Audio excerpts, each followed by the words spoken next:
It is the dead of night on a flat, black plain, and there is water where there should be land. The flood has come in the dark, silent and enormous, and a man stands ankle-deep in it at the edge of his reed hut, watching the moon break apart on the surface of a world that has turned to mirror. There are no mountains here to catch the light. There is no shore that he can see. Only the long low country between two great rivers, drowned again, the way it is drowned almost every year, the cold water moving over the fields he planted, swallowing the small mounds where his fathers are buried. He cannot stop it. No one can stop it. And yet he is not afraid, not exactly, because he has learned the oldest lesson this land teaches every child born upon it. The water that ruins you is the same water that feeds you.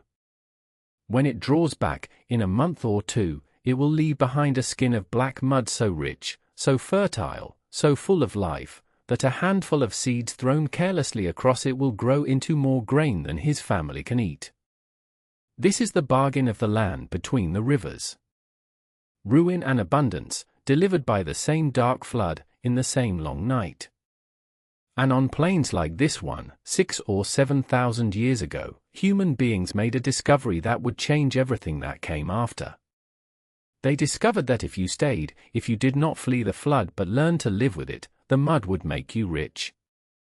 And being rich, in a world that had only ever known hunger, was the strangest and most dangerous thing of all. Let me take you back, gently, to the beginning of that story, to the shape of the land itself, because the land is the first character in everything that follows. Between two rivers. That is what the old Greek word means, the word we still use for this place. Mesopotamia. The two rivers are the Tigris and the Euphrates, and they rise far to the north, in the cold mountains of what is now eastern Turkey, fed by snowmelt and spring rain, and they run down, roughly side by side, across hundreds of miles of increasingly flat and increasingly hot country, until at last they reach the warm, shallow waters of the Persian Gulf. Between them lies a long broad ribbon of plain, much of it as flat as a table, baked by a sun that knows no mercy in summer. To the east rise the mountains of Iran. To the west spreads the great Arabian desert, an ocean of sand and stone where almost nothing grows. The land between the rivers is the green thread stitched through all that hardness, the one place in this corner of the world where the water and the soil and the warmth come together. It is not, at first glance, a kind country. The rains are too little and too uncertain to trust. The summer heat can kill. But the rivers come down out of the mountains carrying the gift of the high country with them, and they spread it across the plain, and that gift is silt. Hold that word in your mind, because everything grows from it. Silt. It is nothing more than fine soil, ground from the mountains by ice and water, carried downstream suspended in the river's flow, so much of it that the water itself runs brown and heavy with the stuff. Every year, when the snows melt in the far mountains, the rivers swell and rise and break their banks and spill out across the flat land, and as the flood water slows and stills and finally sinks away, it lets that suspended soil settle out, laying down a fresh thin layer of mud across the plain. Year after year, flood after flood, century after century, the land between the rivers built itself up out of the bones of distant mountains, a vast bed of soft fertile earth, deep and dark and almost frighteningly alive. Drop a seed into it with a little water and it leaps. But there was a catch, and the catch was everything. The floods did not come gently, and they did not come on a schedule you could plan around. The Tigris especially could rise with terrifying speed, a wall of water rushing down off the mountains, drowning everything in its path. And worse, the floods came at the wrong time of year, in the spring, after the crops were already grown and ready, so that the same river that fed the land could also, in a single afternoon, destroy a whole harvest and everyone who depended on it. The land was a gift that arrived wrapped in a threat. And the people who would learn to take the gift without being destroyed by the threat would become the first to build something we might recognize as the beginning of the world we live in now. But all of that lay far in the future on the night we began with, the night of the silent flood. Before there were cities, before there were kings, before there was writing or temples or the very idea of a god with a name, there were only small bands of people drifting along the edges of this watery country, living as human beings had lived for tens of thousands of years already. They hunted the wild boar that crashed through the reed beds. They fished the rivers and the marshes with nets and spears. They gathered the eggs of the countless waterbirds that darkened the sky at dawn, and they cut the tall reeds that grew everywhere along the water, reeds taller than a man, and they learned to bend and bind those reeds into shelters, into boats, into mats and baskets and walls. It was a good life, in its way, a life of abundance for anyone who knew how to read the marsh. There was no need yet to plant, because the land gave freely. But somewhere in the long slow turning of the centuries, on the edges of these wetlands, certain people began to do something new. They began to notice that the grasses whose seeds they gathered grew thicker and fuller where the flood had freshly laid its mud. They began to scatter those seeds themselves, deliberately, in the good black soil, and to wait, and to come back. They began, in the smallest and most patient way imaginable, to farm. And the moment they did, they began to put down roots of their own, because a field you have planted is a field you must stay to guard and tend and harvest. The wanderers were beginning to settle. And settlement, that simple unremarkable act of deciding to stay in one place, would prove to be the seed of everything. We give a name to this long quiet dawn of settled life in southern Mesopotamia. We call it the Ubaid period, after a low mound called Tel al-Ubaid where its traces were first dug up, and it stretches back astonishingly far, 6,000–7,000 years before our own time and more. The people of the Ubaid were not city-dwellers. They lived in villages, clusters of small houses built of the only abundant building material the treeless plain offered, which was mud. They took the river clay, mixed it with chopped reed and straw to bind it, shaped it into bricks, and dried those bricks hard in the relentless sun. Mud brick. It is one of the humblest substances human beings have ever built with, and it is also one of the most important, because out of it, in this flat country with no stone and almost no timber, every wall and house and temple and tower and palace of Mesopotamia would eventually rise. A whole civilization built from dried river mud. There is something fitting in that, something that closes a circle. The mud that the flood brought down to make the fields fertile was the same mud, dug and shaped and dried, that the people raised their homes from. They lived inside the river's gift in the most literal way. And in those mud brick villages, year by year, they grew more skilled, more numerous, more settled. They made fine painted pottery, decorated with careful geometric patterns in dark paint on a pale ground, pottery so distinctive that wherever archaeologists find it, across hundreds of miles, they know the Ubaid people had been there, sharing the same styles, the same ways of doing things, the same slowly spreading way of life. Something was knitting these scattered villages together. And at the heart of it, increasingly, was something new under the sun. A place set apart. A place that was not for living in. A place for the gods. To understand what was being born, you have to imagine the dilemma those early farmers faced, standing in their fields, looking at the sky. Their whole survival hung on things utterly beyond their control. The flood that might come too soon and drown the crop, or too late, or not at all. The burning wind out of the desert that could wither a field in a day. The river that might shift its course in the night and leave a whole village's canals running dry, dooming it. The pests, the disease, the sheer terrifying unpredictability of a world that gave life and took it away with no explanation a human mind could grasp. These were not abstract worries.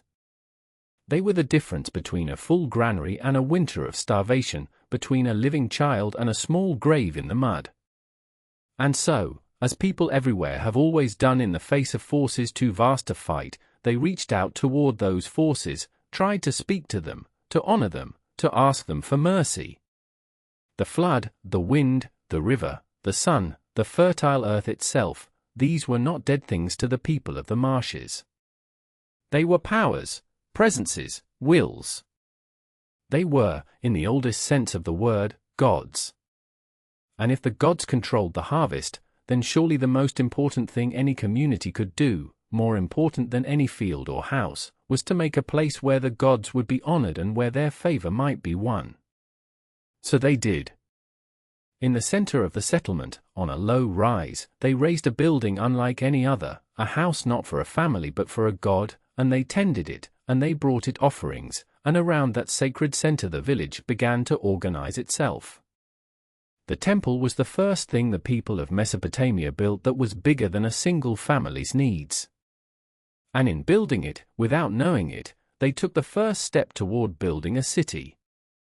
Of all the places where this happened, one mound stands above the rest, holy and ancient even to the Mesopotamians themselves, who looked back on it across the gulf of their own deep history as the very oldest place of all. They called it Eridu. The Mesopotamians believed, in the myths they would one day write down, that Eridu was the first city in the world, the place where kingship had first descended from heaven, the spot where ordered human life had begun.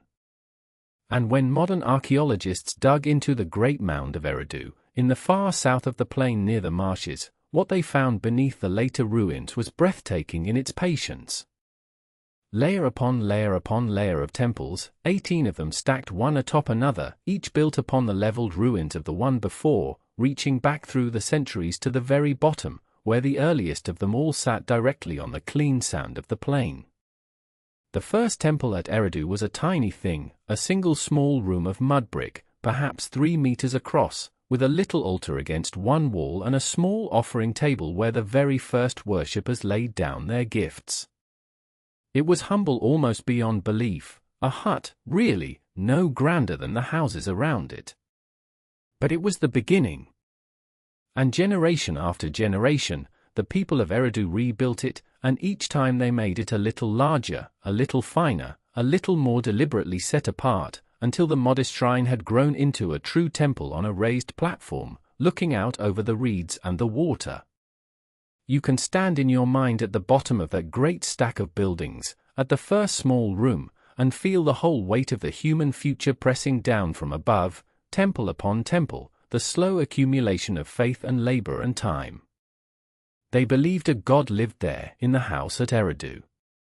They believed his name was Enki, the lord of the sweet underground waters, the wise god of the deep, the bringer of the fresh water that bubbled up in the marshes and made life possible at the very edge of the salt sea. And they were not wrong, in the only way that matters, that this was a place where something larger than any one of them had taken root and would not let go. Picture the world of Eridu in those early days, and let yourself sink into the quiet of it. The land is flat to every horizon, hazed with heat by day, vast with stars by night. There are no roads to speak of, only paths worn through the reeds and along the banks of the canals the people have begun to dig, leading the river's water out to their fields. There is the smell of mud and water and wood smoke, the sound of frogs and waterbirds and the wind hissing through the reed beds, the constant patient labor of people who must build everything they have out of clay and reed and their own 2 hands. There are no books, no maps, no calendars but the sky and the river. The people rise with the sun and work the land and tend their few animals, the sheep and the goats they have begun to keep, and they fish and they gather, and in the cool of the evening they gather too around the temple at the heart of their settlement, where a few of their number, those who have learned the ways of the offerings, lay bread and fish and beer before the god's altar in the small dim room, and ask, in whatever words they have, for the flood to be kind and the harvest to be full, and the children to live through the winter. It is a small world, and a hard one, and a world balanced always on the edge of disaster. But it is also, though none of them could know it, the cradle of an extraordinary thing. Because in the act of staying, of farming, of digging canals together, of raising a house for a god and gathering around it, these people were learning, slowly and without any plan, how to live together in numbers that no human beings had ever lived in before. And living together in large numbers, it turns out, changes everything. For there is a hidden truth in this story of mud and flood and temples, and it is this. The very thing that made the land between the rivers so rich, the silt-laden flood, also made it impossible to farm it alone. A single family, with a single small canal, was always one bad year away from ruin. But the river's water could be tamed, after a fashion, if enough people worked together, if they dug larger canals and dikes and basins, if they coordinated who took water and when, if they cleared the silt that forever choked the channels, if they stored grain from the fat years to carry them through the lean. None of this could be done by one family alone. It required cooperation on a scale that no band of hunters or gatherers had ever needed. It required people to organize, to specialize, to obey shared rules, to gather in ever larger settlements where the labor of many could be pooled against the indifference of the river. The flood that threatened them was, in the end, the very thing that forced them together, that drove them out of their scattered villages and into something denser, more crowded, more complicated.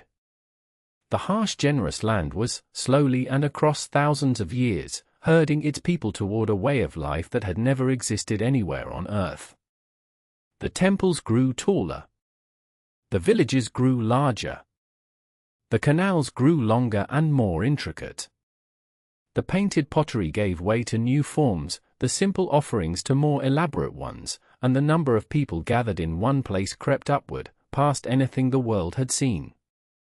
And so we leave that man standing in his flooded field in the dark, watching the moon shatter on the water, not knowing what is coming. He thinks of nothing grander than the next harvest, the safety of his children, the favor of the god in the small mud-brick house at the center of his world. He cannot imagine what the land beneath his feet is about to give birth to. Because the silt is still falling, year after year, flood after flood. The villages are still growing, knitting together, learning. The temples are still rising, layer upon patient layer. And somewhere on that flat dark plain, in a settlement that has grown just a little too large to be called a village any longer, something new is stirring, something the world has never had a word for, because it has never existed. Streets. Walls. Crowds. Strangers living side by side who do not know one another's names. The first city is coming, rising out of the mud and the reeds and the flood, and with it will come everything that cities bring. Kings. Laws. War. Writing. Gods with palaces of their own. The river was about to give its people something far stranger than mud. It was about to give them the future. And it would begin, as so many things in this land begin, in the quiet, in the dark, in the long patient turning of the water over the drowned and waiting fields. And so the villages grew. Slowly, over centuries that ran together like water soaking into dry ground, the scattered settlements of the southern plain began to swell. Some of them stayed small, a cluster of mud-brick houses around a shrine and a well, content to remain what they had always been. But a few of them did something stranger. A few of them kept growing, and growing, past the point where anyone could still know everyone else by name, past the point where the old ways of living could hold them together, until they became something the world had never seen before, something for which there was not yet even a word. We have a word for it now. We call it a city. And the first of them, the greatest of them, the place where the whole experiment of urban life truly began, rose out of the flat land of southern Sumer in the centuries before 3000 before our era. Its name was Uruk. And to understand the whole of what came after, every king and temple and empire that this long story will carry us through, you have to begin here, on this hot and crowded plain, in the place that taught humanity how to live in multitudes. Picture Uruk at its height, 4,500 years before our own time, and try to feel the sheer impossibility of it from the point of view of someone who had only ever known the village. You come in from the countryside, perhaps to trade a load of grain, perhaps to bring an offering to the gods, and as you approach you see the walls. Walls of mud brick, miles of them, ringing a space so vast that the whole world you grew up in could be lost inside it many times over. Within those walls lived tens of thousands of people, perhaps 50,000, perhaps more, a number so large that no human mind in that age had any way to truly grasp it. You pass through the gate into streets you do not know, among faces you have never seen and will never see again, the noise and the smell and the press of bodies closing over you like water. There are potters and weavers and metalworkers, brewers and bakers and butchers, men who do nothing but make bricks and men who do nothing but carry them, each one fed by grain they did not grow, living a life that would have been unimaginable to their grandparents. This was the new thing under the sun. Not just many people in one place, but many people who did not farm, sustained by the surplus of those who did, freed to become something else entirely. And in that freedom, in that vast and noisy crowding of strangers, the whole machinery of civilization was about to be invented, almost by necessity, because a city this size could not survive on memory and trust alone. It needed something more. And what it reached for would change the human story forever. To see why, you have to understand the problem that a city like Uruk created simply by existing. In a village, life can run on memory. Everyone knows who owns which field, who owes whom a debt, how many sheep belong to the temple, who has paid their share of the harvest and who has not. The community remembers, because it is small enough to remember. But fill a city with 50,000 strangers, with vast estates of grain and herds of animals and storehouses heaped with the wealth of a whole region, with priests administering temple lands and officials collecting taxes and merchants trading across distances no one person could oversee, and memory simply fails. The human mind cannot hold it. There is too much, owed by too many, owned by too many, moving in too many directions at once. And so the city of Uruk, faced with this problem, with the sheer weight of things that had to be counted and remembered and could no longer be trusted to any single head, did the most consequential thing that human beings have ever done. It learned to write. Not to sing, not to pray, not to tell stories. Those would come later. The first writing in the history of the world was invented, as far as we can tell, for one supremely unglamorous reason. Somebody needed to keep the accounts. It is worth slowing down here, because this is one of the great turning points of the whole human adventure, and it began not with a poet but with a clerk. In the temples of Uruk, the administrators were drowning in goods. Grain came in by the boatload, sheep and goats by the herd, jars of oil and beer and dates, bales of wool, the whole churning produce of a great agricultural state, all of it to be received, stored, allotted, and accounted for. For a long time they had managed with small tokens of clay, little shaped pieces, one kind for a measure of grain, another for a head of livestock, sealed up in clay envelopes as a record of what was owed. But the tokens grew clumsy as the quantities grew vast. And somewhere in Uruk, some nameless administrator, or more likely many of them over many years, hit upon a simpler idea. Instead of the tokens, why not press a mark into a flat tablet of wet clay, a mark that stood for the thing itself? A picture of an ear of barley for barley. A picture of an ox head for an ox. And beside it, marks for the number, so that a single tablet could say, plainly and permanently, how much, of what, belonged to whom. It seems so small a step. But in that step, the spoken word was captured and held still for the first time, pinned to the earth, made to outlast the breath that spoke it. A thought could now survive the person who thought it. The dead could speak to the living. And nothing about the human world would ever be the same. The earliest of these tablets survive, and there is something almost unbearably moving about them when you understand what you are looking at. They are not epics. They are not the words of gods or kings. They are lists. Quantities of grain. Numbers of animals. Rations of beer handed out to workers. The wages of labor, the contents of a storehouse, the tally of a harvest. The very first words that human beings ever wrote down were the bookkeeping of a temple economy, the patient accounting of who had what and who owed what, scratched into clay by administrators who could not possibly have known that they were doing anything more than their day's work. They were not trying to invent literature or history. They were trying not to lose track of the barley. And yet in those dry little tablets of grain counts and beer rations lies the seed of everything, of every poem and law and scripture and letter that would ever be written, of this very story you are listening to now. It all begins with a clerk in Uruk, pressing the shape of an ox into wet clay so that nobody could later argue about how many oxen there had been. There is a kind of quiet poetry in that the whole vast house of human writing was built on a foundation laid by accountants. But the marks were about to grow into something far greater than counting, and the tool that grew them was waiting, simple and humble, in the very mud the city was made of. The tool was a reed. Along the rivers and in the marshes of Sumer, reeds grew in endless abundance, and a scribe needed only to cut a length of one and trim its end to a small wedge. Pressed into soft clay, that wedge left a distinctive mark, a little triangular impression with a tail, and the scribes built their entire writing out of these wedges, pressed in different combinations and directions. We call the script cuneiform, from the Latin word for wedge, and it would endure for some 3,000 years, longer than the alphabet you are hearing has yet existed.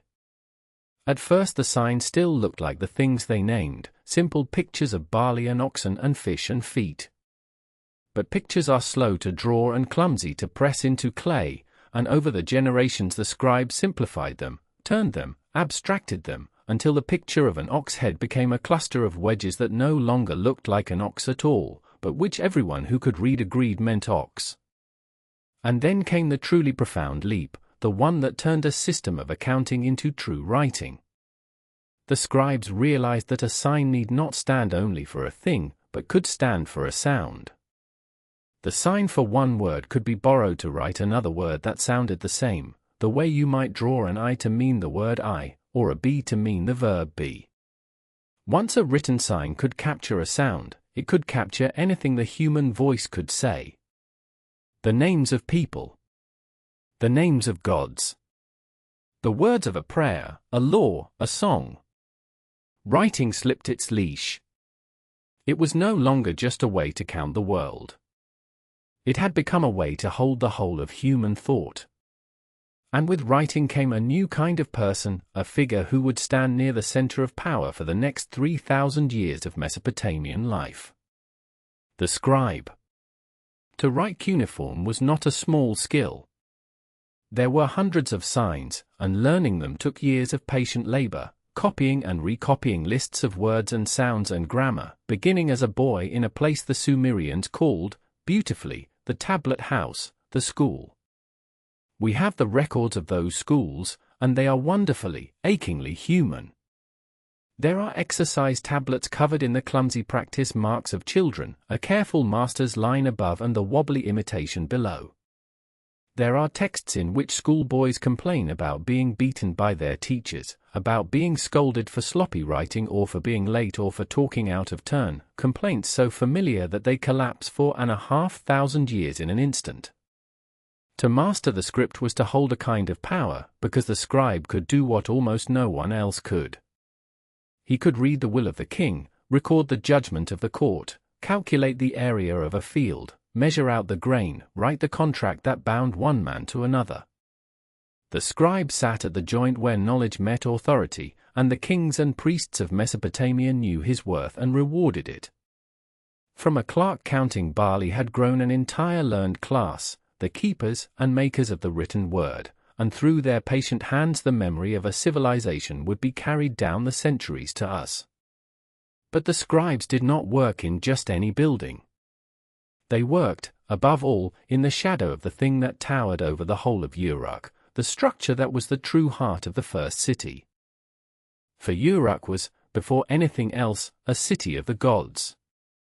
Rise above its crowded streets in your mind and look out over the flat sea of rooftops, and you will see two great complexes lifting above everything else, two sacred precincts that dominated the city the way a cathedral dominates a medieval town. One was dedicated to the sky god, and the High Father of the Sumerian heavens. The other, and the more famous, belonged to Inanna, the goddess of love and war and the morning star, the most vivid and dangerous and beloved of all the deities of Sumer. This was the Yana, a name that means the house of heaven, and it was the spiritual center not just of Uruk but, in a sense, of the whole emerging world. Here rose temples built and rebuilt over centuries, raised on great platforms of mud brick, their walls decorated with thousands of small clay cones pressed into the plaster and painted, so that whole surfaces glittered with patterns of red and black and white like vast mosaics catching the sun. To approach the Yana was to approach the dwelling of the divine on earth, the place where the goddess was thought to actually reside, fed and clothed and tended by her priests as a living presence. The temple was not only a house of worship.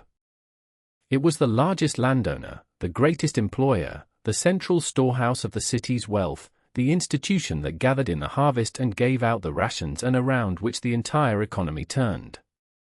Religion and economy and power were not separate things in Uruk. They were one thing, and that one thing lived in the house of heaven.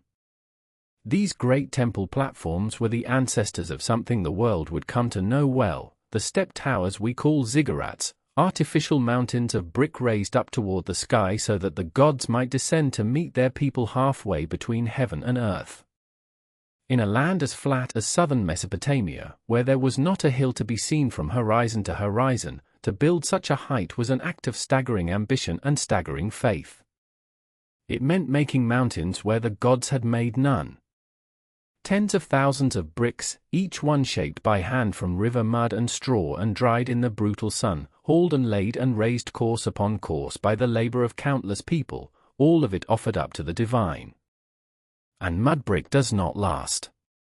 Rain softens it, time crumbles it, and so these temples had to be repaired and rebuilt again and again, each new sanctuary often raised directly upon the leveled ruins of the old, so that over the centuries the sacred platform climbed slowly higher, layer upon layer, the accumulated devotion of generations lifting the house of heaven ever further toward the sky. To stand at the foot of the Yana and look up at that bright glittering mass, rising impossibly out of the flat brown plain, must have stirred in the people of Uruk exactly what its builders intended, a sense of awe, of smallness before the divine, of belonging to something vast and ordered and eternal. And ruling over that ordered world, standing between the gods above and the people below, was a new kind of man, a figure whose like the world had not seen before. The king. For the city, by its very size, had also invented power. A village can govern itself by the agreement of its elders, by custom and conversation and the slow consensus of people who all know one another. But a city of 50,000 cannot. It needs someone to settle disputes that the parties cannot settle themselves, to organize the great works of digging canals and raising walls, to lead the men in war when another city covets the same water and the same land. Out of that need rose the institution of kingship, and the Sumerians, looking back at their own origins, came to believe that it had not risen at all but had descended, lowered down from the heavens by the gods themselves. There is a famous Sumerian text, a list of kings stretching back into the deep past, and it opens with a line of extraordinary power. When kingship was lowered from heaven, it says, kingship was first in a certain city.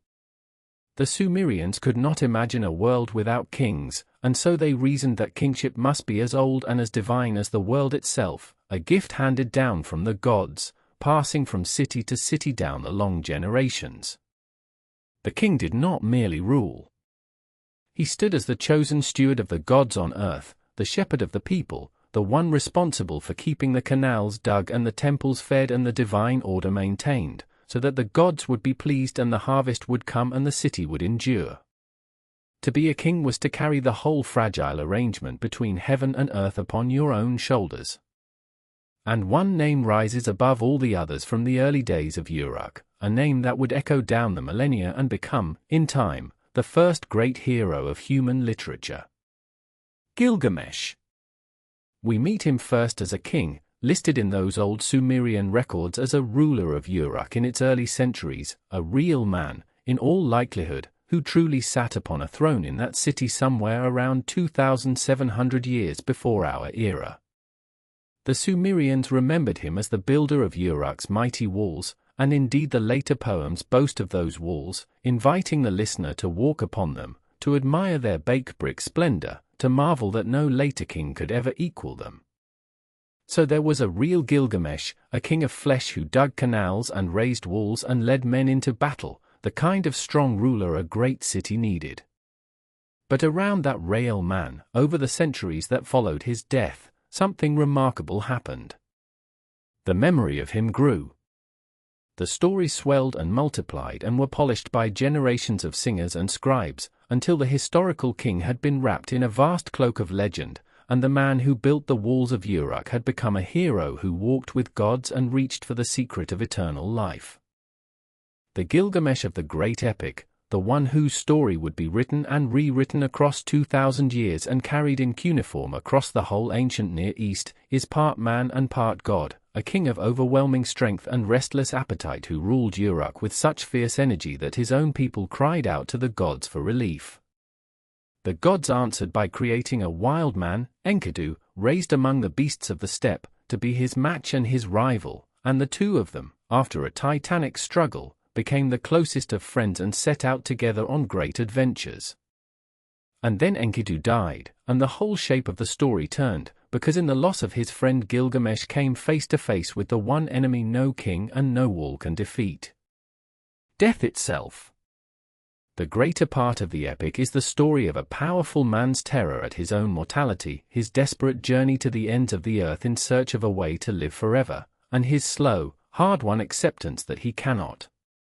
It is, for 500 years on, still one of the most piercing meditations on death and meaning that anyone has ever written. And it began here, in Uruk, with the memory of a real king who built real walls, transformed by the long alchemy of storytelling into something that speaks to the deepest fear in every human heart. That a city should give the world both its first writing and its first great story is no accident. The one made the other possible. Only a civilization that had learned to hold words still in clay could have carried Gilgamesh down to us across the abyss of so many thousands of years. So this was Uruk. The first city, the mother of cities, the place where humanity first learned to live in its tens of thousands behind great walls, where the temple of the goddess glittered above the crowded streets, where a clerk's tally of barley grew into the written word, where kingship was believed to have descended from heaven, and where a king became the first hero of all literature. Everything that this long story will carry us toward, the empires and the laws and the libraries, the conquerors and the poets and the fall of mighty things, all of it begins in this hot crowded place on the southern plain. But Uruk did not remain alone for long. The idea it had discovered, the idea of the city, was too powerful, too contagious to stay in one place. Up and down the rivers, on every patch of well-watered land, other settlements were swelling toward greatness, raising their own walls and their own temples to their own gods. Kish and Ur, Lagash and Nippur and Eridu, each one a city, each one a small world unto itself, each one ruled by its own king who believed his city the center of creation and his god the truest of all. The plain of Sumer was filling with cities. And where there are many cities, each hungry for the same land and the same water and the same favor of the same crowded heaven, there will, before long, be something else. There will be rivalry. There will be ambition. There will be war. And out of that rivalry, in time, would rise the first man ever to dream of binding all the cities together under a single hand. Now imagine that land not as one kingdom but as many. Picture the southern plain in the centuries after the first cities took root, and you will not find a single crown ruling from horizon to horizon. You will find instead a scattering of cities, each one walled, each one proud, each one convinced that it was the true center of the world. They sat along the rivers and the canals like beads on a long thread of water, close enough to trade, close enough to quarrel, close enough to march an army from one to the next in a single hot day. There was Ur near the marshes of the south, with its great brick tower rising above the flat land. There was Uruk, older and larger, where the very idea of the city had first been tried. There was Lagash, and its rival Amma, who would come to hate each other across a strip of farmland for generations. There was Kish in the north of the plain, and Eridu, which the people themselves believed was the oldest city in the world, the place where kingship had first descended from heaven. Each had its own king, its own god, its own walls, its own destiny. And they were called, all together, the land of Sumer. The Sumerians did not think of themselves as one people under one banner. They thought of themselves as the men of Ur, or the men of Lagash, or the men of Umma, in much the way that the Greeks, 2,000 years later, would think of themselves as Athenians or Spartans or the bands before they thought of themselves as Greeks. They shared a language, a writing, a way of farming, a way of worshipping. They shared the same gods, more or less, and told the same stories about them. But they did not share a government, and they did not, on the whole, wish to. Each city guarded its independence with a fierce and prickly pride. And so the history of Sumer, for the better part of 1,000 years, is the history of a quarrel. A long, intricate, sometimes bloody quarrel between proud neighbors who were too alike to live together and too close to live apart. It is a pattern the world would see again and again, in many lands and many centuries. But here, on the southern plain, it was happening for the first time, and no one yet had the words to describe it, because no one had ever lived it before. To understand these cities, you have to understand that at the heart of each one stood not a palace but a temple. The Sumerian city was a holy thing before it was a political thing. The people believed that the city did not truly belong to the king, or even to the citizens. It belonged to a god. Ur was the city of Nana, the moon. Uruk belonged to the sky god and to the great goddess of love and war. Lagash had its own divine lord, and Nippur, the most sacred city of all, belonged to Enlil, the lord of the wind, the most powerful god in the whole Sumerian heaven. The people were, in their own minds, the servants and the tenants of these gods, set upon the earth to feed them and house them and do their work. And so the largest building in every city, the one you would see first from far across the plain, was the house of the god, the temple. And around it grew the strangest and most powerful institution of the early Mesopotamian world. For the temple was not only a place of prayer. It was a landlord, an employer, a granary, a bank, and the beating economic heart of the whole city all at once. The god, in theory, owned vast tracts of the surrounding farmland, and the people worked that land on the god's behalf. The harvest flowed into the temple storehouses, great rooms stacked with barley and dates and wool and oil, and from there it was redistributed. The temple fed the priests and the craftsmen and the laborers. It paid the men who dug the canals and the women who wove the cloth. It lent out seed grain in the spring and took back a share at harvest. It kept the accounts of who owed what to whom, scratched onto thousands upon thousands of clay tablets by a small army of scribes.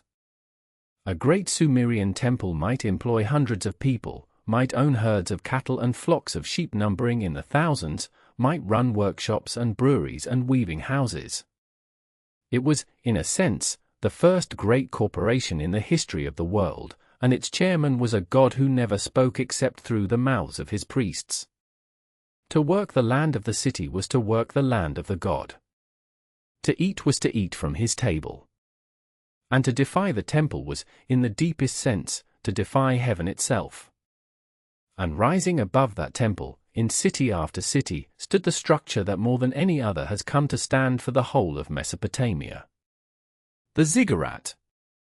Not a tomb, like the pyramids of Egypt, though people often confuse the two. The ziggurat held no dead king and concealed no hidden chamber of treasure. It was something stranger and, in its way, more touching. It was a staircase to heaven. A vast artificial mountain of mud brick, built up in great receding terraces, one platform set upon another, each smaller than the last, climbing toward the sky. At the very top, on the highest terrace, stood a small shrine, the actual dwelling of the god, the place where heaven and earth were thought to touch. The Sumerians lived on a flat land without hills or mountains, a land where the gods were imagined to live in the high places, and so, having no mountains, they built their own. They raised these enormous towers by hand, one wet brick at a time, millions of bricks, the labor of whole generations, so that their God might have a high place to stand upon and look out over the city that fed him. To see a ziggurat at dawn, its terraces catching the first light while the streets below still lay in shadow, was to see the whole meaning of a Sumerian city written in mud and brick against the morning sky. The gods these towers were built for were many, and they were not gentle. The Sumerians imagined a heaven crowded with divine powers, hundreds of them, but a handful stood above the rest, and their names echoed through every prayer and every story. There was Anu, the Sky Father, remote and ancient, the first among the gods, who had largely withdrawn into the high heavens and left the running of the world to his children.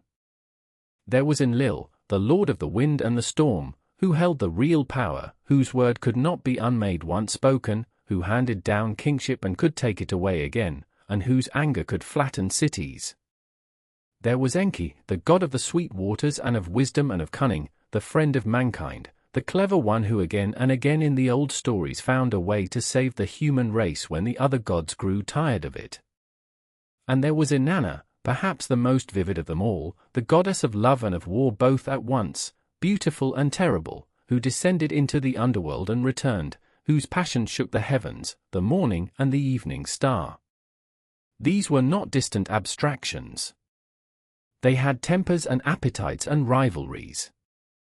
They quarreled and schemed and feasted and grew angry, and the fate of every human city hung upon their moods. And the people believed, with a flat and practical certainty, that the whole purpose of human life was to serve these gods. They told a story about it, one of the oldest stories we have. They said that in the beginning the gods themselves had to do all the hard labor of the world, digging the rivers and the canals, hauling the baskets of earth, and that the lesser gods grew weary and rebelled against this endless toil. And so the wise god Enki proposed a solution. He would make a creature to do the work in the god's place. He took clay, the same river clay the Sumerians built everything from, and he mixed it with the blood of a slain god, and from this he shaped human beings. Mankind was made, in the Sumerian telling, for one purpose above all others: to bear the burden of the gods, to feed them, to build for them, to free them from labor. It is a humbling origin, and it tells you a great deal about how these people saw themselves. They were not the lords of creation. They were the workforce of heaven. And the temple, with its storehouses and its endless accounts, was the place where that ancient bargain was paid out, harvest after harvest, year after year, forever. But the kings of Sumer wanted more than to be servants of the god, and here the story grows ambitious and strange. Among the tablets that survive is one of the most remarkable documents to come down to us from the ancient world, a list, a long catalogue of kings, copied and recopied across the centuries, that claims to record every ruler who had ever held power over the land, stretching back to the very beginning.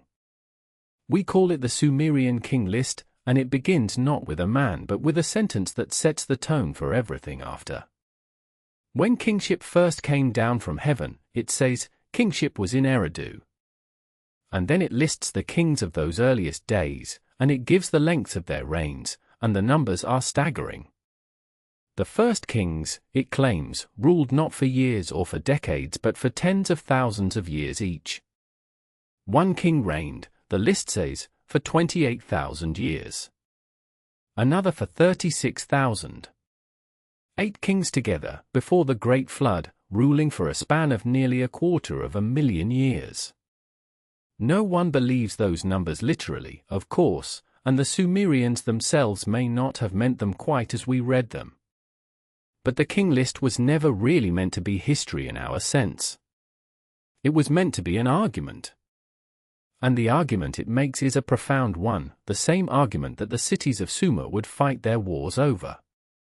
It says that kingship is a single thing, a divine office that descends from heaven, and that it can rest in only one city at a time. It passes, in the list, from Eridu to other cities and back again, moving across the plain like a flame handed from torch to torch.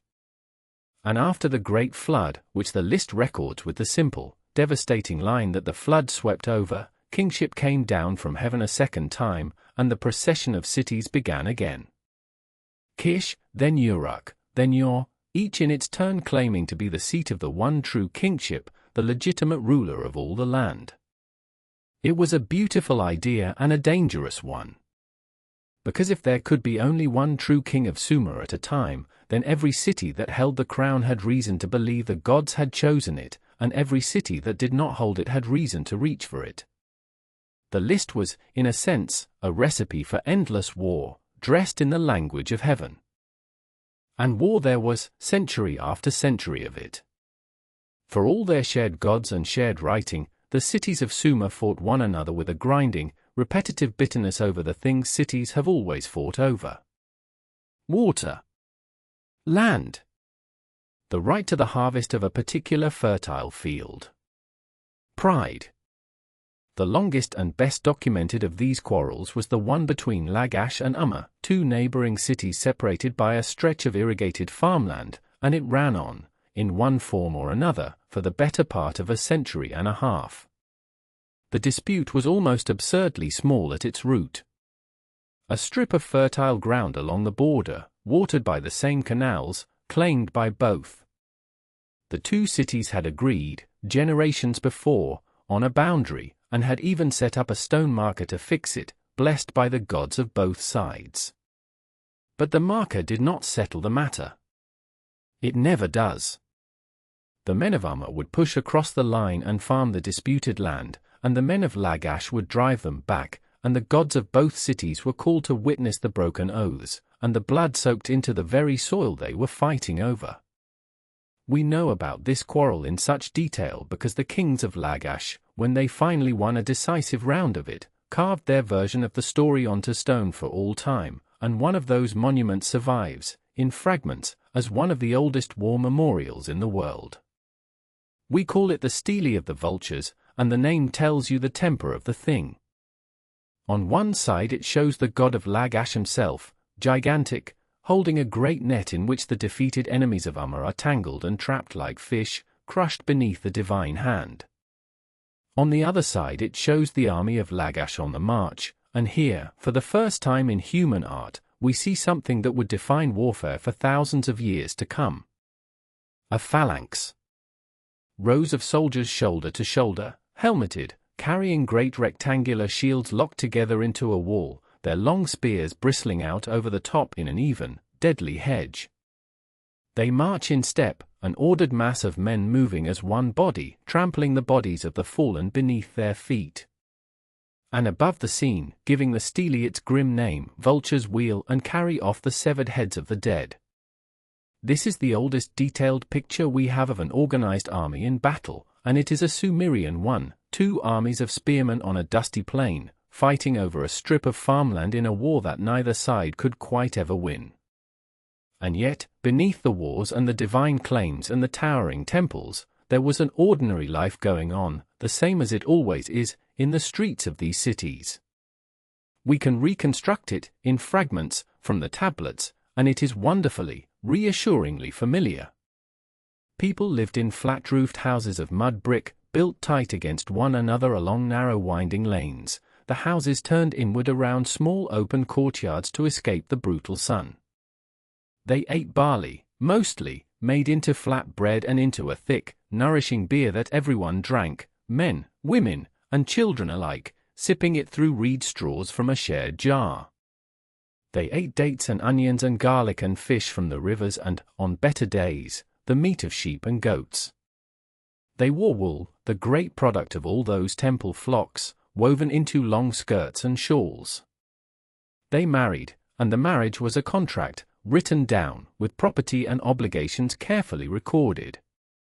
They sent their sons, if they were lucky and ambitious, to the scribal school, a harsh place we know about from the complaints of the boys themselves, scratched onto practice tablets, grumbling about being beaten by the teacher for sloppy writing or for talking out of turn.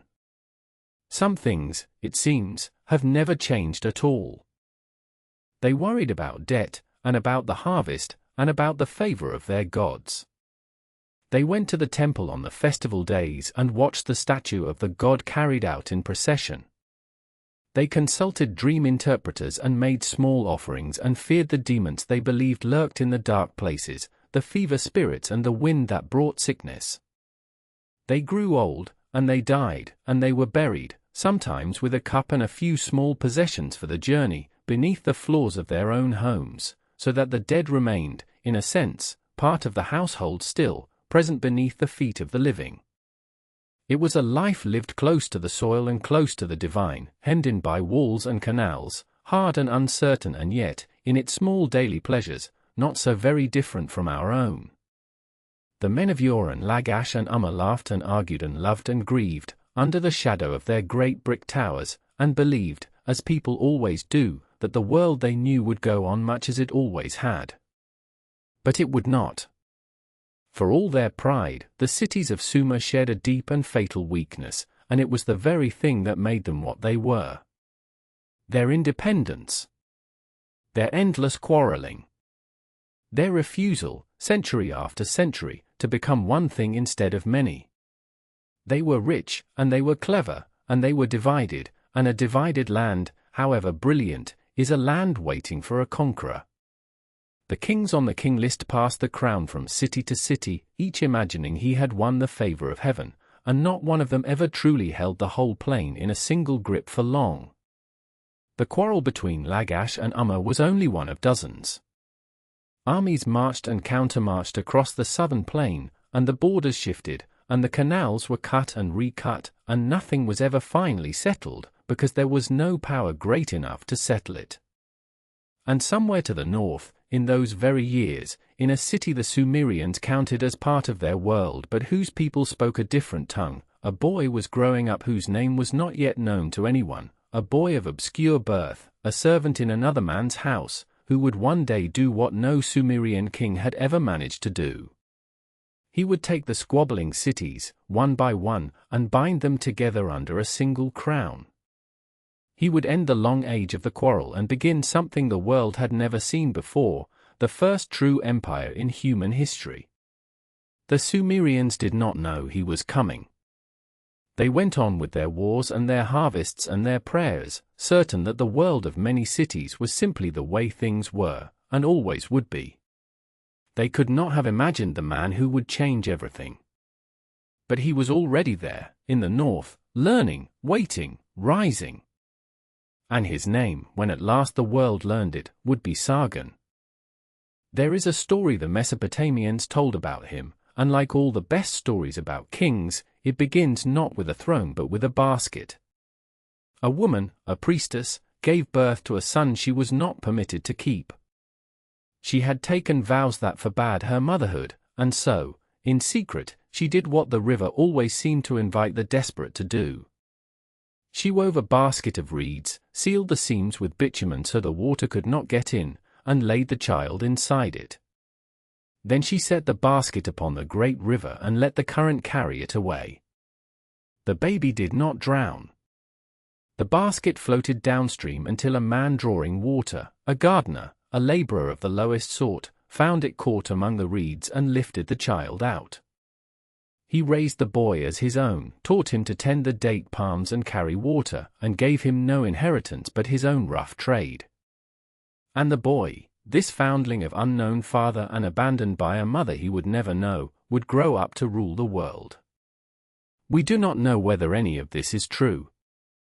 It was written down long after he lived, and it bears the unmistakable shape of legend, the same shape that would one day be told of Moses in the bulrushes, of countless heroes pulled from the water. But true or not, it tells us how the people who came after him understood the size of what he did. They could not imagine him as the son of kings, because no son of kings had ever done what he did. He had come from nowhere, and he had taken everything. His name, in the form history remembers, was Sargon. And the name itself is a kind of clue, because it was not the name he was born with. Sharukin, in the Akkadian tongue, means something like the true king, or the legitimate king, the rightful king. It is a name a man chooses for himself when he knows perfectly well that he is none of those things, when his claim to the throne rests not on blood but on the edge of a sword. A man secure in his lineage does not need to insist, in his very name, that he is the true king. Only a usurper protests so loudly.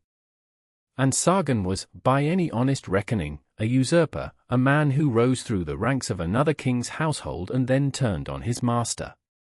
The legend of the basket and the gardener may have been invented precisely to paper over that uncomfortable truth, to give a man of no birth a story grand enough to justify a crown. Either way, the meaning is the same. Here was someone who had not been handed power but had seized it, and who knew that the only way to keep what he had seized was never to stop. We have met, in earlier chapters, the kings of Sumer, the city rulers who fought their little wars over canals and borders, each one master of his own walled town and no more. Sargon was about to make all of them obsolete. He was about to invent something the world had never seen, and once he had invented it, the world would never again be able to forget it. For Sargon did not begin as a king at all. He began as a servant. According to the traditions, he rose in the court of Ur, the king of the city of Kish, and he rose to a position of curious intimacy. He became the cupbearer, the man who poured the king's wine and tasted it first to prove it was not poisoned, the man who stood at the king's shoulder in the most private moments and knew his secrets. It was a position of trust, and in the ancient world, a position of trust was a position from which to strike. There is a story, again half legend, that the king Ur had a dream that frightened him, a dream that seemed to foretell that his cupbearer would supplant him, and that he tried to have Sargon killed, and that the plan failed, the way such plans always fail in the stories of men destined to rule. However it actually happened, the outcome is not in dispute. The cupbearer became the king. The man who had poured the wine now sat where the wine was poured. And he was not content, as every king before him had been content, to rule a single city. Sargon looked out over the patchwork of Sumer, the proud independent cities that had spent 1,000 years fighting one another to exhaustion, and he saw not rivals to be balanced but a single prize to be taken whole. He would not be the king of a city. He would be the king of everything between the rivers, and then he would reach beyond even that. No one had ever thought that thought before. But that's not the strangest part of his rise. The strangest part is what he did with the victory. Because conquering was, in a sense, the easy part. The cities of Sumer had been fighting for centuries, and any sufficiently ruthless and sufficiently lucky warlord might string together a run of conquests. The hard part, the part no one had solved, was holding it. When the old Sumerian kings beat a neighbor, they would smash his walls, carry off his treasure, perhaps drag his statue of the city god back home as a trophy, and then withdraw, leaving the defeated city to nurse its grievance and rebuild its strength and wait for the chance to take revenge. Conquest in the old style was a cycle, an endless wheel of raid and counter-raid that left the map looking, after 100 years, almost exactly as it had looked before. Sargon broke the wheel. When he took a city, he did not withdraw. He stayed. He tore down its defensive walls, yes, but then he installed his own governors, men loyal to him personally, to administer the city in his name. He stationed garrisons. He demanded not a single payment of tribute but a continuous flow of taxes. He took the daughters and sons of the old ruling families as hostages, raised at his court, ensuring good behavior. He did not defeat the cities of Sumer. He absorbed them. He digested them into something larger, a single administered territory answering to a single man. This was the invention that mattered, more than any battle. It was the invention of empire. And at the heart of this new thing he built a new city. The old cities of the south, Ur and Uruk and Lagash and Kish, were ancient beyond memory, each one heavy with its own gods and traditions and proud local identity, each one a place where Sargon would always be, in some sense, an outsider and a conqueror. So he built himself a capital that belonged to no one but him, a brand new city called Akkad, or Agade, somewhere in the Central Plain, a place whose exact location, remarkably, has never been found and remains a mystery to this day. We can read the name of his capital in 100 ancient texts. We can trace the empire it ruled. But the city itself, the throne of the first empire in the history of the world, has vanished so completely that no archaeologist has ever been able to say with certainty, here, this mound, this is where it stood. It is as though the very center of Sargon's power dissolved back into the plain that bore it, leaving only its name behind, a word for a place that no living person has seen. From this lost city Sargon gave his name to a whole people and a whole language. The northern Semitic tongue that he and his followers spoke, distinct from the older Sumerian of the south, we now call Akkadian, after his capital. And under his hand, that language began to spread across the whole of Mesopotamia, becoming the language of administration, of trade, of empire, the common speech that would carry across the ancient Near East for the next 1500 years. Picture the reach of it. From his lost city in the center, Sargon's armies marched in every direction, further than any Mesopotamian ruler had ever dreamed of marching. South, he subdued all of Sumer, every one of the old cities bending the knee. North and west, he pushed up the Euphrates into Syria, towards the great trading city of Ebla, towards the cedar forests and the silver mountains. He claimed, in his inscriptions, to have washed his weapons in the Upper Sea and the Lower Sea, that is, in the Mediterranean and in the Persian Gulf, a way of saying that his power reached from one edge of the known world to the other. He boasted that ships from distant lands, from Dilmun and Magan and Maluha, from the islands of the Gulf and the shores of Arabia and perhaps from the valley of the distant Indus itself, docked at the quay of his capital, bringing the goods of the whole earth to his door. Whether every one of these claims was literally true matters less than what they reveal, an ambition without precedent, a king who measured his realm not by the cities he held but by the seas he touched. He maintained, his texts tell us, a standing body of soldiers, 5,400 men who ate before him each day, a permanent army loyal to the king alone rather than levied from the cities. An army that did not disband when the campaign ended. An instrument of permanent power. He had built not just an empire but the machinery to keep one. And to bind it together, he reached not only for the sword, but for something far subtler, far more lasting. He reached for the gods, and for the written word. And the instrument he chose was his own daughter. Her name was Enheduanna, and to speak it is to do something almost vertiginous, because we are speaking the name of the first author in human history whose name we know. Before her, writing is anonymous. There are thousands of clay tablets older than she is, lists of grain and cattle and workers, contracts and receipts and the formulaic boasts of kings written by nameless scribes. But Enheduanna is the first human being, the first person anywhere on earth, to put their name to a work of literature and say, in effect, I made this, these are my words, I am the one who composed them. Everyone who has ever signed a poem, every novelist, every author whose name appears on a spine, stands in a line that begins with her, a Mesopotamian princess writing in the 23rd century before our era, more than 4,000 years ago, in a temple in the city of Ur. She was Sargon's daughter, and her father, with his usual genius for the levers of power, appointed her to one of the most important religious offices in the land. He made her the high priestess of the moon god Nanna at Ur, the great cult of the south, the spiritual heart of conquered Sumer. It was a stroke of political brilliance.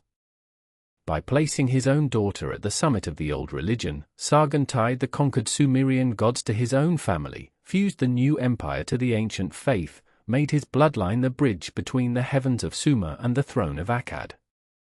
But Enheduanna was far more than a political appointment. She was a poet of genuine and startling power, and what she wrote has survived. She composed hymns to the temples of Sumer, and above all she composed a great cycle of poetry to the goddess Inanna, the fierce and terrible deity of love and war, the morning and evening star, the most dangerous and beloved goddess of the Mesopotamian sky. And in one of those poems, the one we call the Exaltation of Inanna, Enheduanna does something that no writer before her had ever done. She steps into the poem herself. She writes in the first person about her own suffering, about a time when she was driven out of her temple by a usurper, a rebel who rose against her father's order, cast from her sacred office and forced into exile, wandering, stripped of her holy authority. She cries out to the goddess in her own voice, naming her own pain, begging Inanna to restore her, to crush the man who had wronged her. I, Enheduanna, she writes, will recite a prayer to you. The first I of literature. The first time a human being wrote down the word I and meant their own particular self, their own grief, their own hope. It is impossible to read those lines and not feel the distance of 4,000 years collapse to nothing, because the voice in them is so recognizably, achingly human, a person who has lost their place in the world crying out to be made whole again. She was a princess, a priestess, the daughter of the most powerful man alive, and she was also, simply, a person who had been hurt and who wrote about it, and in doing so opened a door that every writer who has ever lived has walked through after her. And what happened next would test whether her father's empire could outlast the man who made it. Because Sargon, after a long reign, did what all men do. He died. And here we arrive at the deep, structural problem of the thing he had invented, the problem that would haunt every empire that ever came after his, all the way down to our own age. An empire is built by a person, by a particular individual with a particular genius for war and rule. But it must be inherited by someone else, by a successor who did not build it and may not deserve it and may not be able to hold it. Sargon had spent his whole life conquering. The cities he had absorbed had not forgotten that they were once free. The day the old king died, his sons faced a wave of rebellion, the conquered cities testing whether the empire would die with its founder. 2 of Sargon's sons reigned in turn, and both spent their reigns fighting to hold together what their father had won, putting down revolt after revolt, the great machine of empire shuddering but not breaking. The Akkadian Empire survived its founder's death, which is itself a remarkable thing, a sign of how well Sargon had built. But survival is not the same as security. And it would take a third figure, a grandson, to raise the empire to its absolute height, and in doing so, perhaps, to doom it. His name was Naram-Sin, and he is the one in whom the glory and the catastrophe of Akkad come together into a single terrible knot. Naram-Sin was Sargon's grandson, and under him the empire reached its furthest extent and its greatest power. He campaigned in all directions, crushing a vast coalition of rebel kings, pushing into the mountains of the east, into Syria, against the highland peoples on every frontier. He was a conqueror to rival his grandfather. And he was a builder and an administrator, and on the surface his reign was the summit of everything Akkad had become. But there was something new in Naram-Sin, something that had not been there in Sargon, and it is the quality the Mesopotamians themselves would fix upon when they tried, centuries later, to explain why it all came apart.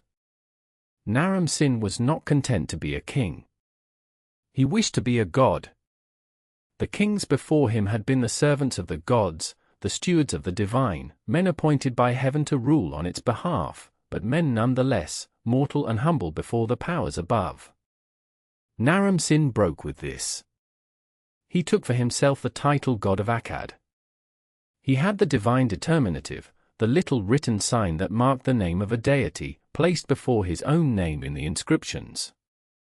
He had himself depicted, in a famous victory monument carved in stone, climbing a mountain at the head of his army, trampling his enemies beneath his feet, and on his head he wears the horned helmet that in all Mesopotamian art belonged only to the gods.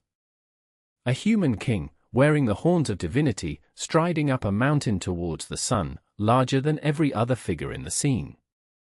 It is one of the most arresting images to survive from the ancient world, and it is also, to Mesopotamian eyes, an image of hubris, of a man who had forgotten the boundary between earth and heaven.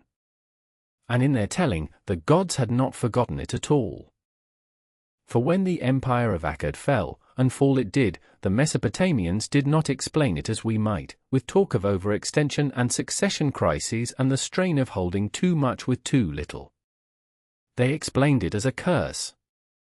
There survives a remarkable poem, composed perhaps a century or two after the events it describes, that we call the Curse of Akkad, and it is one of the most extraordinary documents to come down to us from the ancient world, because it is an entire civilization trying to make sense of its own greatest catastrophe.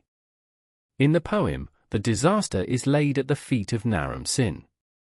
The story it tells is that the great god Enlil, the lord of the air, the most powerful of the Mesopotamian gods, withdrew his favor from the city of Akkad. And Naram Sin, in his rage and grief at this divine abandonment, did the unthinkable.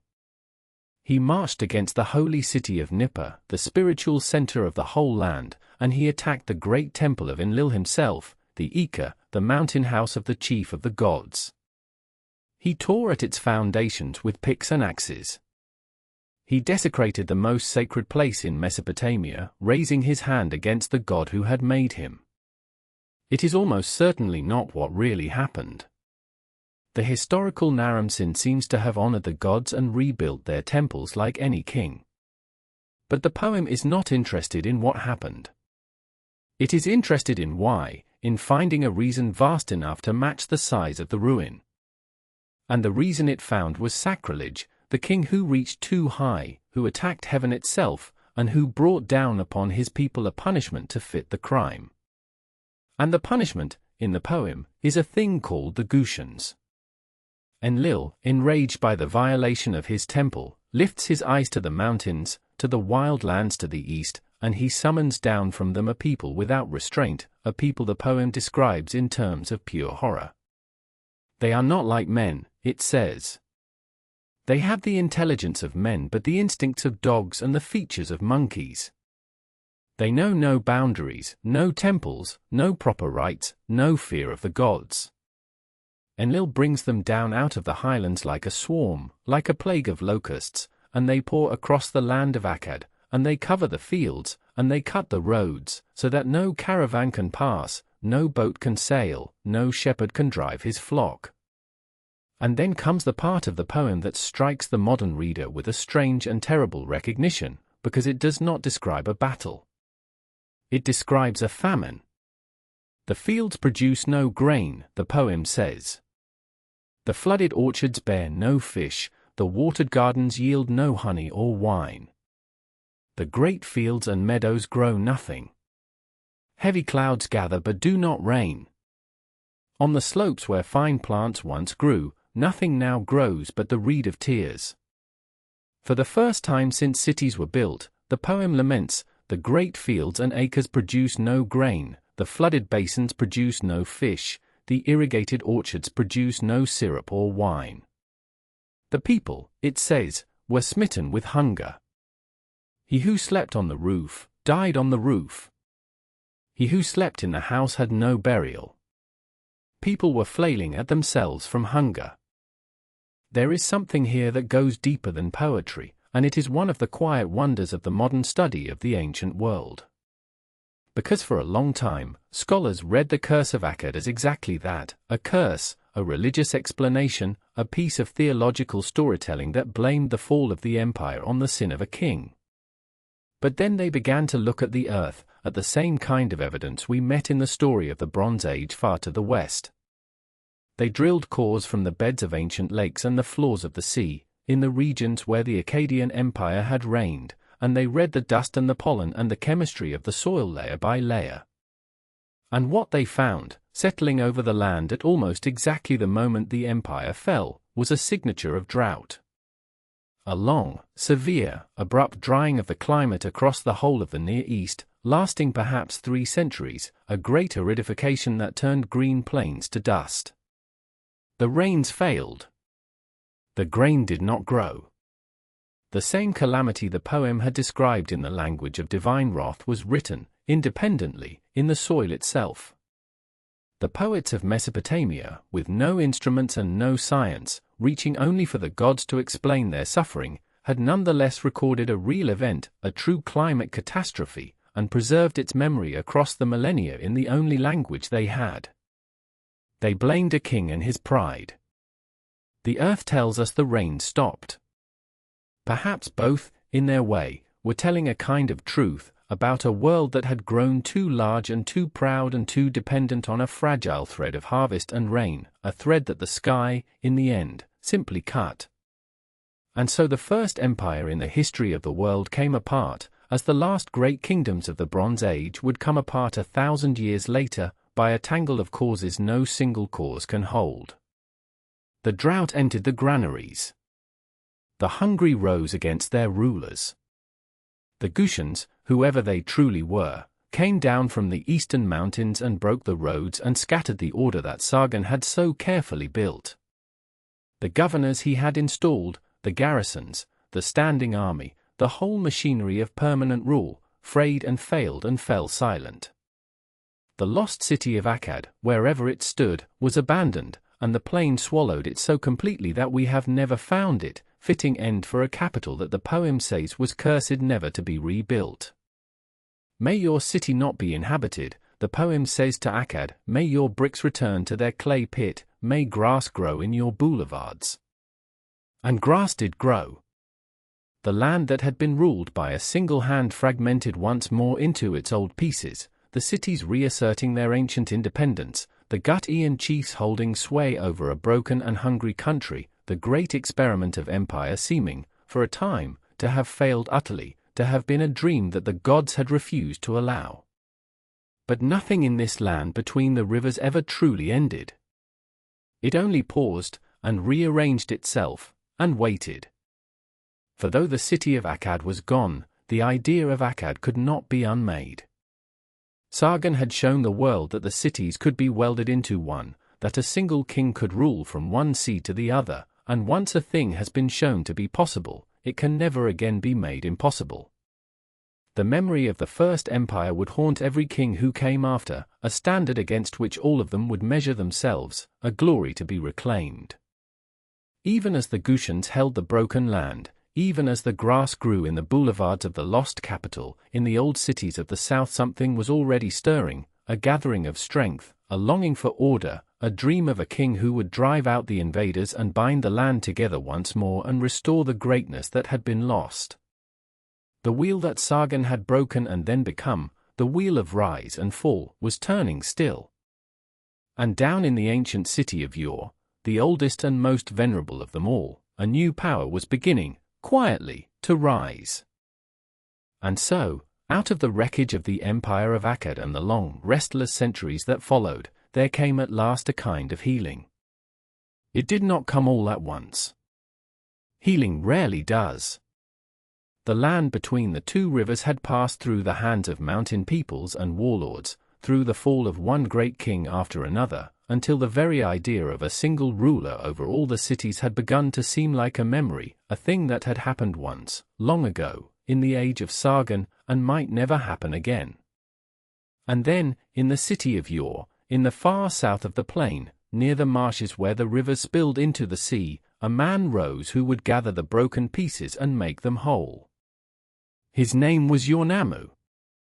And the age he founded is the one we now call the Third Dynasty of Ur, or simply Ur III, the last great flowering of the Sumerians before they faded forever from the stage of history.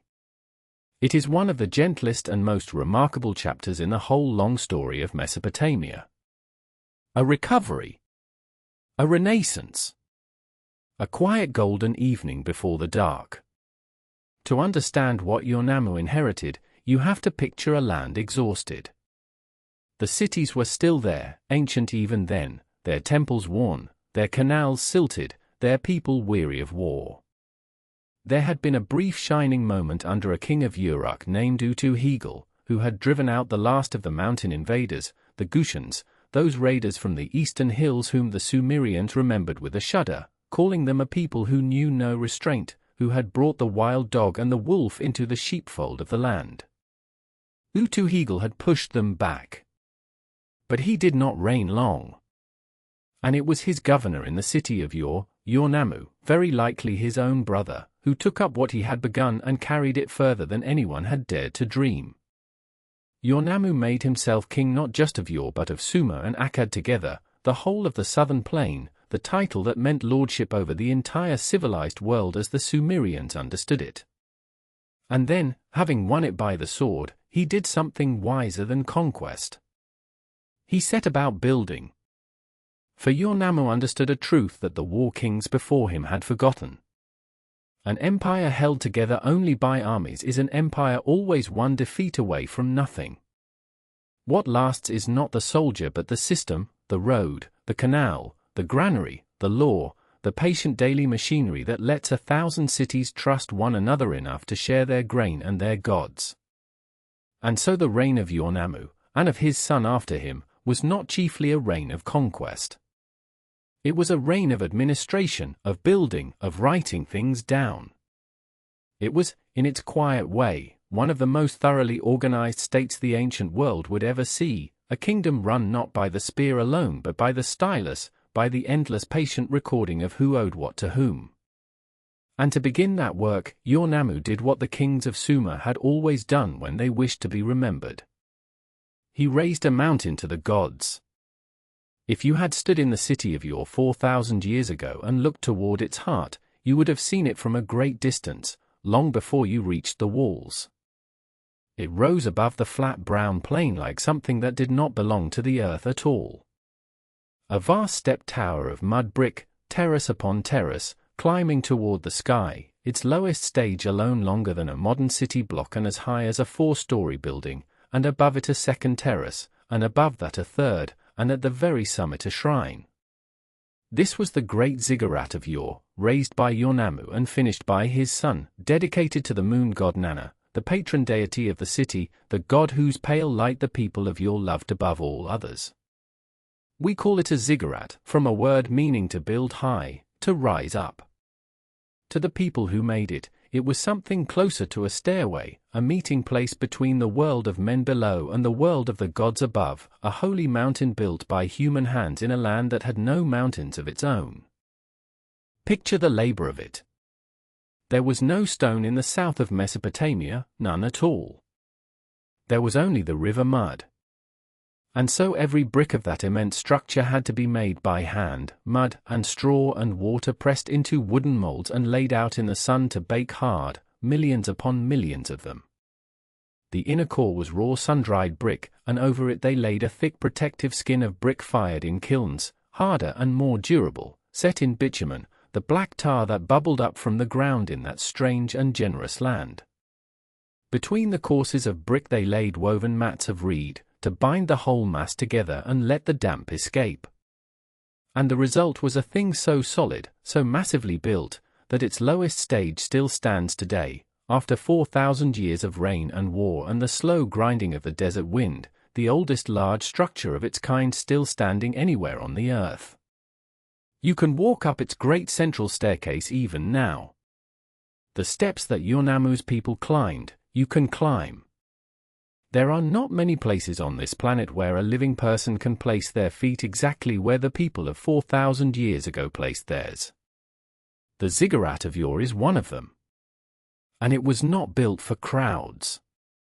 This is the part that the modern mind, used to cathedrals full of worshippers, finds hard to imagine. The ordinary people of Ur did not climb the ziggurat. They could not.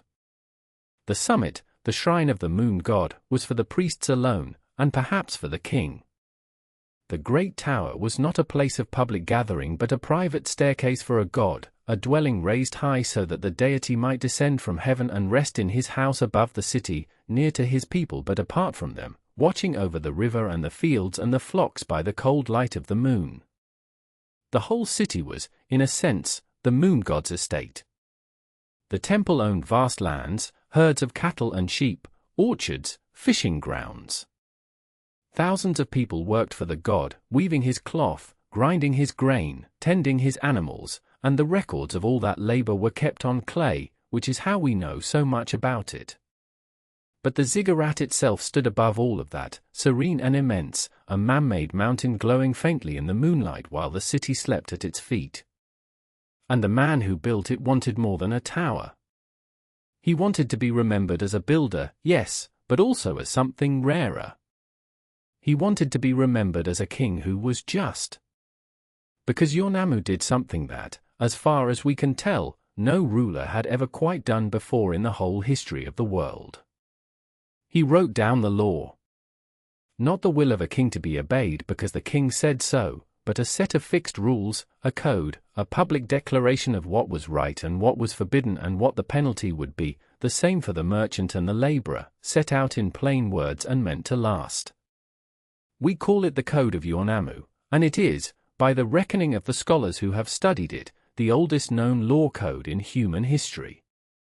It is older than the famous Code of Hammurabi by some 3 centuries.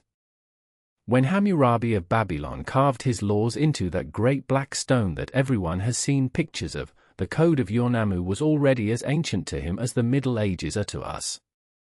300 years separated them.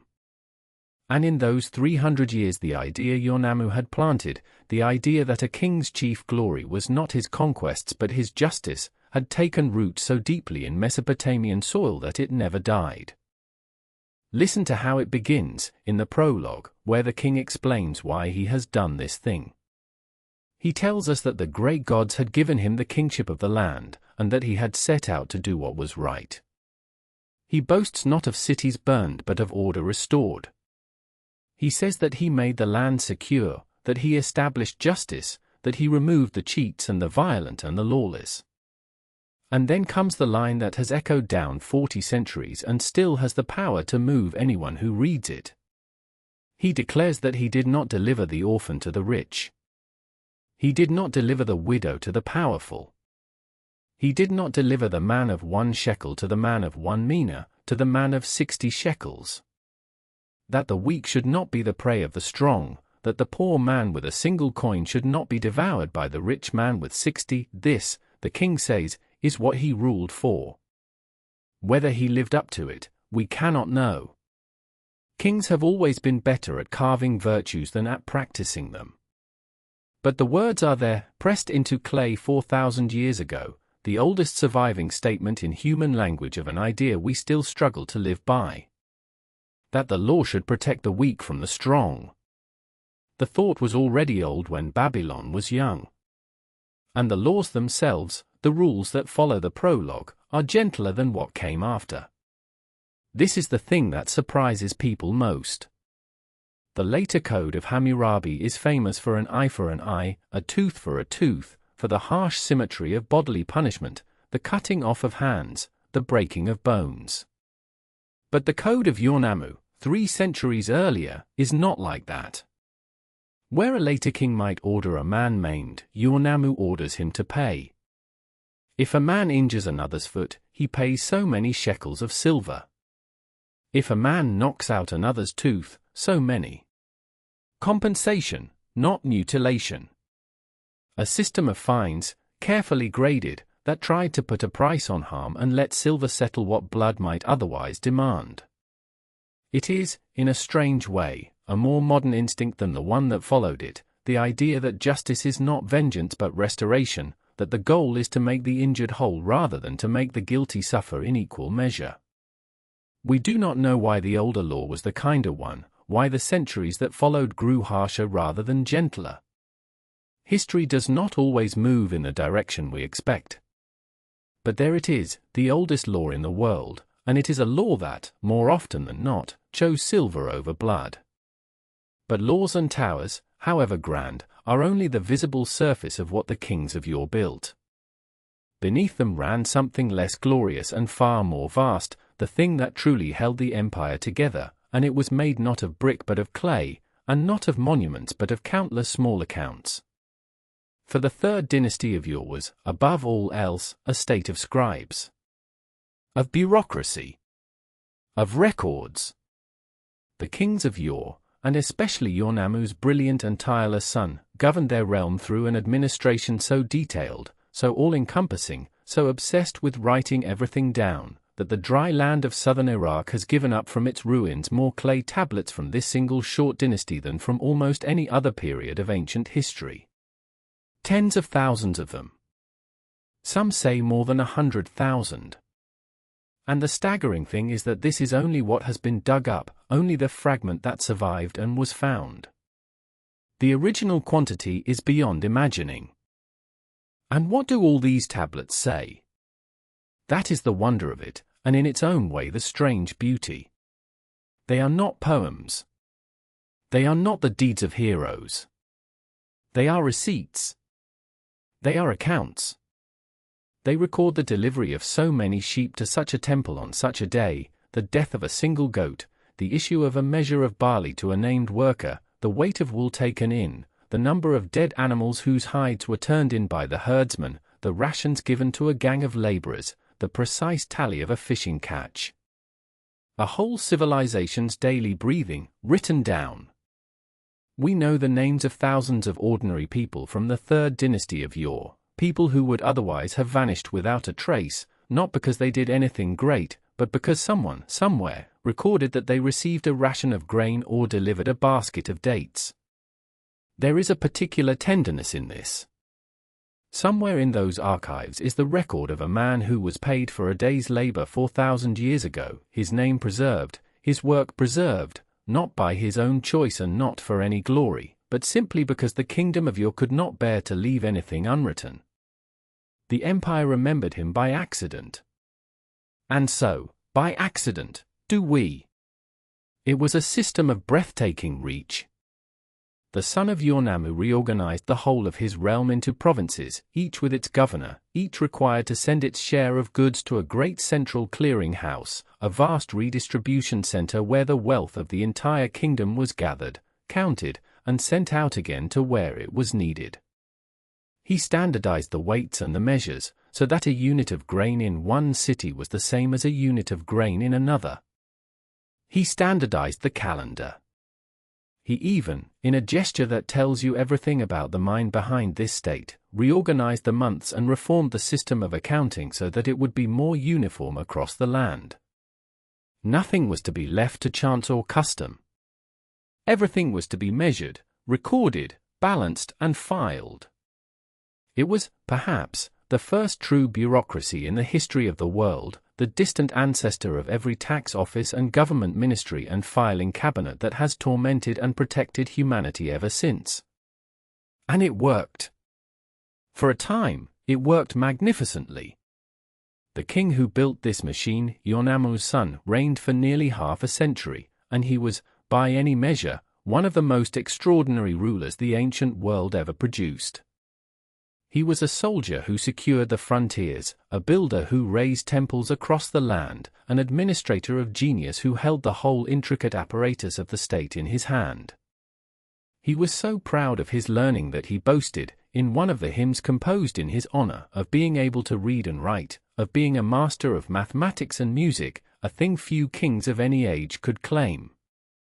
The scribes of Ur composed him after him, praising him, and the schools where young scribes learned their craft, copying out the old Sumerian texts, kept his name and his deeds alive. And here is something quietly astonishing about him. In the later years of his reign, he was worshipped as a god. His name was written, in the records, with a special sign that marked a deity. A living man, ruling a kingdom of clay and barley, declared divine while he still drew breath, the moon god's chosen, the shepherd of the black-headed people, as the Sumerians called themselves. It was the high noon of the Sumerian world. The cities were rich, the temples towered, the schools hummed with the scratching of styluses, and the old Sumerian language, already ancient, already being spoken less and less in the streets, was kept alive and polished and revered in the houses of learning as the proper tongue of the gods and of the law. And this is the bittersweet heart of the whole story, the thing that gives the third dynasty of Ur its particular, twilight beauty. It was the last great flowering of a people who were already, even then, beginning to fade. The Sumerians, the inventors of writing, the builders of the first cities, the first people in all the world to leave behind their words, were by this time a dwindling thing.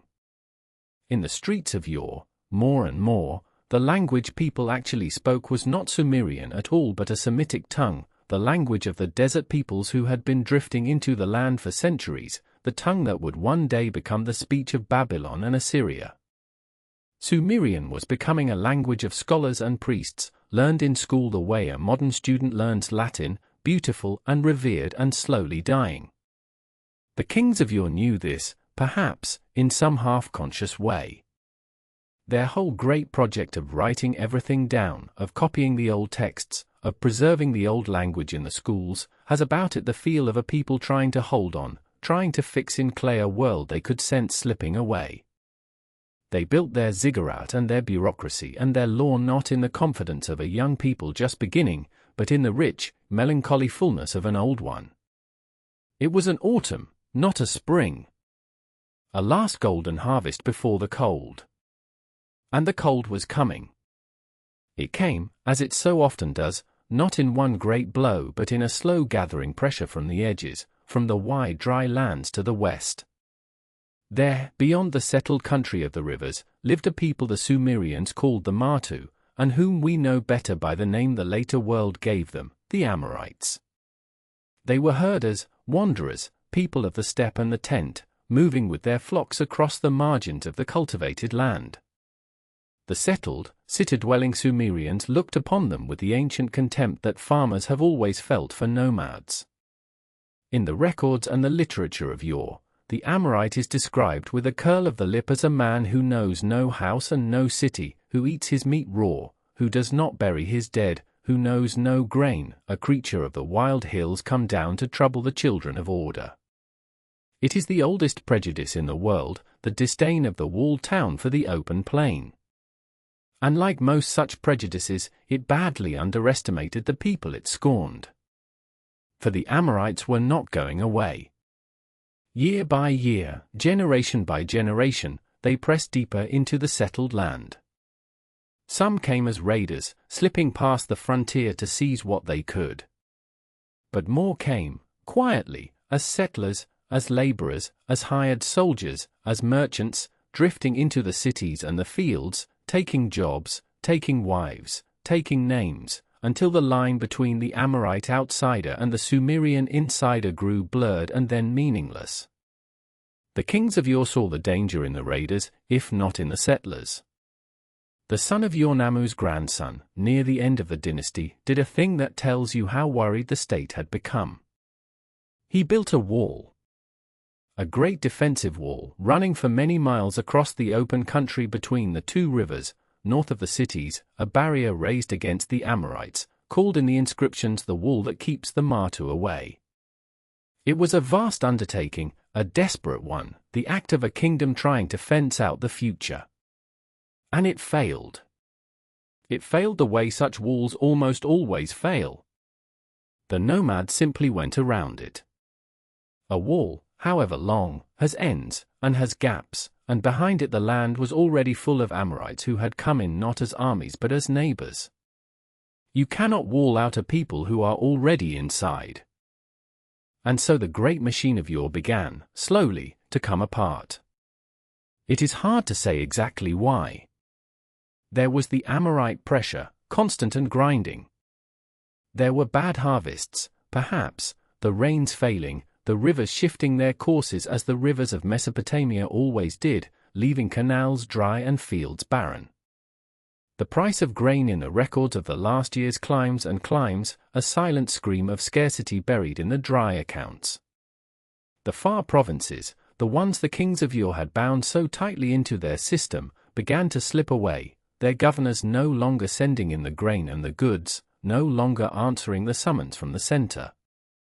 The intricate web of redistribution, the thing that had made the empire strong, became in its failure the thing that made it weak, for a system in which every part depends on every other part is a system that fails all at once when the parts stop trusting one another.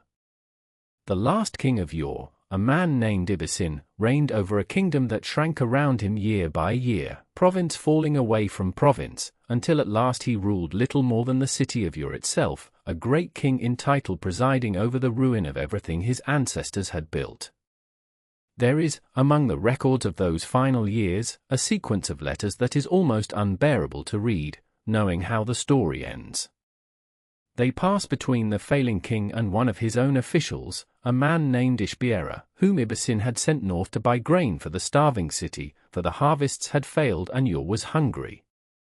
Ishbiera wrote back that he had gathered the grain, a great quantity of it, but that the Amorites had overrun the countryside and he could not bring it through, that he was trapped in the northern city of Isin and could not reach the king.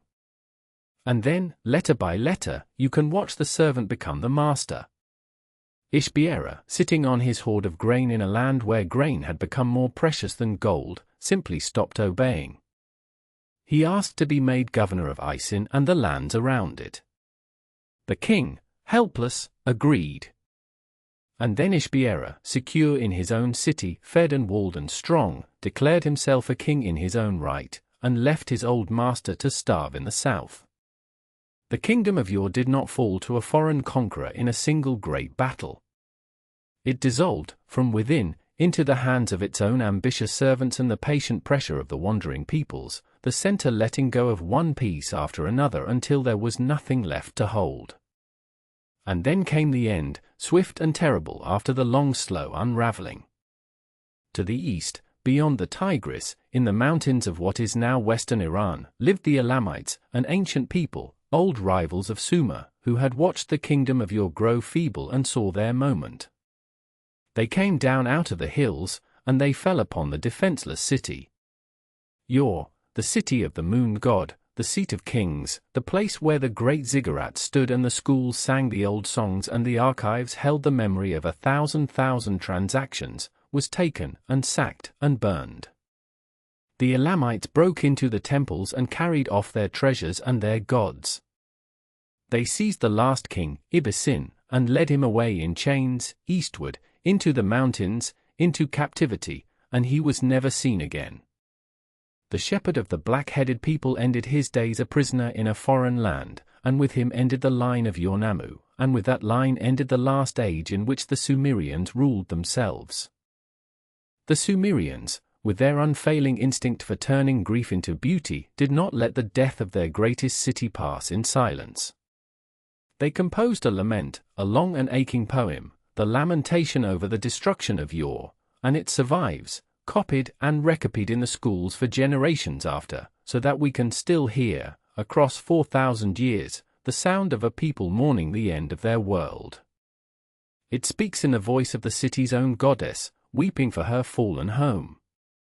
It tells how the storm of destruction came, how the people lay dead in the streets and the gates where they once walked, how the bodies dissolved like fat in the sun, how the wise old men and women were carried off, how the rivers ran with blood and the smoke of burning rose to the sky. It cries out, over and over, asking how long, asking why the gods had turned away, why they had let the city that loved them so be ground into the dust. It is one of the oldest poems of grief that human beings have ever written, and it grieves not for a person but for a place, for a whole civilization, for the green and golden world of the rivers that the storm had swept away. And there is something in it that reaches past the centuries and touches us still, the simple, universal sorrow of watching something you love and believed eternal come, at last, to its end. But the lament was not quite the last word. For empires die, and peoples fade, but the things they invent do not die with them. The Sumerians as rulers were finished. Their language, soon, would be spoken nowhere on earth, kept alive only in the dusty schoolrooms where scribes still copied the ancient texts. Yet everything they had made, the writing, the cities, the temples, the schools, the law, the very idea of a state that wrote down its grain and its justice alike, all of it passed on, into the hands of the peoples who came after. The Amorites who had drifted in across the unfinished wall did not destroy the world of Sumer. They inherited it. They settled in the old cities, took up the old gods, learned the old script, and made the ancient civilization of the rivers their own. And in one of those cities, a small and obscure place upriver, a town of no great consequence in the days of yore, a town whose name had barely been worth recording, an Amorite chieftain and his descendants were beginning, quietly, to gather strength. The place was called Babylon. And though no one in the dying city of Ur could possibly have known it, the next great chapter in the long story of the land between the rivers was already, in that small and rising town, beginning to be written. There is a town that appears in the early records almost as an afterthought.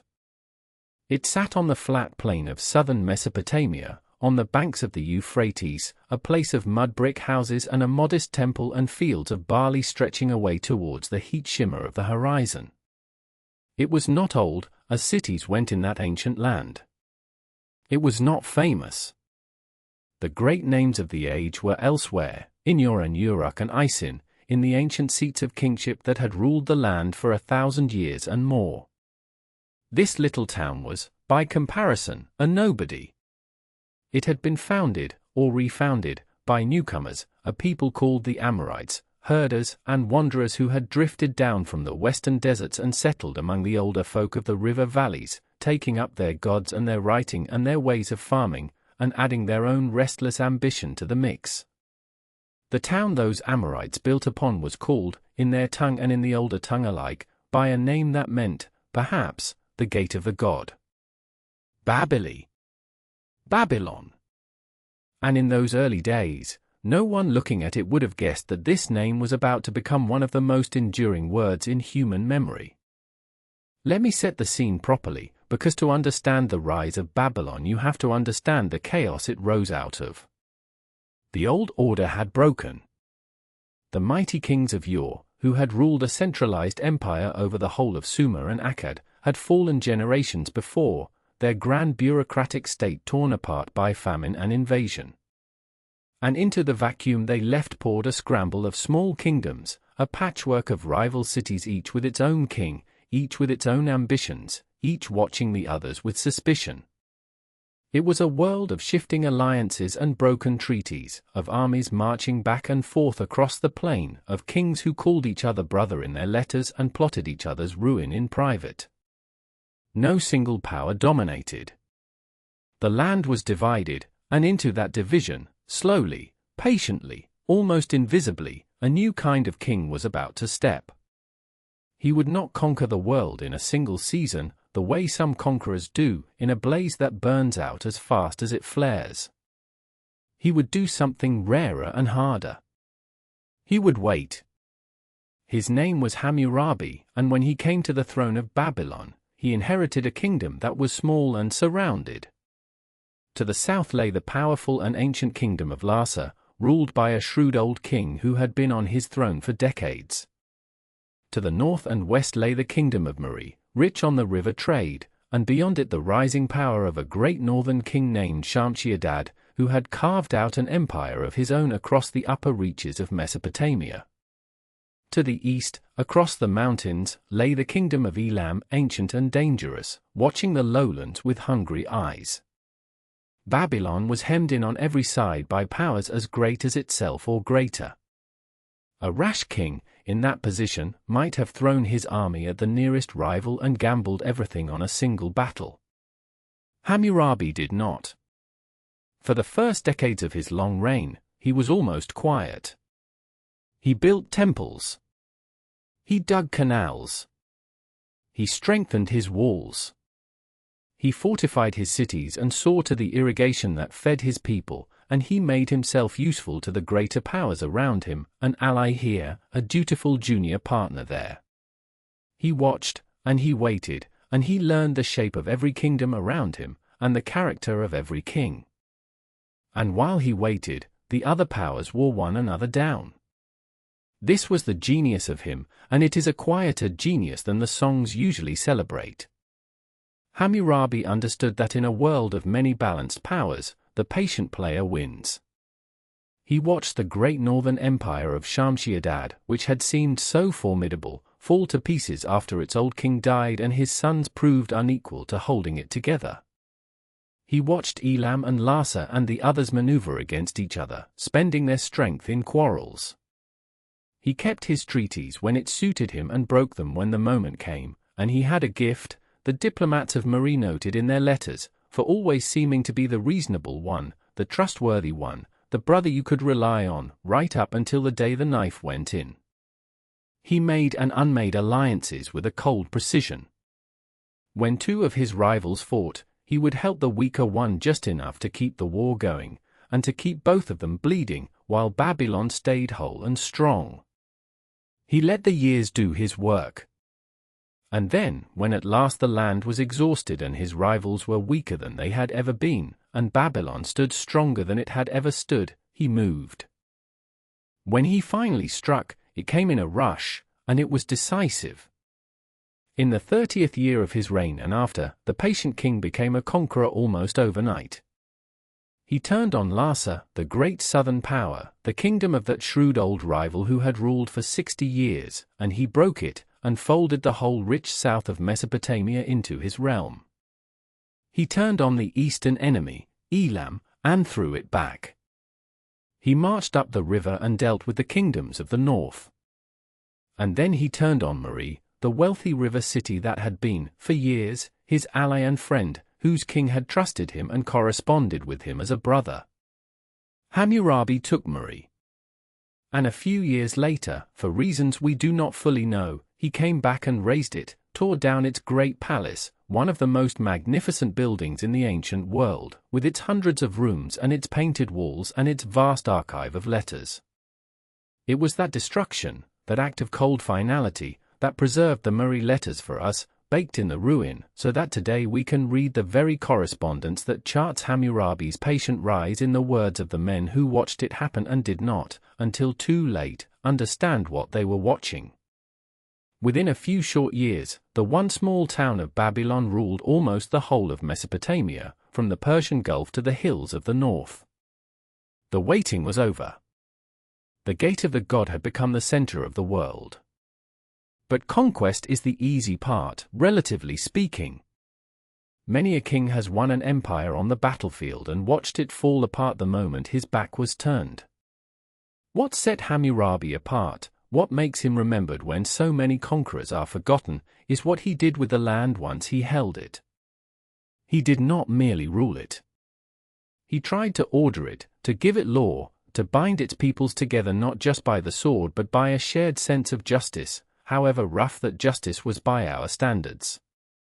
And he left behind, for us to read across nearly 4,000 years, the most famous record of that effort that has ever survived. A great pillar of black stone, taller than a man, polished smooth, and covered from top to bottom in dense columns of cuneiform writing. We call it, today, the Code of Hammurabi. And carved at the very top of it, above the writing, there is an image that tells you exactly how this king wished to be understood. The image shows two figures. One is the king, Hammurabi himself, standing, his hand raised to his mouth in a gesture of reverence and attention. The other is seated upon a throne, and from his shoulders rise the rays of the sun, and in his hand he holds the symbols of authority, the rod and the ring, the tokens of just rule. This is Shamash, the sun god, the great god of justice in Mesopotamia, the one who saw all things as the sun sees all things, who looked down each day upon the doings of men and weighed them. And the scene is unmistakable in its meaning. The king is receiving the law. He stands before the God of justice, attentive and humble, and the God hands down to him the authority to judge and to rule. Hammurabi was telling everyone who looked upon that stone a single overwhelming message. These laws are not merely my whim. These laws come from the divine. They are justice itself, handed to me by the God who sees all, so that I might give them to the land. To break them is not merely to defy a king. It is to defy heaven. And so we come to the laws themselves, nearly 300 of them, and they are a strange and fascinating window into a world both utterly remote from ours and, in unexpected flashes, painfully familiar. There is the famous principle, the one phrase from all of this that has echoed down the millennia and that most people have heard even if they have never heard the name Hammurabi. If a man destroys the eye of another man, they shall destroy his eye. If he breaks another man's bone, they shall break his bone. An eye for an eye. A tooth for a tooth. It sounds, to modern ears, like a doctrine of pure brutality, of vengeance enthroned as law. But look closer, and you find something more complicated, and in its own context, almost a kind of restraint. The principle of an eye for an eye was a limit, as much as a punishment. It said that the penalty must match the crime, and not exceed it. In a world where a powerful man wronged might take 100 lives in revenge for one, the law of equal retaliation was a leash. It said, you may take an eye, but only an eye. No more. The harm done to you sets the ceiling on the harm you may do in return. It was, for its time, a step towards proportion, towards a justice that was measured rather than boundless. But here is the part that the famous phrase conceals, and it is the part that tells us the most about the society Hammurabi ruled. The law was not equal. The eye for an eye applied only between men of the same rank. The society of Babylon was divided, sharply, into classes. There were the free men of property, the Awilim, the men of substance. Beneath them were a middle class, the Muskanum, the commoners, the dependents. And beneath them again were the slaves. And the law fell upon each of these very differently. If a nobleman destroyed the eye of another nobleman, then yes, his own eye was forfeit. But if a nobleman destroyed the eye of a commoner, he did not lose his eye. He paid a fine, a weight of silver, and walked free. And if he destroyed the eye of a slave being not a person but a piece of property, he paid the slave's owner half the slave's value, as one might pay for damaging another man's ox. The same act of violence carried 3 entirely different prices depending on the rank of the man it was done to. An eye for an eye, it turns out, was only ever an eye for an eye if your eyes were worth the same in the first place. And in Babylon, they were not. This is what the code really reveals, beneath its grand pretensions to divine justice. It reveals a society stratified to its bones, a world where your worth before the law was set by your birth and your property. The penalties for a builder whose house collapsed and killed the owner were death, but the penalties shifted again if it was the owner's son or the owner's slave who died beneath the rubble. A physician who saved a nobleman earned a handsome fee, but if his knife slipped and the patient died, he might lose the very hand that held the knife, while the same failure on a slave cost him only money. The code regulated marriage and divorce and inheritance, the wages of a laborer and the rent of a field, the punishment for theft and the rules of trade. It was a sweeping attempt to lay a single grid of order over the whole tangled life of a great kingdom. And it took for granted, on every line, that some lives weighed more than others. We read it now and we are struck by both things at once. Here was one of the earliest great attempts in human history to say that the strong should not simply do as they wished, that there should be rules, written down, public, the same today as yesterday, that even a king claimed to serve and not merely to dictate. And here, in the same breath, was a world that built its very idea of fairness on a foundation of profound inequality. Both of these were Babylon. Both of them were true. And over all of it, presiding over the rise of the city and the giving of the law, there was a God. Babylon, in its early days, had been a minor place, and so had its God. He was a local deity named Marduk, the patron of this one obscure town, a god of no particular importance in the grand pantheon of Mesopotamia. The great gods of the land were the old ones, the gods of the ancient cities, the sky god of Uruk, the storm god of the north, the moon god of Ur, the air god Enlil who had ruled the assembly of heaven since time out of mind. Marduk was nobody among them, a small god for a small place. But here is one of the deepest truths of the ancient world, and Babylon proved it utterly. When a city rises, its god rises with it. As Babylon grew from a town to the capital of an empire, so too did the standing of Marduk grow, lifted on the same tide. A god's greatness, in that world, was the greatness of his people. And so the priests and the poets of Babylon set about a remarkable work, the deliberate elevation of their god to the very summit of heaven. They told a new story, or they retold an old one with Marduk now at its heart. It was a story of the beginning of all things, of a time before the world was made, when there was only the primordial water, the great mother of chaos, the dragon goddess Tiamat, vast and formless and terrible. The story tells how the old gods, the established powers of heaven, found themselves helpless before her wrath, how none of them dared to face her, how the assembly of the gods sat paralyzed by fear. And it tells how one god alone stepped forward, young and mighty, and offered to fight the monster of chaos, on one condition. That if he won, he would be made king of all the gods, supreme above them all. And the terrified gods agreed. And that young god was Marduk.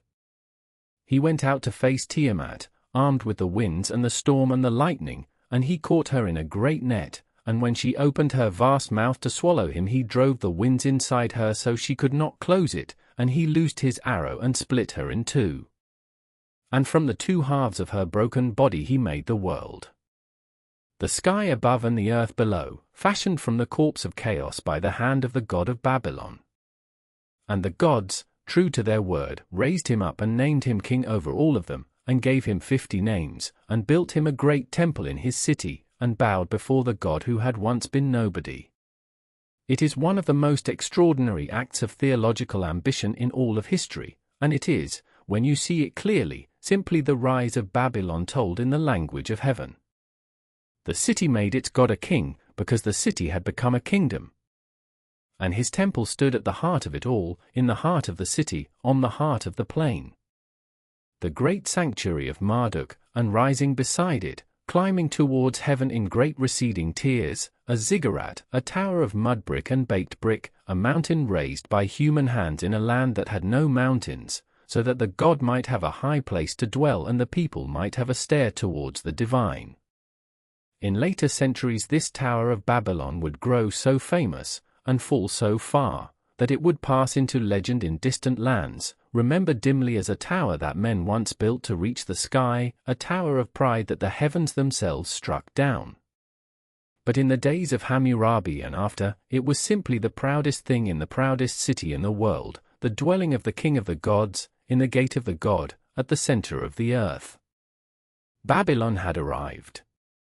It had law and empire and a god enthroned above all others, and for a moment, a brief and shining moment, it must have seemed that here, at last, was a thing built to last forever. It did not last. That is the lesson the river plain teaches, over and over, to anyone patient enough to listen. The empire that Hammurabi spent a lifetime building, with all his cunning and all his patience, did not long survive the man who built it. For the truth was that the empire was held together, above all, by him. By his force of will, his reputation, his network of fear and respect and obligation, his sheer ability. He was the keystone, and when a keystone is removed, the arch comes down. Hammurabi died, after 43 years upon the throne, an old man who had remade the world, and the throne passed to his son. And almost at once, the great structure began to loosen and slip. The son was not the father. He held the throne, but he did not hold the land as his father had held it. The conquered kingdoms, the proud old cities of the south that had been folded into Babylon by force, began to stir. They had not forgotten that they had once been free. They had not forgotten their own kings, their own gods, their own glory. And in the south, a serious rebellion broke out, the cities of the ancient heartland rising against Babylonian rule, and Hammurabi's son could not entirely put it down. He fought, and he held what he could, but the empire was already shrinking around him, slipping back towards the patchwork it had been before his father gathered it up. It went on like that for the kings who followed, a slow unraveling across the generations. Each held a little less than the one before. The grand empire of Hammurabi contracted, decade by decade, back towards its origins, until the dynasty he had founded ruled little more than the city of Babylon itself and its immediate lands, a kingdom again rather than an empire, proud and weakened, living on the memory of a greatness that had passed. The marshes and the southern cities went their own way. The trade route shifted. The world that Hammurabi had so brilliantly mastered had moved on, and his heirs were left ruling a smaller and quieter realm, keeping the temples, keeping the laws, keeping the name of Babylon alive, but no longer the masters of the world their ancestor had conquered. It is a familiar shape, this. We have seen it before in this long story, and we will see it again. The great founder, and then the long slow descent of those who inherit what they did not build. Empires are made by extraordinary men in a single lifetime, and unmade by ordinary time over many. And while the heirs of Hammurabi ruled their diminished kingdom and watched the glory drain slowly away, something was changing far beyond the edges of their world, out past the familiar borders, in the mountains to the north and the east. New peoples were stirring. Peoples the old empires of Mesopotamia had barely heard of, who came from lands the river kings could not have placed on any map they knew. And they were not coming as the old enemies had come, on foot and by river, fighting the slow battles of the Bronze Age plain. They were coming with something new, something that would change the very nature of war and bring the old world to its knees. They were coming with horses. They were coming with the chariot, light and fast and terrible, a weapon the old empires had no answer for. And behind them, gathering in the dark beyond the firelight of the known world, were peoples with iron in their hearts and iron, soon, in their hands, and an ambition as hard and cold as the metal itself. The age of Babylon's first greatness was ending. The plain that had given birth to civilization itself was about to feel the wheels of a faster, hungrier world rolling down out of the hills. And the city of Hammurabi, the gate of the god, the center of the earth, would soon learn that no center holds forever, and that the storm, when it finally comes, comes from the directions you were not watching. Hammurabi died, and the world he had built began, almost at once, to loosen. This is the quiet truth of so many great kings, and it was true of him. The empire he had stitched together out of the cities of the plain, Babylon at its heart, had been held in place not by walls or institutions but by the sheer force of one man's attention. He had ruled by reading every dispute, by answering every letter, by being everywhere at once in the minds of his people. And when that attention closed forever, the threads he had drawn so tight began to slip from the spool. His son inherited the throne and the title and the great stone law that still stood in the temple courtyard. But he did not inherit his father's grip, and no one could have.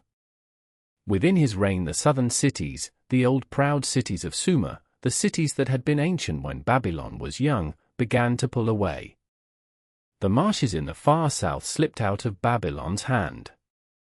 The kingdom that had briefly held the whole land contracted, year by year, like a man drawing his cloak tighter against a cold that keeps deepening. And the people of Babylon, who had lived through the golden noon of Hammurabi's power, now lived in its long afternoon, and the light was failing, and they could feel it failing, though they could not yet see what waited for them in the dark. For a century and more after Hammurabi, his descendants held Babylon, but they held less and less of anything else. The records grow thinner. The confident royal inscriptions, the proud accounts of canals dug and enemies broken, give way to a quieter, more anxious tone, the tone of men managing a decline they cannot reverse. The economy slowed. There are signs of abandoned fields, of cities shrinking, of the careful irrigation that had made the land fruitful falling into neglect in places. The South, always restless, broke free entirely and went its own way under its own kings.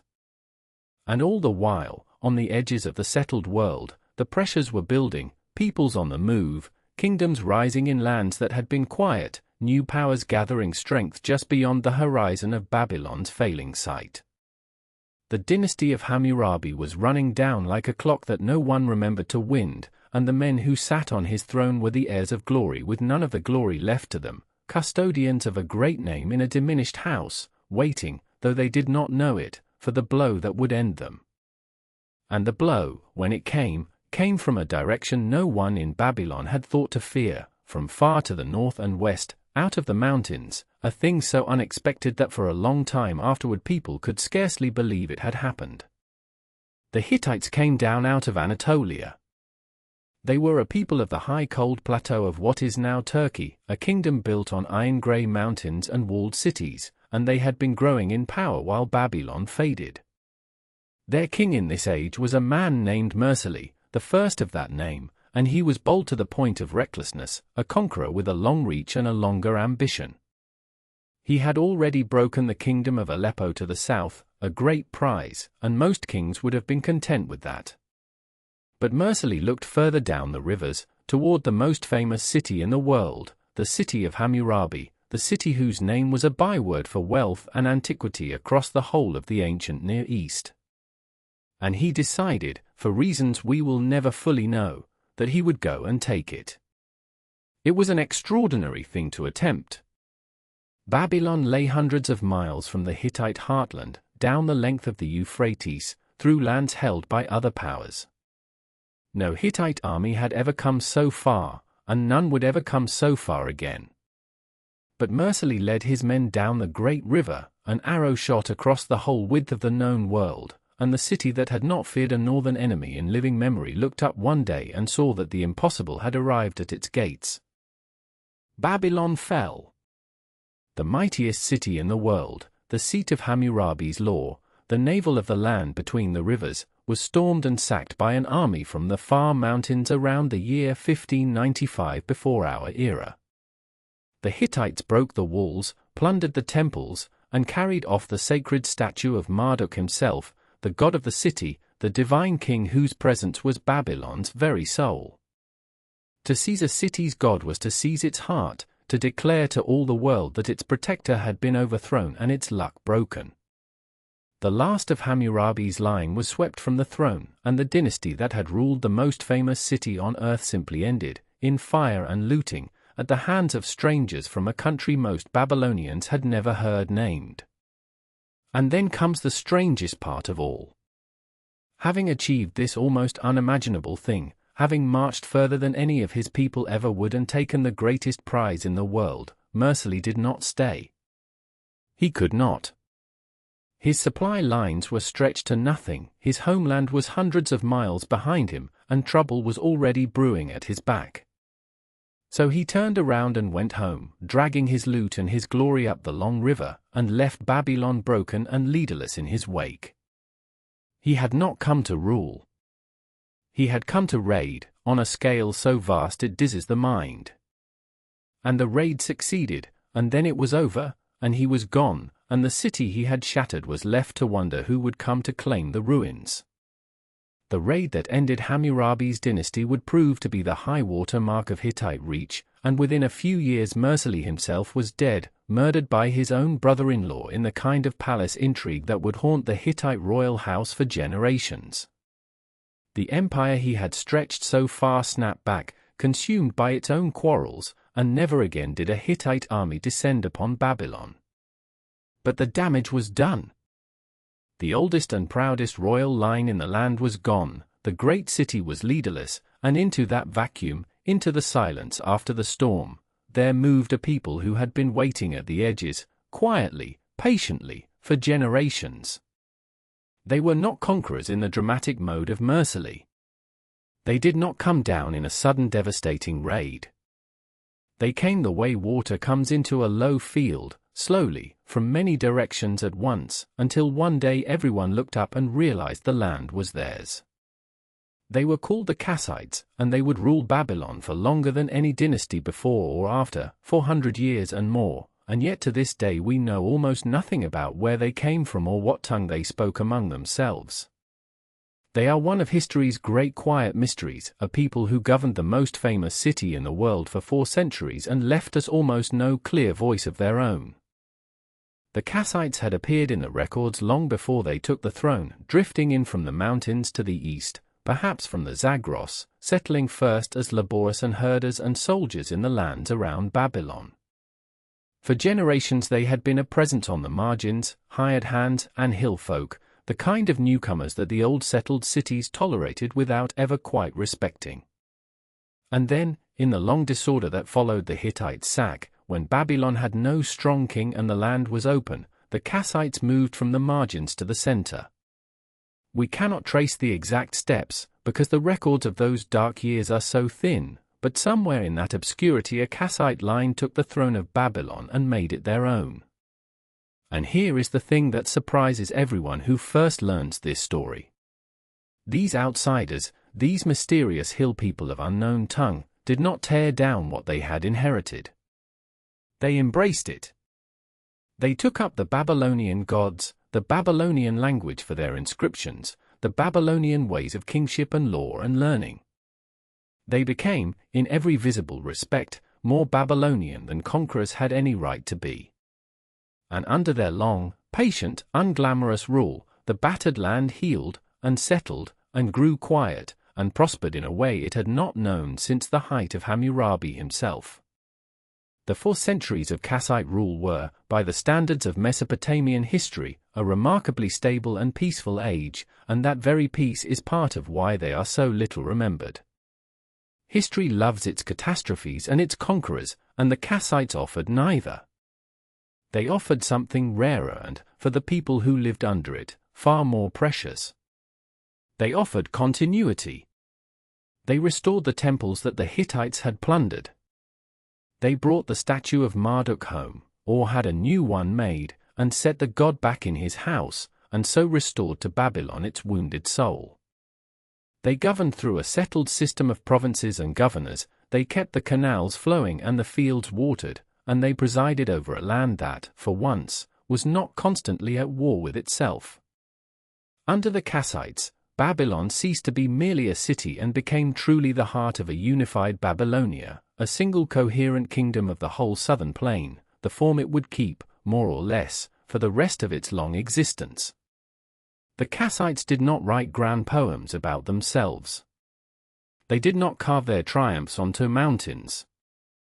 They simply ruled, steadily and well, for longer than the United States has so far existed, and the proof of their success is precisely that so little dramatic happened.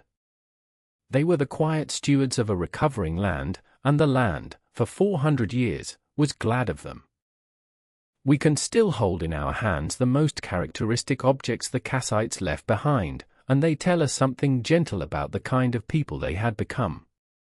They are called kuduru, boundary stones, carved blocks of dark stone that recorded grants of land, the king giving an estate to a loyal servant, a gift of fields and the right to hold them.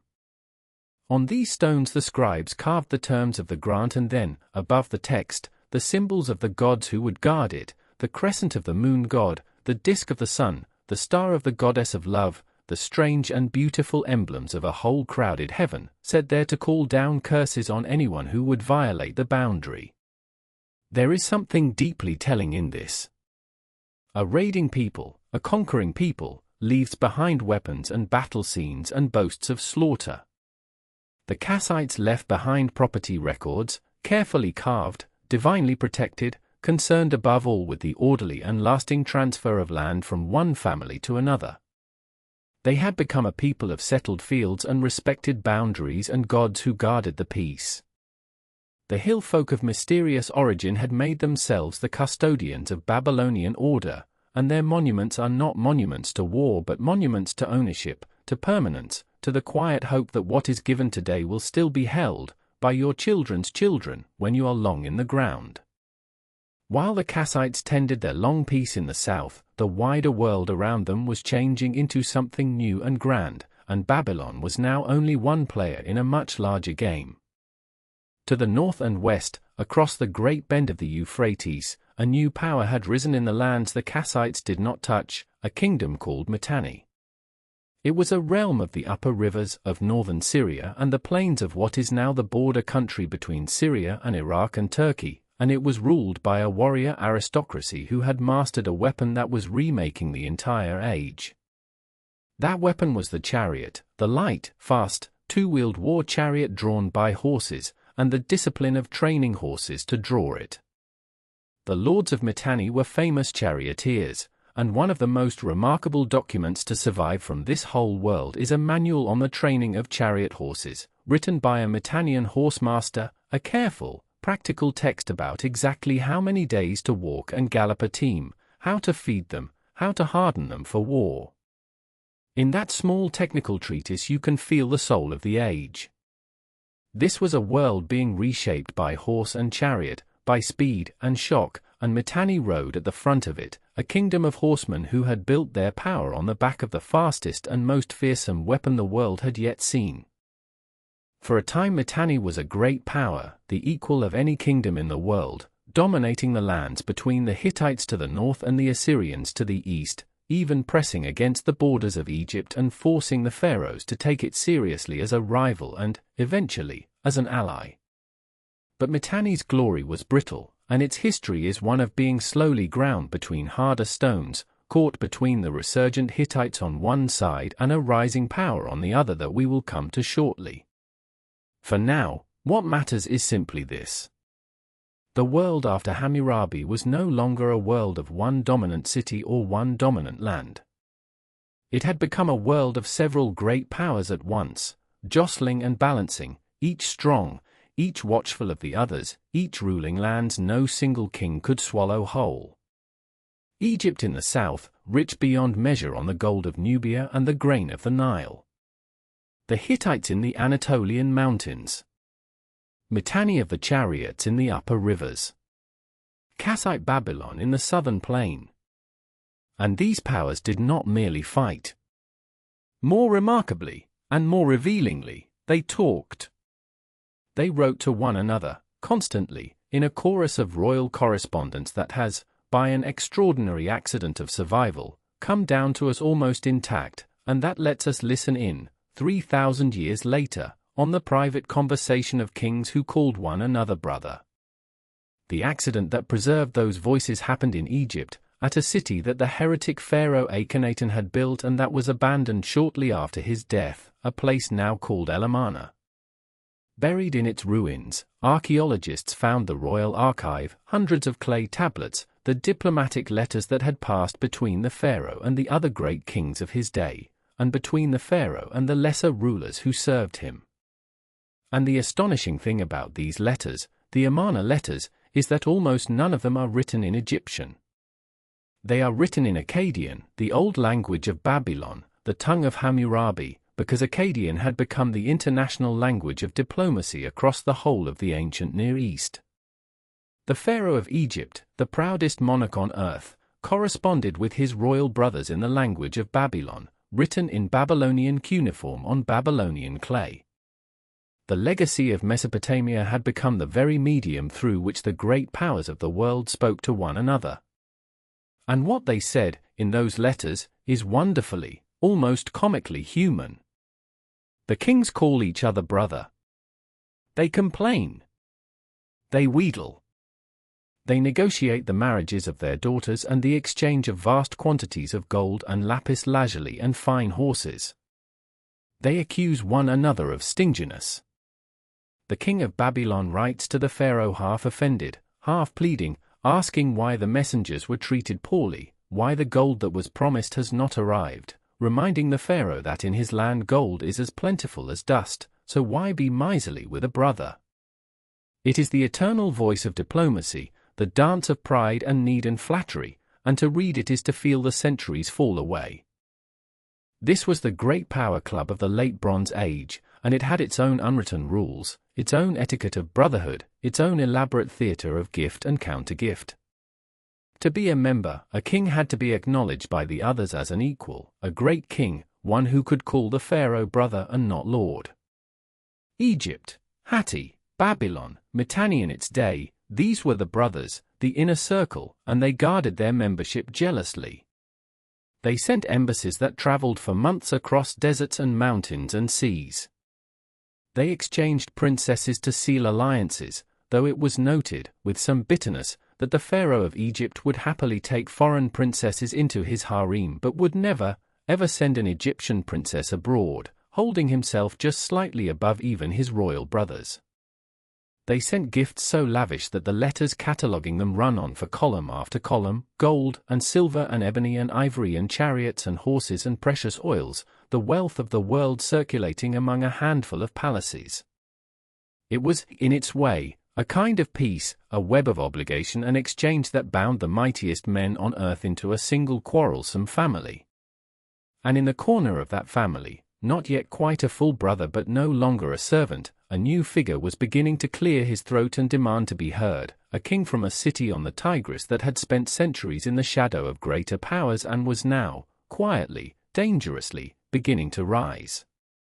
That city was Ashur, on the western bank of the Tigris, and the land it gave its name to was Assyria.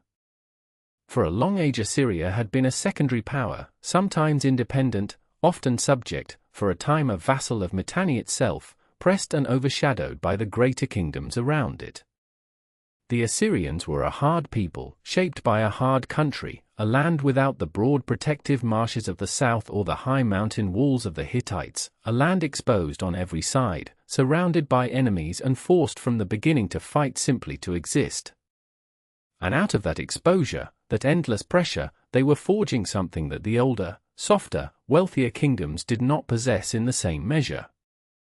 They were forging a temperament of iron, a culture built around the army and the king who led it, a conviction that survival meant strength and strength meant conquest and conquest never ended. As Mitanni weakened, caught between the Hittites and this rising eastern neighbor, Assyria seized its chance. Its kings threw off the last shreds of subjection, declared themselves great kings in their own right, and began to write, cautiously at first and then with growing boldness, to the other monarchs of the world, demanding to be counted among the brothers. The king of Babylon was offended by the pretension of it. The pharaoh was wary. But the upstart could not be ignored, because behind the demand stood something the older kingdoms could feel but not yet name, a new kind of energy, restless and acquisitive and unafraid. So this is where we leave the world for now, poised on the edge of a great change. The land between the rivers had passed through the death of Hammurabi's line, through the shocking raid that toppled Babylon from the north, through the long quiet centuries of the mysterious Kassites who healed the land and restored its gods and asked only to be allowed to govern in peace. It had become one corner of a wider, glittering, interconnected world, a world of great kings who called each other brother and wrote to one another in the old Babylonian tongue, a world of chariots and gold and lavish embassies and careful, jealous diplomacy. It was, by any measure, a sophisticated age, an age that believed in its own permanence, an age whose kings could not imagine that the web binding them together might ever come apart. But the Bronze Age world was already trembling, though almost no one inside it could feel the tremor yet. And in the north, on the exposed plains beside the Tigris, a hard new kind of kingdom was rising, a state organized for war as no kingdom before it had been, a people who would not be content, as the Kassites had been, to tend the fields and guard the boundaries and keep the long peace. The Assyrians were coming. And the gentle world of brotherly kings and exchanged princesses was about to meet a power that understood only one language, and it was not the language of gifts. But that part of the story belongs to the dark that was still gathering, and for now the lamps of the great palaces still burned, and the kings still called each other brother, and the world still believed, as worlds always do, that the morning would come as it always had. There is a city we have not yet truly entered, though it has waited in the background of this whole story, on a bluff above the river in the north, where the Tigris runs fast and cold out of the highlands. The city is called Ashur. It is one of the oldest continuously inhabited places in all of Mesopotamia, a settlement already ancient when Babylon was young, perched on a rocky shoulder of land that rises above the water like the prow of a ship. From its walls you can see a long way in every direction, across the plains to the south and the hills to the north, and that is the first thing to understand about Ashur. It was a watchful place. A place that learned, very early, to look outward at a hard world and to take its measure. The men who built it were merchants and farmers and soldiers all at once, because in that exposed northern country you could not afford to be only one thing. And over the city, in the city, around the city, was a god who shared its name. Not a borrowed god, not a god imported from some grander capital. The god was the city, and the city was the god, and both were called Ashur. To be a citizen of Ashur was to belong to him, body and soul, and that belonging would one day carry his name to the edges of the known world. It is a strange and important thing, this fusion of a god with a place. In Babylon, Marduk was a king of the gods who happened to dwell in a great city. In Ashur, there was no separating the deity from the stone. The god was the rock the city stood on, the spirit of the community itself, abstract and faceless, without the rich mythology that surrounded the southern gods. He had no famous story of how he made the world, no epic of his battles. He simply was, the way the city simply was, enduring on its bluff above the river while dynasties rose and fell to the south. And because the god and the city were one, anything done in his name was, by definition, holy. The expansion of Ashur was the expansion of the god. The wars of Ashur were the god's wars. When the armies of this city eventually marched out to swallow the world, they did not march merely for plunder or for glory. They marched to enlarge the dominion of their god, to bring more and more of the earth under his watchful, faceless gaze. It was a conviction that would make them, in time, the most relentless conquerors the ancient Near East had ever seen. But that lay far in the future. For long centuries, Ashur was something altogether more modest. It was a trading town, a colony sender, a community of careful businessmen who reached out across the world not with armies but with donkey caravans and ledgers, and who would have been astonished to learn what their descendants would become. If you had visited Ashur in those early days, you would not have found a warrior state at all.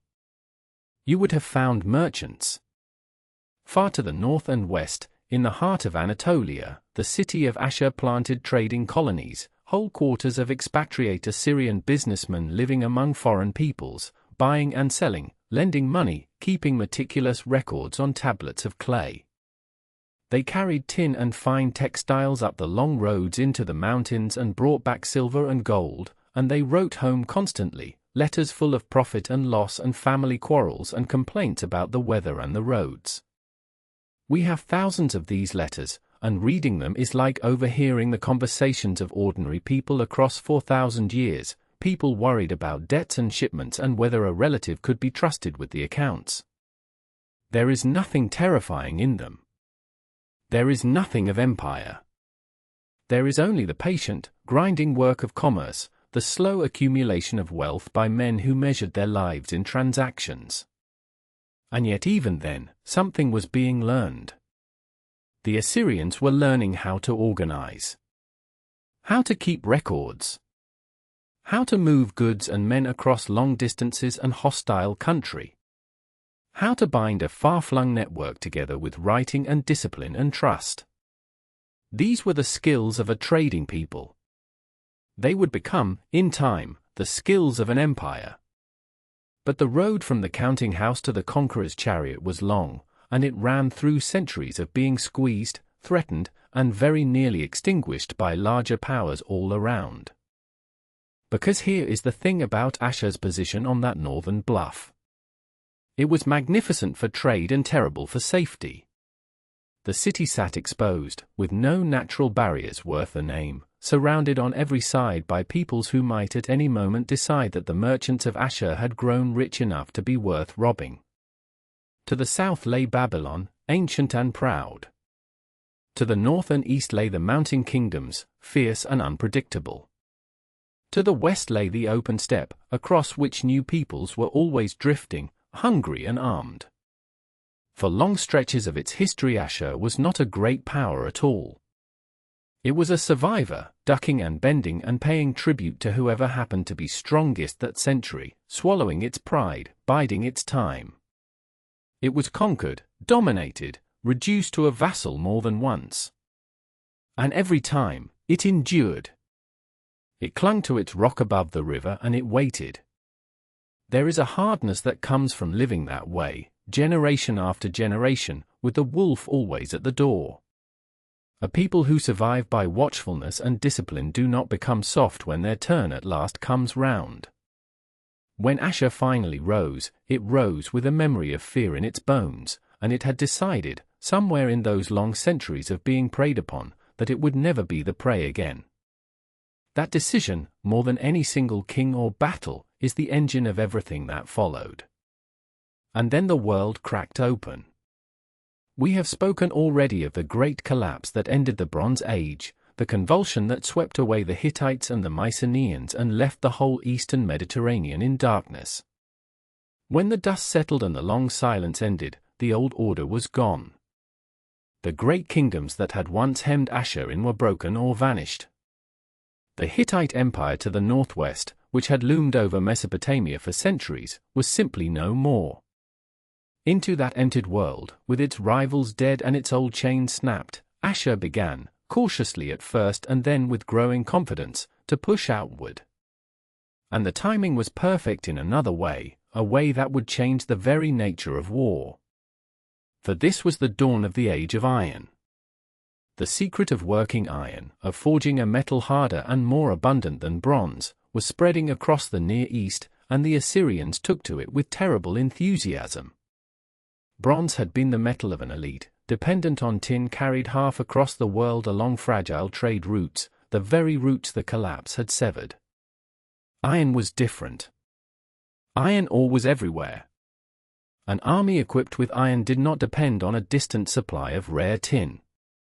It could be armed in numbers, and armed cheaply, with weapons that held a harder edge. The Assyrians, with their genius for organization, understood at once what this meant. It meant they could build something no one had ever quite built before. What they built was an army. Not a war band summoned for a season and then sent home to the fields. Not a feudal levy of farmers who fought when their lord required it and grumbled to be back at the harvest. The Assyrians built, over generations, something closer to a permanent, professional fighting force, a standing army that trained, that drilled, that existed as an institution in its own right. This was a revolution as profound, in its way, as the coming of iron. An army of part-time farmers can fight a battle. A professional army can wage a campaign, year upon year, marching out each season with the regularity of the harvest itself, returning, refitting, marching again. It can specialize. It can develop officers and quartermasters and engineers. It can remember its own lessons and pass them down. The Assyrian army was organized into divisions and units, with a clear chain of command running up to the king himself, who in this society was first and foremost a war leader, a man whose primary duty to his god was conquest. The soldiers were equipped from royal arsenals, fed from royal granaries, paid from royal treasuries swollen with the spoils of last year's campaign. It was a machine designed to do one thing supremely well, and that one thing was the methodical, relentless, year-after-year application of organized violence. And it would soon become the most feared instrument on earth. The pieces of that machine, when you look at them closely, fit together with a frightening cleverness. At the core were the foot soldiers, ranks of spearmen and archers, the archers especially deadly with their composite bows, often working in pairs, one man drawing and loosing while the other held a great shield to cover them both. There was the cavalry, riders on horseback who could move faster than any chariot across broken ground, scouting, harrying, running down a fleeing enemy. The use of mounted troops on a large scale was something relatively new, and the Assyrians refined it into an art, training men and horses together until they moved as one. And there were the chariots still, heavier now, platforms for archers and for the nobility, thundering across the plain. But perhaps the most telling part of the Assyrian war machine was not the part that won battles in the open field. It was the part that took cities. For the Assyrians became masters of the siege, and that mastery, more than anything, was what allowed them to build an empire rather than merely to raid one. Consider what a walled city meant to an ancient army. Most attackers, faced with high walls and a determined defense, could do very little except sit down outside and wait, hoping to starve the defenders into surrender before their own supplies ran out or disease thinned their ranks. A siege could last for years, and most armies simply did not have the patience or the organization to see one through. The Assyrians changed that. They developed siege engines, great wheeled towers that could be rolled up against a wall to let archers shoot down into the city, and battering rams housed in protective sheds, tipped with iron, that could pound at a gate or worry at the stones of a rampart until they crumbled. They learned to undermine walls, to dig beneath the foundations and bring them down. They built ramps of earth and rubble against the walls so that their soldiers could simply walk up and over. They turned the taking of a fortified city from a matter of luck and patience into a matter of engineering, a problem to be solved with the right tools applied in the right order. And once a city understood that the Assyrians could take it, walls or no walls, the calculation of resistance changed entirely. Which brings us to the darker genius of the Assyrian state, the thing that made their armies even more terrible than their iron and their engines. The Assyrians understood the power of fear. This is the part of the Assyrian story that must be handled with care, because it is real and it mattered, and yet it was not, in the end, the whole of who they were. The kings of Assyria practiced something we would now call psychological warfare. They knew that a city which fought to the last would cost them dearly, in time and men and the long delay of a siege. So they made certain, very deliberately, that the fate of those who resisted became widely known. They carved their campaigns onto the walls of their palaces in great stone reliefs, and they wrote of them in their annals in a language meant to terrify, boasting of the harshness visited upon those who defied the god Ashur. The intention was strategic, not merely cruel. It was advertisement. The next city down the road, hearing what had befallen the last one that closed its gates, was meant to weigh that knowledge and to think very hard before resisting. A city that surrendered at the first summons might be spared, made to pay tribute and bow its head, but left standing. A city that fought was made into an example. In this way the Assyrians used terror as a tool to shorten their wars, to make resistance seem not merely dangerous but futile. It was a cold and calculated thing. And it worked, for a long time, until at last it bred a hatred so deep that the whole world would one day rise to repay it. But that reckoning, too, lay far ahead. For now, fear marched before the Assyrian army like a herald, and gates opened that swords had not yet touched. Yet here is where the easy picture of Assyria as a mere engine of terror falls apart, because the truly remarkable thing about these people was not how they conquered but how they held what they conquered. Any number of warlords across history have been able to win battles and burn cities. Very few have known how to turn conquest into lasting dominion, to make a sprawling collection of subdued peoples into a functioning state. This was the real genius of Assyria, and it was an administrative genius, the patient organizational instinct of those long-ago merchants reborn on the scale of empire. The Assyrians did not simply defeat their neighbors and ride home. They absorbed them.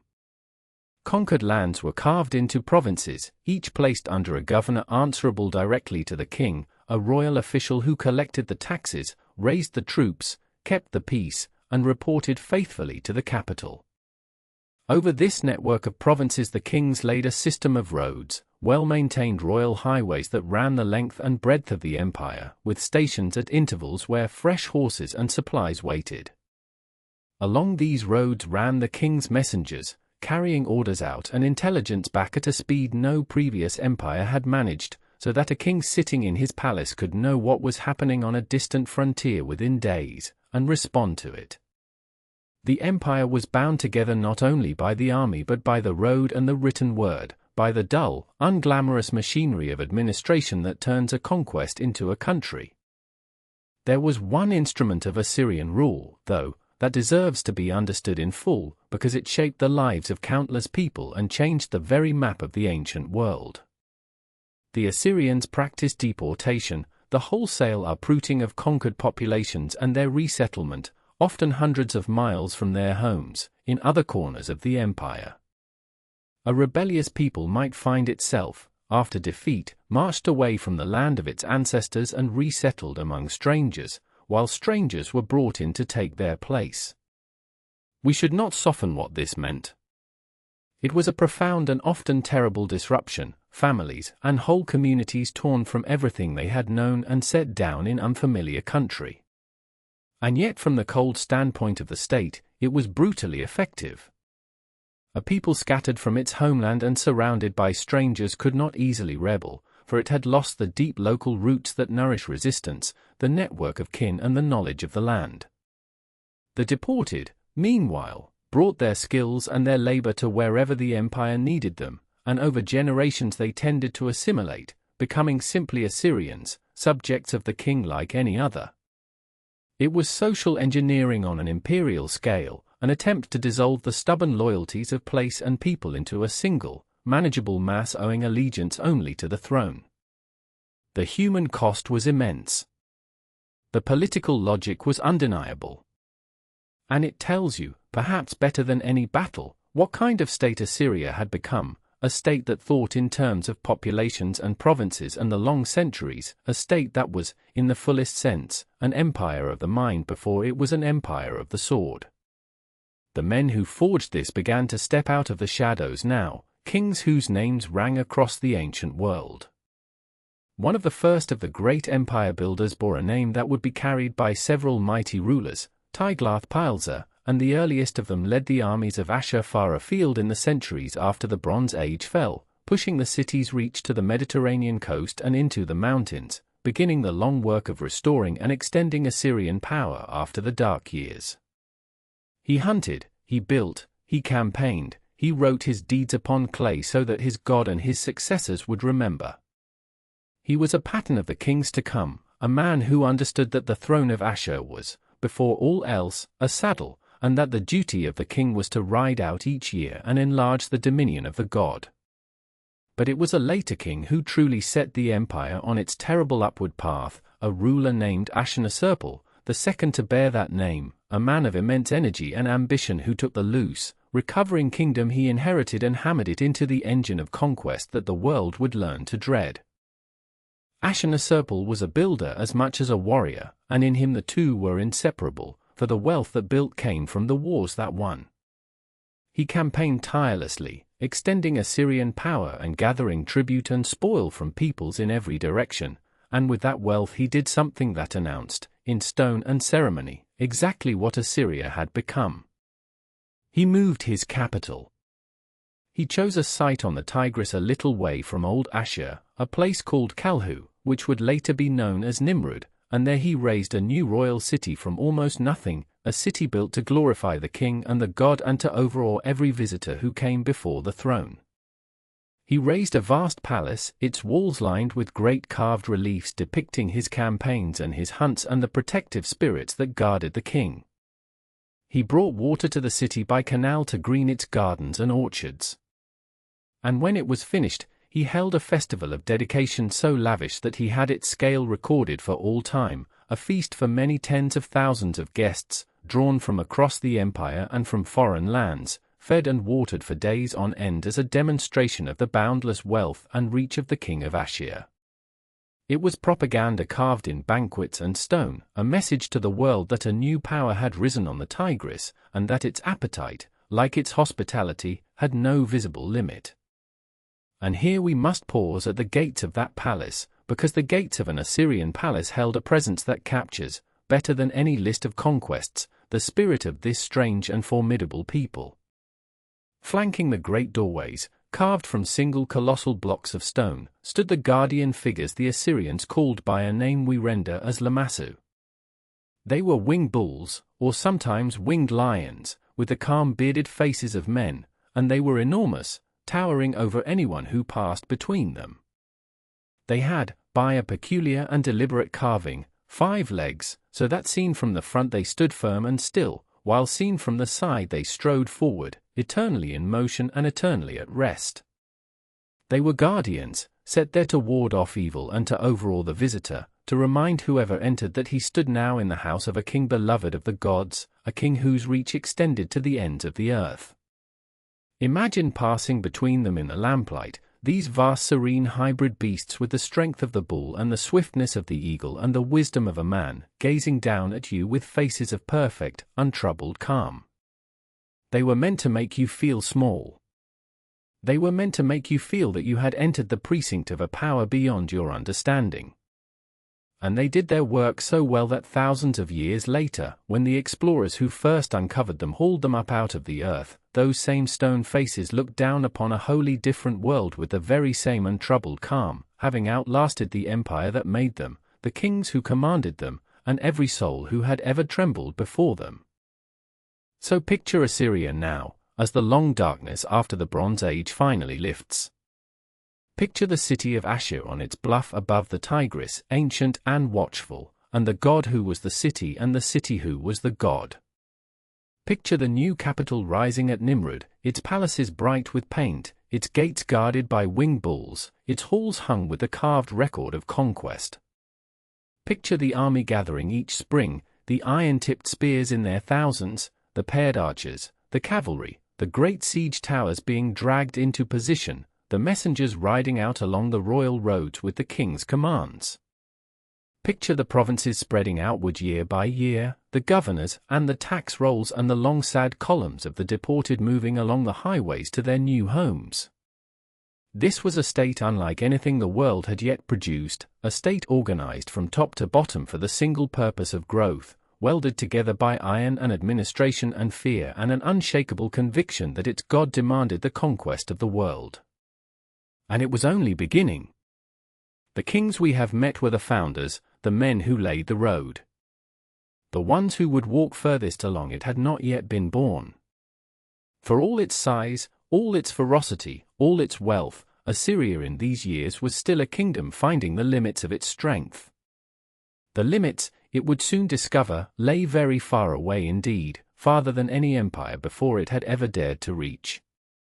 And in the generations to come, the armies that mustered each spring on the plain below Ashur would march out and out and out until they had stitched together under one god and one king the largest empire the world had ever seen, a dominion stretching from the mountains of the east to the great river of Egypt, a thing so vast that even the men who built it could scarcely have imagined it, standing in those early days at the foot of the winged bulls, looking out from the walls of the watchful city toward a horizon they had only just begun to cross. And so the throne that had risen from the marshes of the south now ruled the largest empire the world had yet seen. From the green delta of Egypt in the west to the high passes of the Persian hills in the east, from the cedar forests of the north to the deserts of Arabia, the lands and their peoples answered, in the end, to one city on the banks of the Tigris.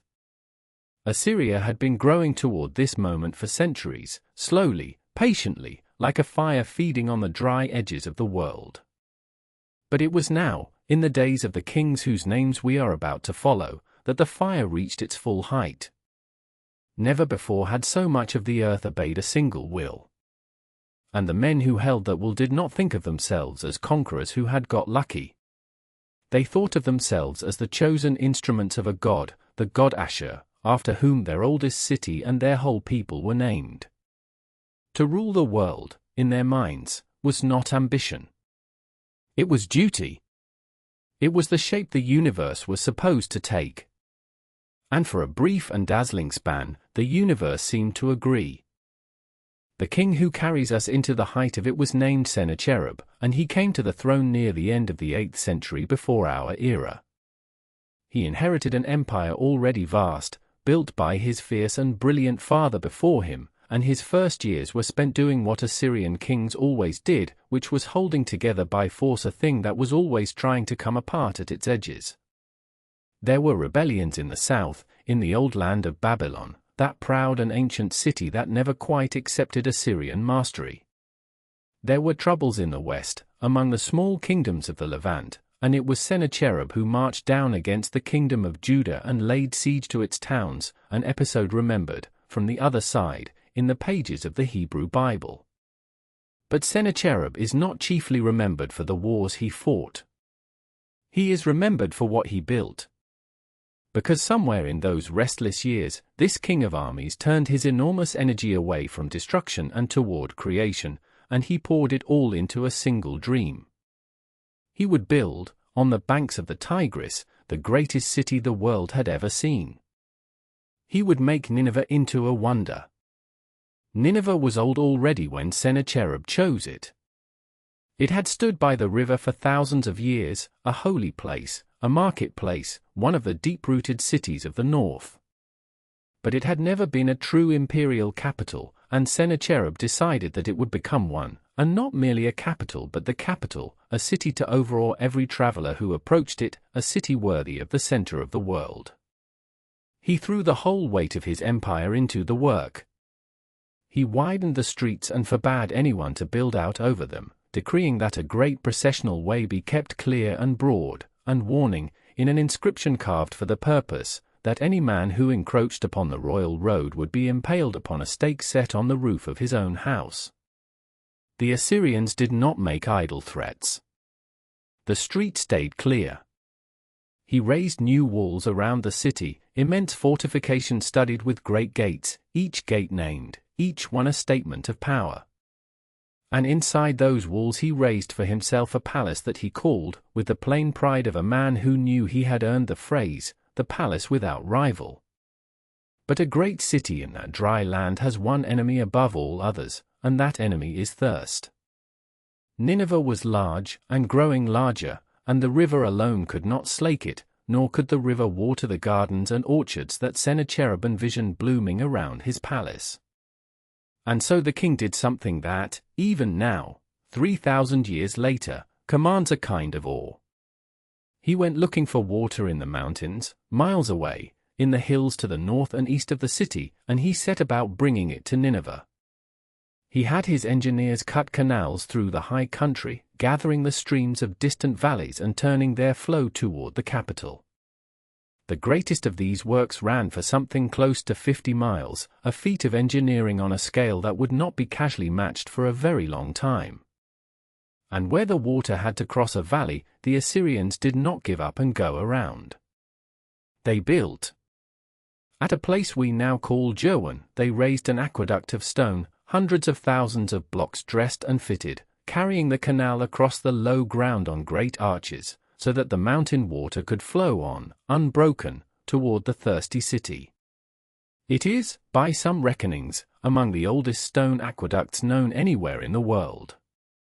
And cut into those very stones, where the water passed over them, Sennacherib left a line that tells you exactly how he understood himself. Over a long distance, he said, he had brought a watercourse to Nineveh, joining together the waters. He was not merely a king. He was a man who could command rivers to change their course and obey. And the water, when it arrived, did not merely fill the cisterns and the basins. It made the desert bloom. For this is the part of Sennacherib's Nineveh that lingers longest in the imagination. Around his palace and through his city, the king laid out gardens, vast irrigated gardens, planted with trees gathered from every corner of his enormous empire. He brought, by his own account, exotic trees and plants from the mountains and from far-off lands, cottonwoods that he marveled at, vines, fruit-bearing orchards, herbs and reeds. He created marshes, deliberately, and stocked them with birds and with wild boar, and let the water spread into pools where, in that arid country, water had never been meant to lie. He raised the gardens on terraces, watered by his canals, hanging green and impossible above the dust of the plain. And here the story brushes against one of the most famous and most argued over wonders of the ancient world. For there is a real and serious case, made by careful scholars, that the gardens men would later call the Hanging Gardens of Babylon were not at Babylon at all, but here, at Nineveh, the creation not of some Babylonian queen of legend but of this very Assyrian king, who left detailed records of building exactly such a thing, terrace gardens watered by a marvel of engineering, in an age when Babylon has left us no comparable account of its own. Whether that case is finally true, no one can say for certain. But stand for a moment in the idea of it. A green and terraced paradise, fed by water carried 50 miles through the mountains, blooming above the brown river in the heart of the most feared empire on earth. That was Nineveh at its height. That was what the king had made. But the gardens and the canals and the palace without rival were only the most beautiful face of something far larger and far harder. Because beneath the green terraces lay the machinery of the greatest empire the world had yet assembled, and that machinery did not run on beauty. It ran on roads, and on records, and on fear, and on a thoroughness of organization that the world had simply never seen at such a scale before. The Assyrians had perfected the art of holding distant lands. They built roads, the famous royal roads, and along them they set stations where royal messengers could change horses and press on, so that word of a revolt on one frontier could reach the king in his palace with a speed that astonished everyone who encountered it. They ran a system of governors and inspectors and informers, men whose letters survive to this day, written to the king in the careful, anxious tones of officials who knew that failure was not forgiven. They kept lists of everything, of soldiers and horses and tribute and grain, of who owed what and who had not yet paid. The empire was, in a sense, an enormous accounting machine wearing the mask of a god, and it worked. Across more than 1,000 miles, the will of one man was felt in the daily lives of millions. And whenever that will was defied, the answer came, swift and terrible, in the form of an army that was, for its age, very nearly unstoppable. For the Assyrian army was the instrument that made all the rest possible, and it was the most formidable fighting force the ancient Near East had yet produced. It was not a seasonal levy of farmers called up at harvest's end. At its core it was professional, drilled, equipped from the empire's own workshops with iron weapons and armor, and it had mastered every art of war that the age could offer. It had heavy infantry and light infantry, archers and slingers, chariots and, increasingly, cavalry, mounted men who could move and strike with a speed that older armies could not match. And above all it had become the master of the siege.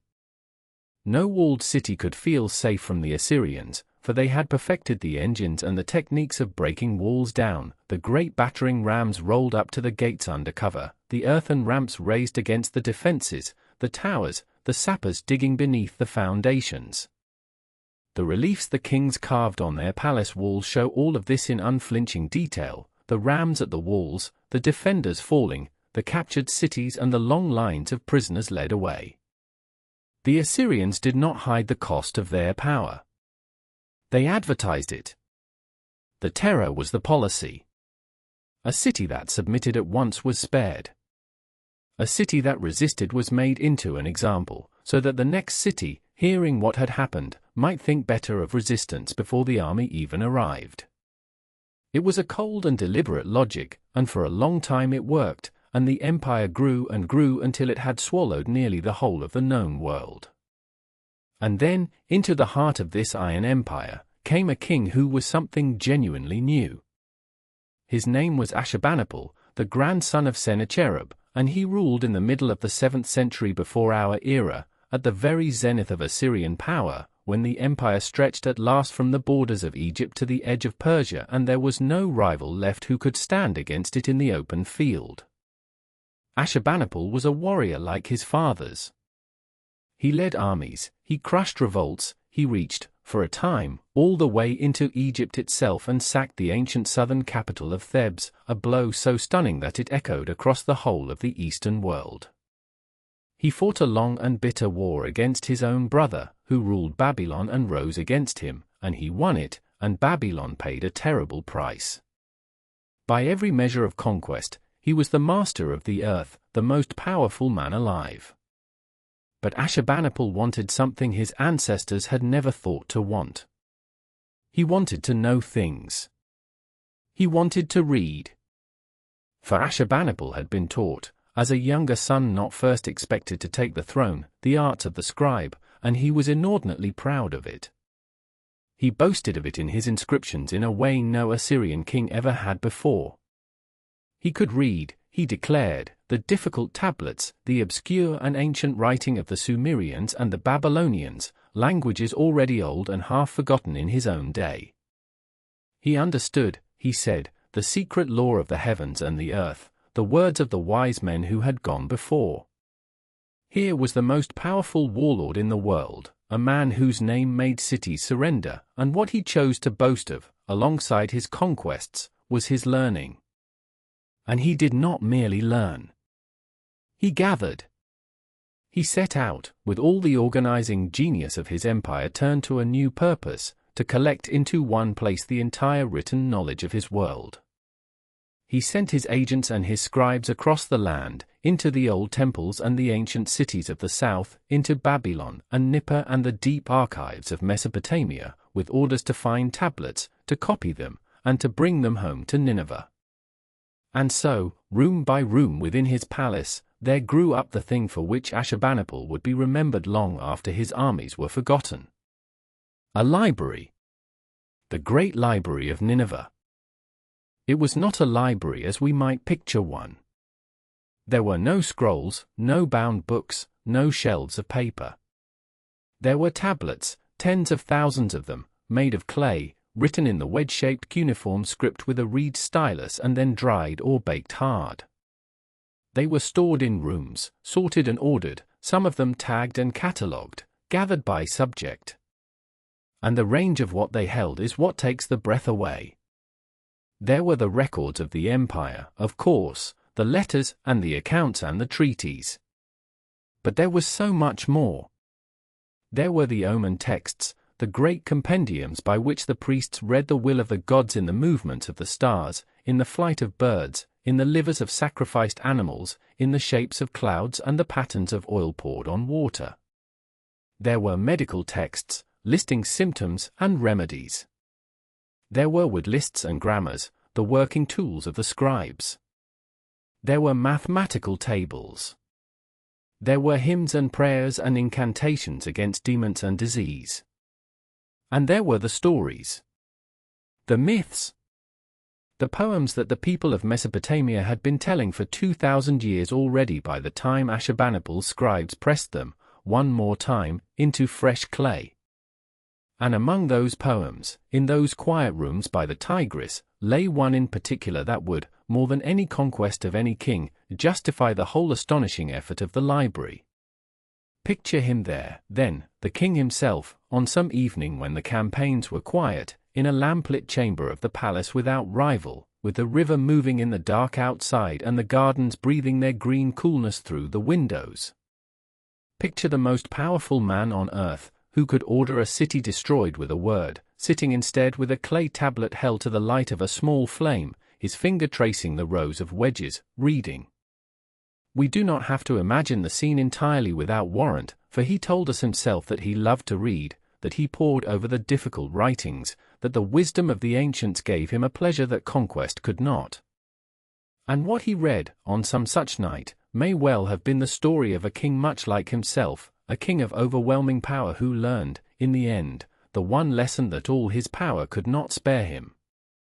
For among the treasures of his library lay the Epic of Gilgamesh. It was already ancient.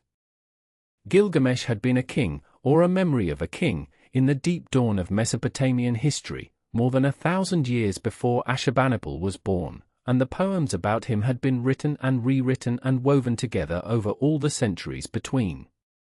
By Ashurbanipal's day the epic had reached the great and sorrowful form in which we now know it, the story of a mighty king, 2/3 god and 1/3 man, who ruled the city of Uruk with a heavy hand, and who found a friend, the wild man Enkidu, and loved him, and then lost him to death. And it is the losing that makes the poem immortal. For when Enkidu died, Gilgamesh, who had feared nothing, was undone by grief and by a new and terrible knowledge, the knowledge that he too would die, that all his strength and all his glory could not save him from the common fate of every living thing. And so the great king set out on a desperate journey to the ends of the earth, to find the secret of eternal life, to escape the death that had taken his friend. He crossed the waters of death. He found the one man who had been granted immortality by the gods, a man named Utnapishtim, who lived at the edge of the world. And Utnapishtim told him a story.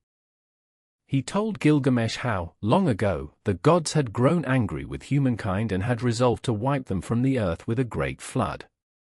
He told how one god, taking pity, had warned a single man, and bidden him build a great boat, and take aboard it his family and the seed of every living creature. He told how the rains came and the waters rose until the whole world was drowned and even the gods cowered in fear at the destruction they had loosed. He told how the boat came at last to rest upon a mountain top, and how the man sent out a dove, and then a swallow, and then a raven, to find whether the waters had receded, until at last the raven did not return, for it had found dry land. Anyone who has heard the story of Noah will feel a strange shiver reading those clay tablets, for here, set down by an Assyrian scribe in the 7th century before our era and copied from sources older still, is plainly the same tale, the same flood, the same lonely vessel, the same bird sent out across the waters, written down long before the Bible took its final shape. The story of the great flood was already, in Ashurbanipal's library, immeasurably old. And it had survived, against all odds, by being carved into clay, and stored in those quiet rooms, and then buried in the wreck of an empire. For here is the quiet irony at the heart of the whole magnificent thing, the irony that gives Nineveh its place in a story told for sleep. The library that Ashurbanipal built to preserve the knowledge of the ages was preserved, in the end, only because the empire that built it fell. When Nineveh was finally destroyed, the great rooms full of clay tablets burned with everything else, and the fire that consumed the palace baked those tablets harder than any kiln, and then the rubble buried them, and there they lay, beneath the earth, through 25 centuries of silence, until the spades of explorers in the 19th century broke into the buried rooms and lifted the tablets out into the light. Had Nineveh endured, the soft clay might have crumbled away with the slow passing of the years. Because Nineveh died in fire, the Epic of Gilgamesh, and the oldest written flood story in the world, and the medical texts and the star omens and the prayers and the wood lists, the whole gathered memory of a civilization, came down to us, legible, across the abyss of time. The greatest king of the greatest empire reached out to save the wisdom of the world, and the world kept it, but only by way of his ruin. He could not have known that. No one in Nineveh, in those proud and golden years, imagined ruin at all. And that is the thing that hangs over the whole splendid height of it, soft and almost unnoticed, like the first cool breath of an evening that will turn to cold. For in Ashurbanipal's day the empire seemed eternal. It had no equal anywhere. Its armies had never been broken. Its borders touched Egypt and Persia, the river ran full into its gardens, its king read the secrets of the heavens by lamplight in a palace without rival, and the tribute of the whole earth flowed up the great roads to Nineveh. To anyone living inside that moment, it must have seemed the final and permanent shape of the world, the way things simply were and always would be. But empires that stretch from Egypt to Persia must be held, every mile of them, every day, by armies that grow tired and treasuries that run dry and peoples who do not forget that they were conquered. The Assyrians had made themselves feared across the entire world, and fear, while it lasts, is a kind of strength. But it is also a debt, quietly accumulating, owed to every nation that waits, and remembers, and watches for the day the iron grows thin. Beneath the gardens and the canals and the great library, the empire was being held together by a force that could not be spent forever, and that no king, however learned, however mighty, had found a way to renew. Ashurbanipal would die having known nothing but the summit. He would be remembered, in the bitter memory of the peoples he had crushed, as a tyrant, and in the long memory of scholars, as the man who saved Gilgamesh. And in the years just after him, almost at once, the cracks would begin to show. For no one in Nineveh, walking those broad streets beneath the hanging green, drinking the mountain water the king had brought across 50 miles of stone, could have begun to imagine how vast the empire truly was, nor how completely, nor how soon, all of it would fall. For more than 2 centuries, the world had learned to be afraid of Assyria. From the high banks of the Tigris, from the great cities of Nineveh and Ashur and Nimrud and Khorsabad, the kings of Assyria had built the largest empire the ancient world had yet seen, an empire that stretched at its height from the mountains of Iran to the deserts of Egypt, from the Persian Gulf to the shores of the Mediterranean. They had done it with an army unlike anything that had come before, an army of iron and discipline, of siege engines and chariots and engineers who could throw a ramp against any wall and a cavalry that could ride down any enemy in the open field. And they had done it with terror, deliberately, as a tool of state. The Assyrian kings did not merely conquer. They recorded their conquests in stone and made certain the whole world heard of them, the cities burned, the rebels flayed, the populations torn from their homelands and marched away to live and labor somewhere far from everything they had ever known.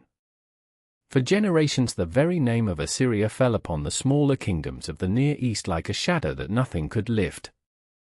And then, in the space of a single human lifetime, that shadow was gone. The empire that had seemed the most permanent thing in the world simply unraveled, so completely that within a few years travelers would pass the ruins of its greatest city and not even know its name. It is worth pausing on how strong Assyria looked at its peak, because the strength is what makes the fall so strange. Under the last of its great kings, a man named Ashurbanipal, the empire reached a height of power and splendor that would have seemed, to anyone living inside it, beyond any possibility of decline. Ashurbanipal ruled from Nineveh, a city of perhaps 120,000 souls, ringed by walls miles long, watered by canals and aqueducts brought down from the hills, planted with gardens that drew on the rivers of an empire. He was a conqueror who broke the kingdom of Elam in the east and sacked its ancient capital, who held Babylon to the south in an iron grip, who received tribute from kings who trembled to displease him. But he was also something rarer among warlords. He was a scholar. He could read the old languages of Sumer and Akkad, the tongues already ancient in his own day, and he gathered into his palace at Nineveh the greatest library the world had yet seen, tens of thousands of clay tablets, the accumulated learning of 2,000 years of Mesopotamian civilization. Myths and medicine, omens and astronomy, hymns and lore and the great epic of Gilgamesh itself, all collected and copied and shelved in the heart of his city. Here was a king at the summit of the world, master of armies and of knowledge alike, ruling the mightiest empire on earth from a capital that gathered up the wisdom of the ages. And he was, though no one yet knew it, the last of his line who would hold that world together. After him, the descent. For the strange and bitter truth of empires is that they are often most fragile precisely when they look most invincible. Assyria had grown vast, and to grow vast it had stretched itself thin. Every conquest added new lands to defend, new peoples to garrison, new frontiers where rebellion might flare. The army that had won the empire now had to hold it, spread out across thousands of miles, marching from one trouble to the next, never quite able to rest. The treasury that paid for it all was fed by tribute and by plunder, and plunder runs out when there is no one left to conquer. And the populations the Assyrians had torn from their homes and resettled across the empire, hundreds of thousands of displaced people, did not love the masters who had uprooted them. They obeyed because they were afraid. Fear is a powerful thing, but it is not loyalty, and an empire held together only by fear is an empire waiting for the moment its subjects stop being afraid. Beneath the splendor of Ashurbanipal's reign, all of these strains were already at work, quietly, the way a great structure can be sound to the eye while the foundations beneath it are giving way. The empire was overextended, its subjects sullen, its army exhausted, its wealth poured out faster than it could be replaced. It needed only the death of the man at the center to begin coming apart at the seams. And when Ashurbanipal died, the seams gave way with frightening speed. The great king left no clear and undisputed succession, and almost at once Assyria turned upon itself.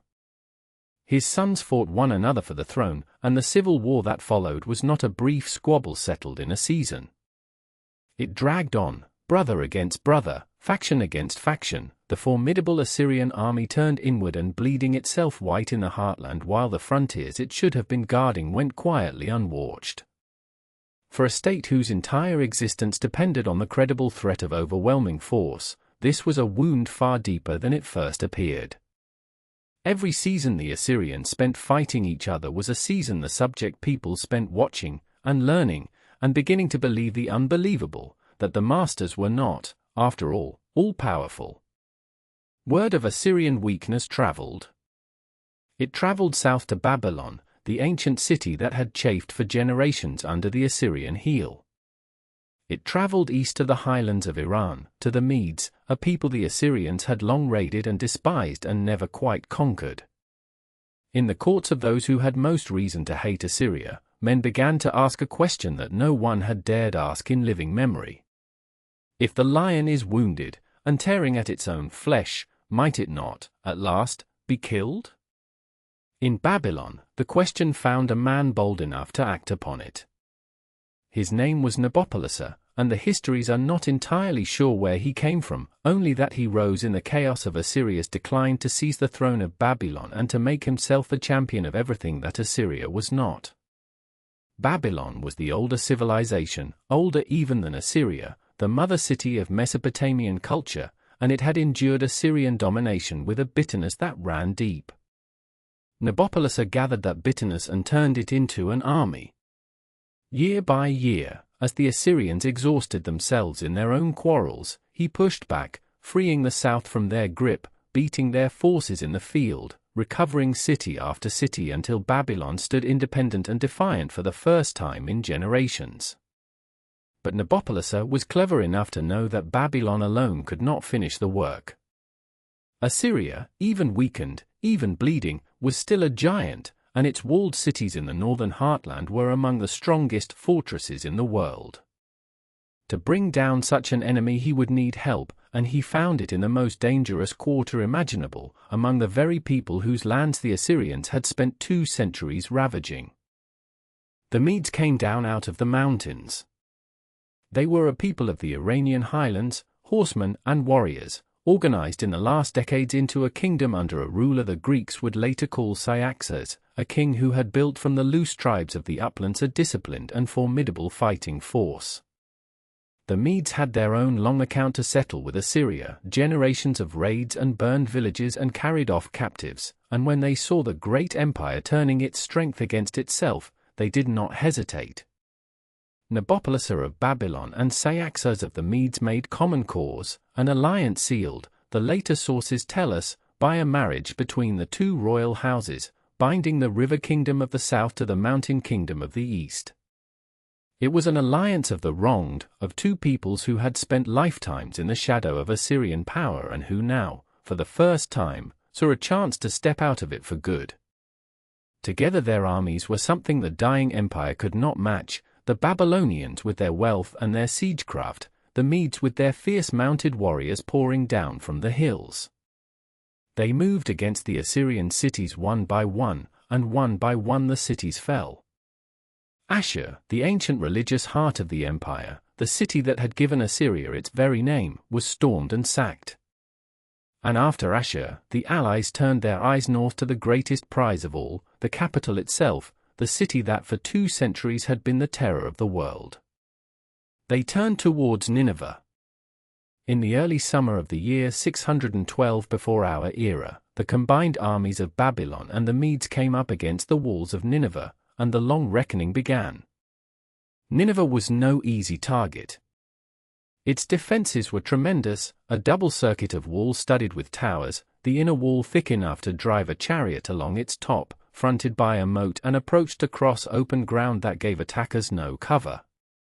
The city had food and water enough to withstand a long siege, fed by the canals and the great aqueducts of its kings. For weeks the defenders held. The besiegers threw themselves against the walls and were thrown back, and the summer wore on, and Nineveh did not fall. The city had stood for so long, had seen off so many enemies, that its people may well have believed it could never be taken, that the gods who had made Assyria mighty would not now abandon her in her hour of need. But the rivers that had made Nineveh great would, in the end, help to undo her. The ancient accounts, and a later Greek tradition, tell of an unusually heavy season of rain, of the rivers swelling and the floodwaters rising against the walls until a stretch of the great rampart, undermined and weakened by the water, gave way and collapsed. Whether by flood, or by the patient work of the besiegers, or by both together, a breach was opened at last. And through that breach the allied army poured into the greatest city of the ancient world. What followed has the terrible symmetry that history sometimes arranges, as though the city were being made to drink the cup it had so long held to the lips of others. Nineveh, which had recorded its own conquests in stone, the burnings and the deportations and the slaughter, now suffered all of these in its turn. The Babylonian chronicles, terse and unsentimental, record that the city was taken, that a great slaughter was made of its people, that it was turned into ruin heaps and mounds. The palaces of the Assyrian kings burned, the same palaces whose walls were carved with reliefs of Assyrian triumph, lions hunted and enemies trampled and cities given to the flames. The library of Ashurbanipal burned too, those tens of thousands of clay tablets, and here history played one of its quiet ironies, for the fire that destroyed the library also baked its tablets hard, preserving in the ash and the rubble the very texts that would, millennia later, give us back the lost literature of Mesopotamia, the Epic of Gilgamesh among them. The knowledge survived precisely because the city died, hardened in the heat of its own destruction. But the king did not survive, nor the dynasty, nor the empire. The last Assyrian rulers fought on for a few more years in the west, a remnant clinging to a remnant, propped up for a time by an Egypt that feared what might rise in Assyria's place, but it was the long defeat of a thing already finished. After Nineveh, the empire that had ruled the world was, for all that mattered, simply gone. And the thing that strikes the imagination most, looking back across the centuries, is not the violence of the fall but the completeness of the silence that followed. When a great power falls in most of history, something remains, a successor kingdom, a remembered name, ruins that men still walk among and point to. But Assyria fell so utterly that it seemed almost to be erased from the earth. The great cities were not merely sacked and rebuilt. They were abandoned, left to the wind and the rain, their fired brick palaces crumbling, the canals silting up, the very mounds on which they stood slowly swallowed by drifting earth until the grass grew over them and the herdsmen pastured their flocks on the graves of empires without the faintest notion of what lay beneath their feet. Within 2 centuries, when a Greek soldier and writer named Xenophon led an army of retreating mercenaries up the valley of the Tigris, he marched right past the ruins of Nineveh and Nimrud, vast deserted mounds rising from the plain, and he could not learn from anyone what they had been. He recorded them as the remains of some forgotten people, great walls of brick and stone whose builders no one could name. The capital of the terror of the world had become a riddle in the grass, a place men passed without knowing they were treading on the bones of the mightiest empire of the age. There is no clearer measure of how a civilization can vanish than that. Not defeated and remembered, but defeated and forgotten, sunk so deep beneath the dust that it passed out of memory altogether and into the realm of legend. For the peoples of the ancient world who lived through it, the fall of Assyria must have been a thing almost impossible to believe, a vertigo of the spirit. Imagine you had been born into a world where Assyria simply was, the way the sun was, the great fixed fact of power against which everything else was measured. Your father had feared Assyria, and his father before him, back further than any living memory could reach. The tribute had gone north to Nineveh every year of your life. The Assyrian armies had come and gone like the seasons, terrible and unanswerable. And then, in the space of a few short years, it all came undone, the armies broken, the cities burned, the king dead, the empire that had seemed as permanent as the mountains simply wiped from the face of the world. Far away, in the small kingdom of Judah, the prophets greeted the news with a fierce and disbelieving joy, crying out that Nineveh was laid waste, that the lion's den was empty, that all who heard the report of her would clap their hands, for upon whom had her endless cruelty not fallen? The whole Near East drew breath in a kind of stunned wonder, the wonder of people who have watched the unthinkable happen, who have seen the unkillable thing killed at last. The empire that had taught the world to be afraid had been swept away, and a strange new silence settled over the lands it had once shadowed, the silence of a power vacuum waiting to be filled. For that is the way of these things. When a great empire falls, it does not leave behind it an emptiness that stays empty. It leaves a space, and into that space something always steps. The Medes, having had their revenge, withdrew for the most part back to their mountains and their highland kingdom in the east, content to hold the northern lands and to nurse their growing strength for a destiny that lay further off. But Babylon did not withdraw. Babylon had been the engine of Assyria's destruction, and Babylon meant to inherit the world that Assyria had left behind. Nabopolassar, the old warrior who had begun it all, would not live to see the full harvest of his victory. But he had a son, a prince already proving himself a commander of rare gift on the battlefields where the last remnants of Assyrian power were being ground away, a young man whose name would ring down the rest of history far louder than his father's. His name was Nebuchadnezzar. And under him the ancient city by the Euphrates was about to rise to a glory it had not known in more than 1,000 years, to become the greatest and most splendid city on earth, the Babylon of the hanging gardens and the towering walls and the captive nations weeping by its rivers. The empire of terror had fallen into the dust, and over its grave the herdsmen would soon graze their flocks in ignorance. But the story of Mesopotamia was not finished. It had one last fire left to burn, the brightest and the most famous of them all, and it was about to be lit on the banks of the Euphrates, in the city whose name the world has never forgotten. For a long time after the fall of Nineveh, the land between the rivers seemed to hold its breath, uncertain which new master it belonged to. And then, out of the south, out of the old marshy heartland where the very first cities had been raised thousands of years before, a power rose again, the last great flowering of Babylon. We call it the Neo-Babylonian Empire, the New Babylon, though to the people who built it there was nothing new about the name at all. Babylon was ancient. Babylon was already old when Assyria was young. It had been a holy city, the city of the god Marduk, for the better part of 2,000 years before this final glory came upon it. And now, after centuries of being ruled and humbled and sometimes sacked by others, Babylon would have its turn to be the greatest city on the face of the earth. It would last only a handful of decades. But what a handful of decades they were! For one bright generation, every road and river of the known world seemed to run toward a single set of blue and golden walls, and the man who raised those walls believed, as men in his position always believe, that he was building something that would stand until the end of time. His name was Nebuchadnezzar, the second of that name, and he is one of those rare figures from the deep past whose memory has never entirely faded. He is in the Bible, where he looms as a conqueror and a tyrant and a king struck by madness. He is in the legends of the Greeks, who marveled at the wonders he was said to have raised.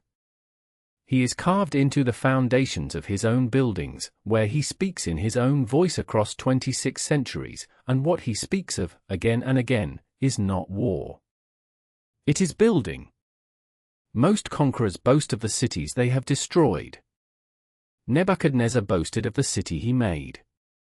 He came to the throne having already proven himself in battle, having broken the army of Egypt at a place called Carchemish and secured for Babylon the whole rich corridor of Syria and the Levant.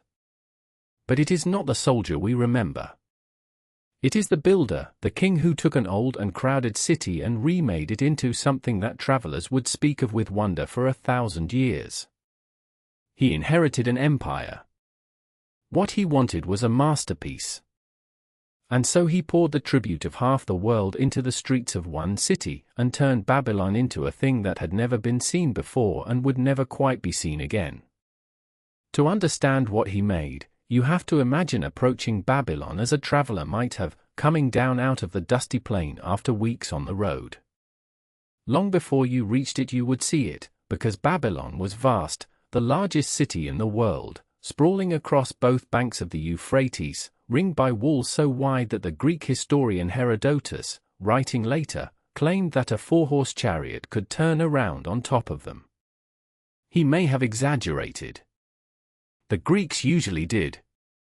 But the walls were real, and they were immense, a double ring of fortification, an outer wall and an inner wall, with a moat fed by the river running between, so that the whole city sat behind a barrier of water and brick that no army in living memory had ever broken. The walls were studded with towers, hundreds of them, and pierced by great gates named for the gods. To stand before those walls was to feel small in the way the king intended you to feel small. This was not a city that asked for your respect. It commanded it, with sheer mass, with the patient arithmetic of millions upon millions of bricks, each one stamped, on the king's order, with the name of Nebuchadnezzar, so that every wall and every street should whisper the name of the man who built it. He wanted to be remembered. In that, at least, he succeeded beyond his wildest hopes. And of all the gates of Babylon, there was one that outshone the rest, one that has come down to us almost whole, so that we do not have to imagine it, we can stand before it and see it with our own eyes. The Ishtar Gate. Named for the goddess of love and war, it was the northern entrance to the inner city, the gate through which the great processions passed, and Nebuchadnezzar made it a thing of pure astonishment. He faced it, top to bottom, in glazed brick of the deepest, most luminous blue, a blue made from lapis-colored glaze fired into the clay, a blue like the night sky brought down to earth and frozen into a wall. And against that ocean of blue he set, in rows, the figures of animals molded in relief and glazed in gold and white and amber. Bulls, the animals of the storm god. And dragons, the strange composite creature of Marduk himself, the god of Babylon, a beast with the scaled body of a serpent, the forelegs of a lion, the hind legs of an eagle, a horned head, a forked tongue. Row upon row of these golden beasts marched across the blazing blue, hundreds of them, repeating up the towers and across the great arched passage, so that to walk through the Ishtar Gate was to walk through a corridor of gods and monsters under a permanent midnight sky. There has never been, before or since, a city gate quite like it. When archaeologists finally uncovered its fallen pieces and reassembled them, they could not quite believe what they were looking at. Even in fragments, even reconstructed, it stops the breath.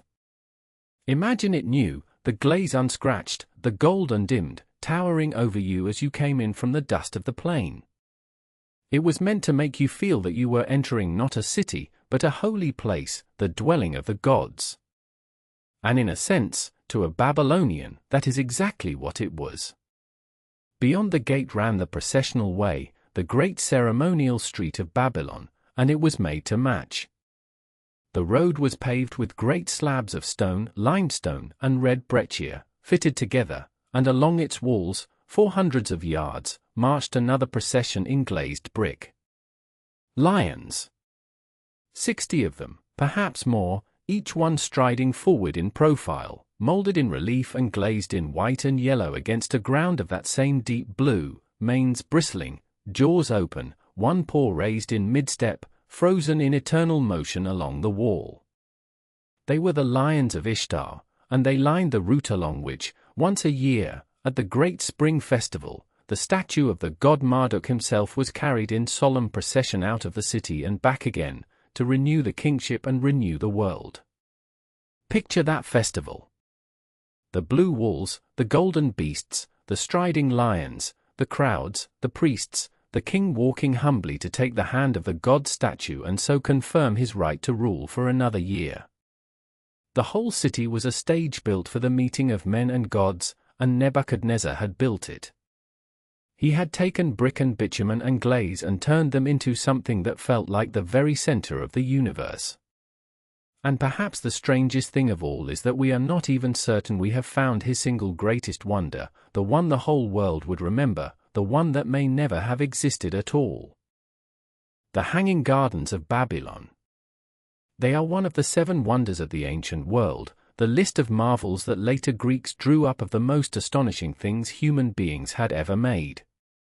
The pyramids of Egypt are on that list, and they still stand. The lighthouse of Alexandria is on it, and the great statue of Zeus, and the Colossus of Rhodes. And there, among them, are the Hanging Gardens of Babylon, the green terraces rising one above another like a forested mountain in the middle of the flat hot plain, planted with trees and flowers and vines, watered by some ingenious hidden machinery that lifted the river up to the heights. The Greek writers described them in loving detail. They said a king had built them for a homesick queen, a woman from the green mountains of the north who pined for the wooded hills of her homeland amid the dust of Babylon, and so her husband raised a mountain of gardens for her, so that she might walk among the trees again. It is one of the most beautiful stories the ancient world has left us. And here is the strange thing. We cannot prove it ever happened. That is the puzzle of the Hanging Gardens, and it has troubled scholars for a very long time. Because Nebuchadnezzar, who recorded his building works in such loving, exhaustive detail, who left inscriptions boasting of every temple he restored and every wall he raised and every gate he glazed, never once, in all his many inscriptions, mentions a great garden. Not a word. The man who could not stop talking about his buildings is silent on the one building the whole world remembers him for. The Greek writers who describe the garden so vividly were writing centuries after the fact, and none of them, as far as we know, had ever seen them. The Babylonian records themselves say nothing. And when archaeologists dug through the ruins of Babylon, looking for the foundations of some vast terrace structure that could have held a garden in the sky, they found nothing they could point to with confidence and say, "Here, this was it." So the doubts crept in. Perhaps the gardens were a legend, a beautiful story that grew in the retelling, a marvel half remembered and half invented. Perhaps the Greeks had confused Babylon with some other city. There is even a serious theory that the famous gardens were not in Babylon at all, but in Nineveh, the Assyrian capital, built by an Assyrian king, and that over the centuries the two great cities of Mesopotamia simply blurred together in the memory of the world, so that a wonder of one was credited to the other. We may never know. And there is something fitting about that the most famous wonder of the greatest city of its age should hover forever between fact and dream, a green mountain that may have risen against the blue desert sky, or may only ever have grown in the imagination of those who long to believe such a thing could be made. Either way, it tells you what kind of place Babylon was, that the world found it entirely believable that such a city could hang a forest in the air. But Nebuchadnezzar was not only a builder of wonders. He was a conqueror, and there is one conquest above all others that fixed his name in memory, that made him not just a Babylonian king but a figure in the longest-running story in Western history. Far to the west, in the hill country of Judah, there was a small stubborn kingdom with its capital at Jerusalem, a city sacred to its people, who worshipped one God and kept his law and believed themselves bound to him by an ancient promise. Judah was a minor thing in the great game of empires, a buffer state caught between Babylon and Egypt. Unlike all such small states, it tried to survive by playing the great powers against each other. It chose wrong. Its kings rebelled against Babylon, gambling that Egypt would protect them. Egypt did not. And Nebuchadnezzar came west with his army to punish the rebellion, and what followed was one of the great catastrophes of the ancient world, remembered and mourned and written down with a depth of feeling that has carried it across 25 centuries.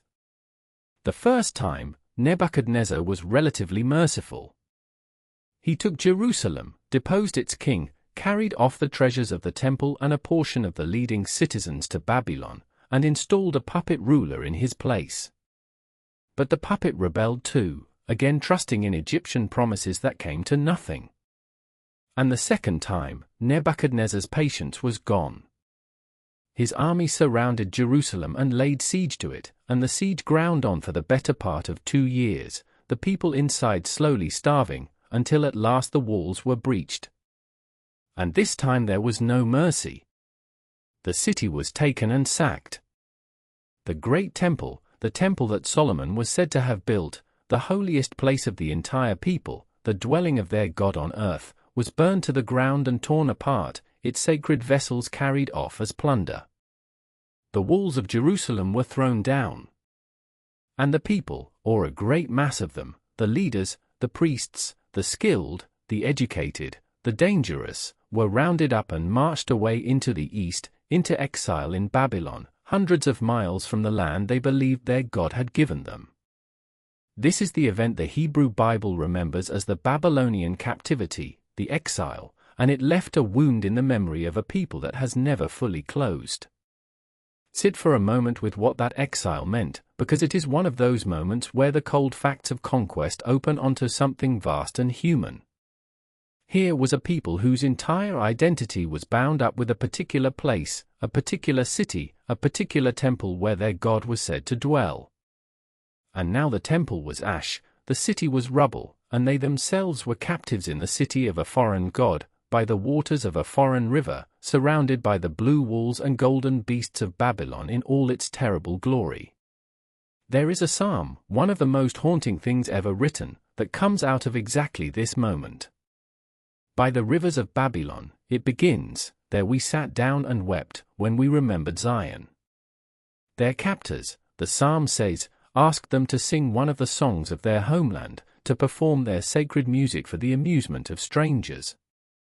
And the exiles answer, how shall we sing the song of the Lord in a strange land?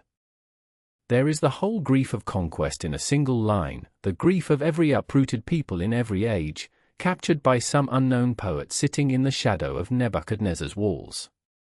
And yet, strangely, this catastrophe became the making of that people rather than their ending.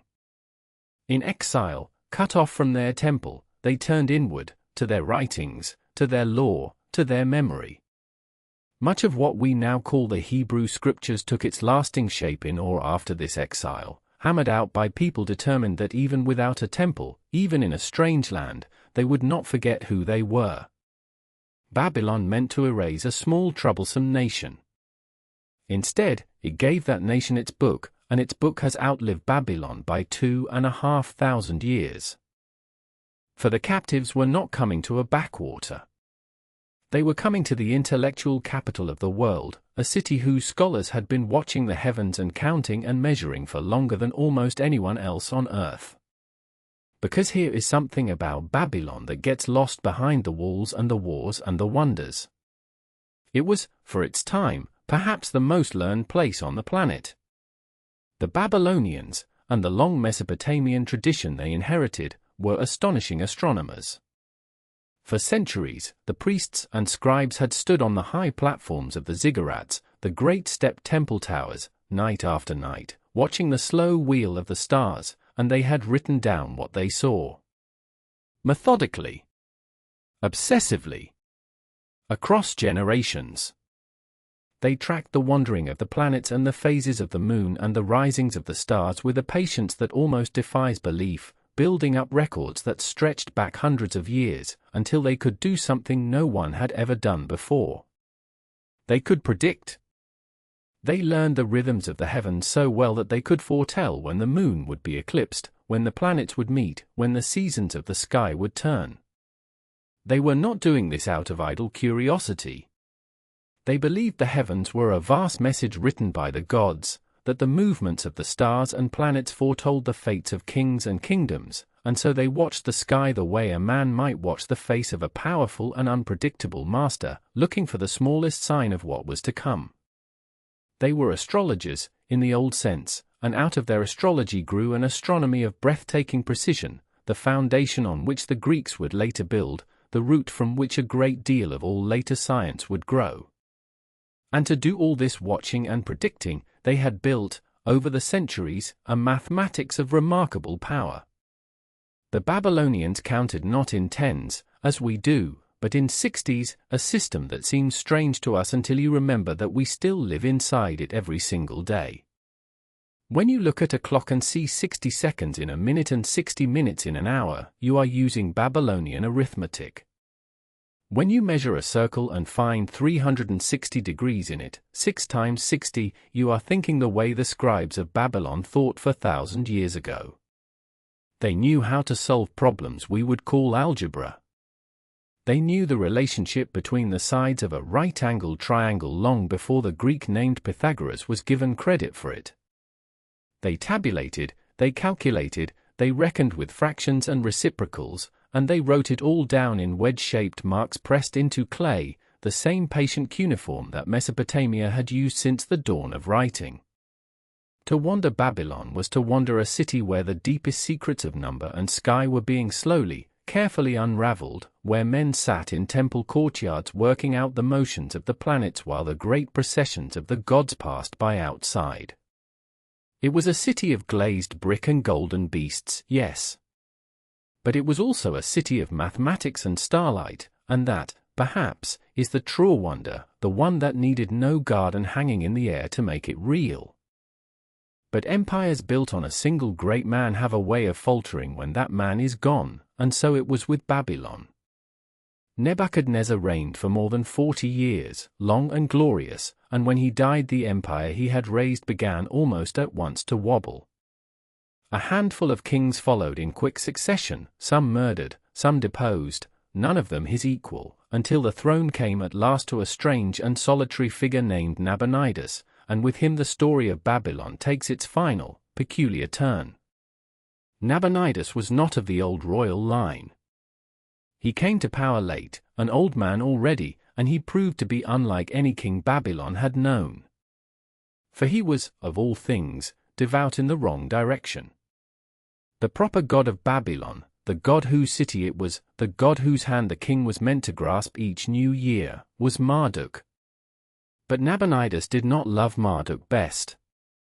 His heart belonged to a different god, the moon god, Sin, whose great temples lay in other cities, and Nabonidus poured his devotion and his treasure into the worship of the moon rather than into the worship of Babylon's own great god.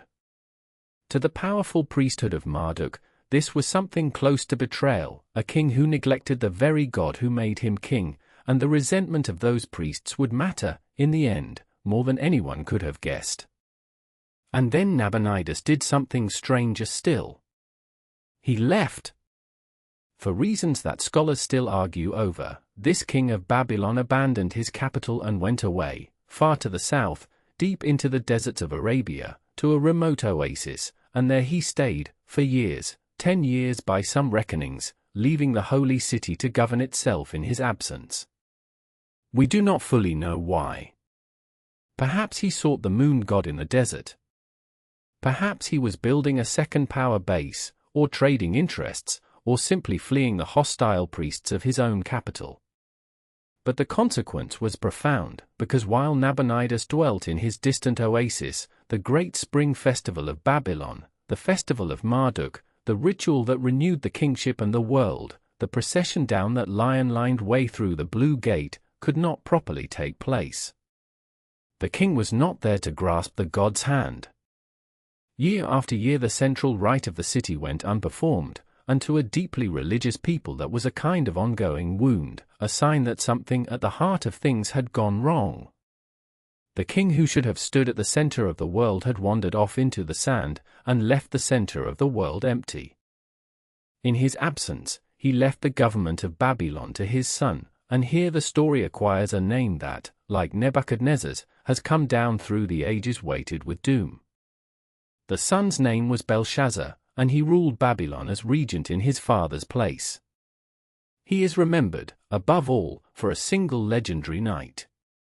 The Hebrew scriptures tell of a great feast that Belshazzar held in his palace, a night of wine and revelry, during which the prince called for the sacred vessels that Nebuchadnezzar had carried off from the temple in Jerusalem, the holy cups of a conquered god, and drank from them in mockery. And as he did so, the story goes, a hand appeared, a disembodied hand, and wrote upon the plaster of the palace wall words that no one in the hall could read. Mean, tekel, upharsin. The king's wise men could not interpret it, and a captive holy man was brought to read the writing on the wall, and what he read was a sentence of doom. Your days are numbered. You have been weighed in the balance and found wanting. Your kingdom is given to others. That very night, the story ends, Belshazzar was slain, and the kingdom passed away. It is one of the most famous scenes in all of literature, the writing on the wall, the phrase we still use today for an omen of disaster that no one wants to read.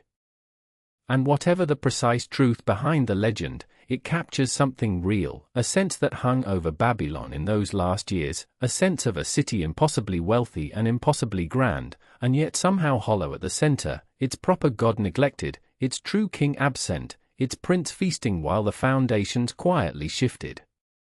For all the unease, Babylon in those final years remained the richest, mightiest, most beautiful city in the world. The tribute still flowed in from the provinces. The markets still teemed. The blue walls still blazed in the desert sun, and behind them the city went about its business, buying and selling, watching the stars, praying to its gods, as confident in its own permanence as cities always are right up until the moment they are not. The walls had never been breached. No army in living memory had taken Babylon by force.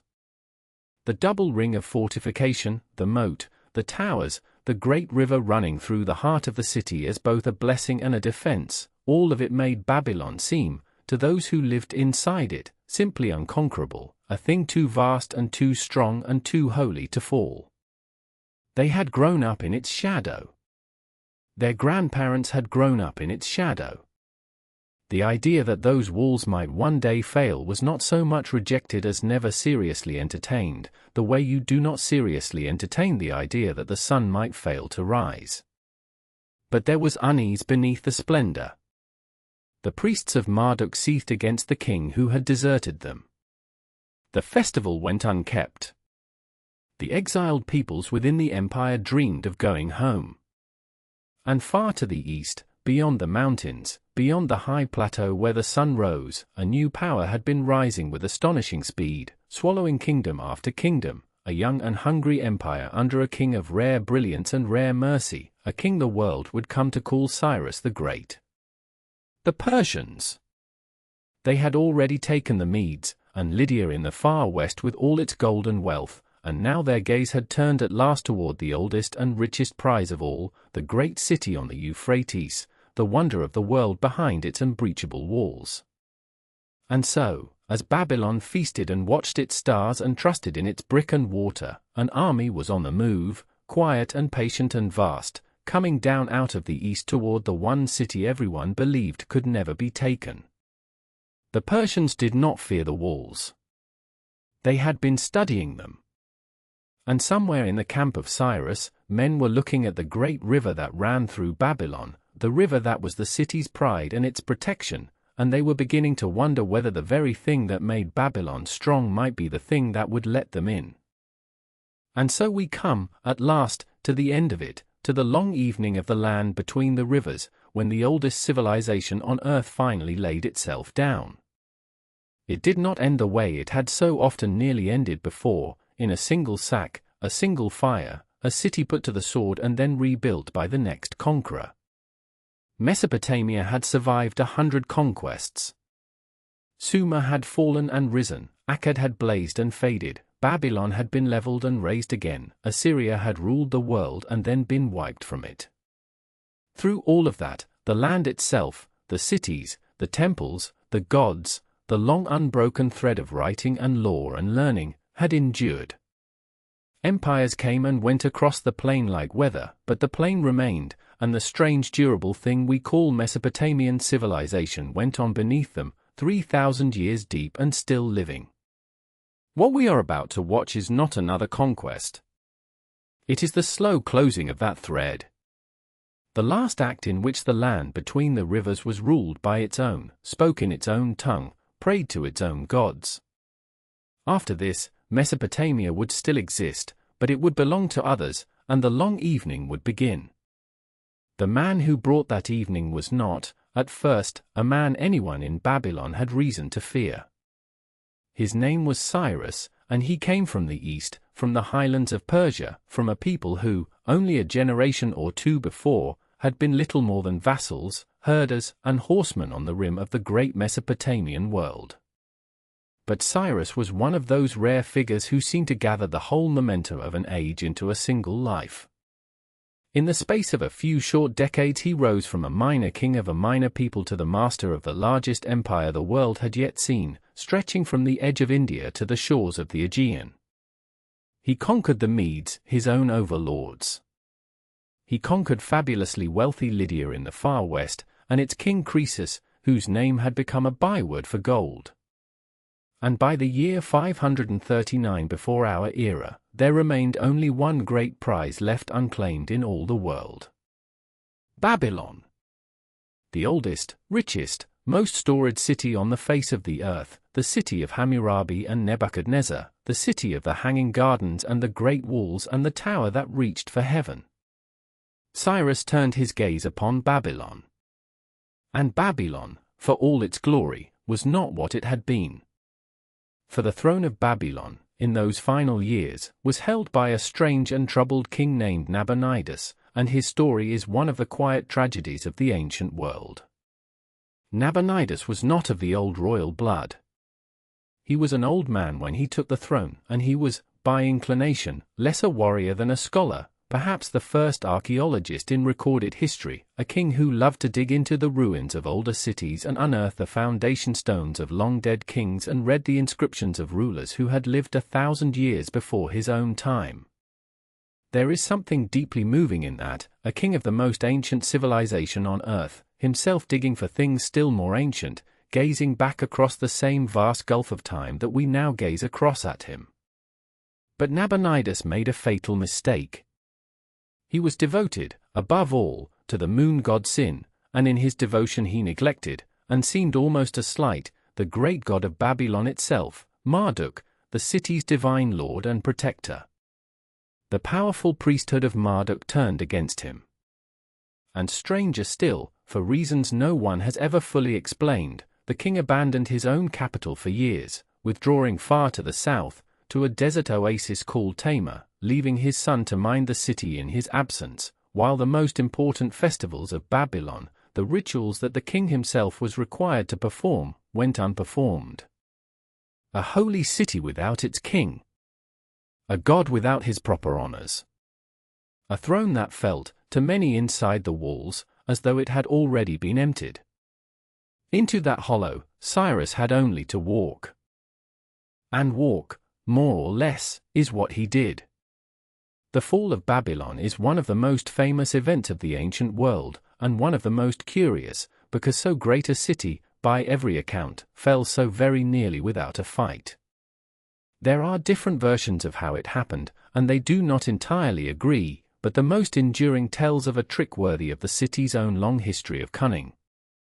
Babylon was thought to be impregnable.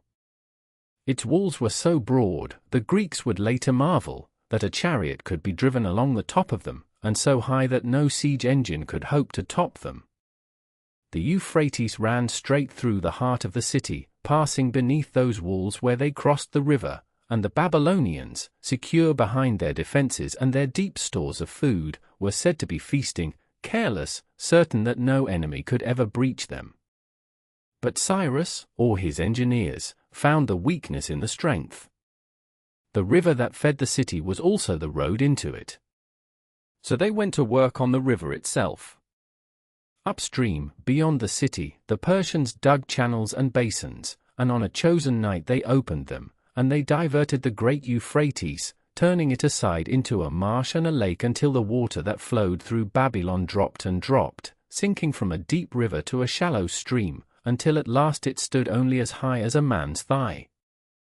And in the darkness, in the dead of night, while the city reveled behind its unbreached walls, the Persian soldiers walked into Babylon along the bed of its own river, beneath the very defenses that were meant to keep them out. They came up out of the riverbed into the sleeping streets, and by the time the alarm was raised, if it was raised at all, the thing was already done. The oldest city on earth, the impregnable city, the heart of the world, was taken in a single night by an enemy who simply walked in where the water used to be. The river that had given Babylon its life, the river that was the reason the city existed at all, became, in the end, the road by which it was lost. Whether it happened exactly so, with the river drained and the soldiers wading in, or whether the city was simply handed over by a populace already weary of Nabonidus and his neglected gods, the outcome was the same, and astonishing. There was no great battle. There was no long siege ending in slaughter and burning. Babylon, the city that had been sacked and razed and drowned and rebuilt across 2,000 years of furious history, this time barely resisted at all. Nabonidus was captured, or surrendered, and was, by most accounts, treated mercifully, allowed to live out his days in quiet exile rather than executed. And Cyrus, the conqueror, did something that conquerors of Babylon had rarely done. He did not destroy. He did not desecrate. He walked into the city as, he claimed, its liberator. He honored Marduk, the offended god, and let it be proclaimed that it was Marduk himself who had grown angry with the impious Nabonidus and had searched the lands for a righteous king, and had taken Cyrus by the hand and called him by name and led him into Babylon to set things right. Whether the people believed it or not, they were spared the horrors they had every reason to fear. The temple stood. The daily offerings resumed. The festivals were performed once more. To a Babylonian waking on the morning after the conquest, very little, on the surface, had changed at all. And that, in its way, was the most profound change of all. Because the king in the palace was no longer a son of the land. The age of native Mesopotamian power, 3,000 years unbroken, had ended in the night, so gently that many of those who lived through it may scarcely have noticed the door close behind them. There survives, from that moment, a remarkable object, a barrel-shaped cylinder of baked clay, covered in cuneiform, that historians call the Cyrus cylinder.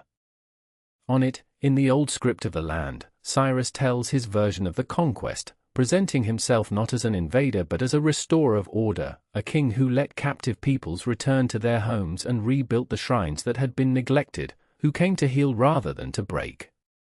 Some have called it, perhaps too generously, the first charter of human rights.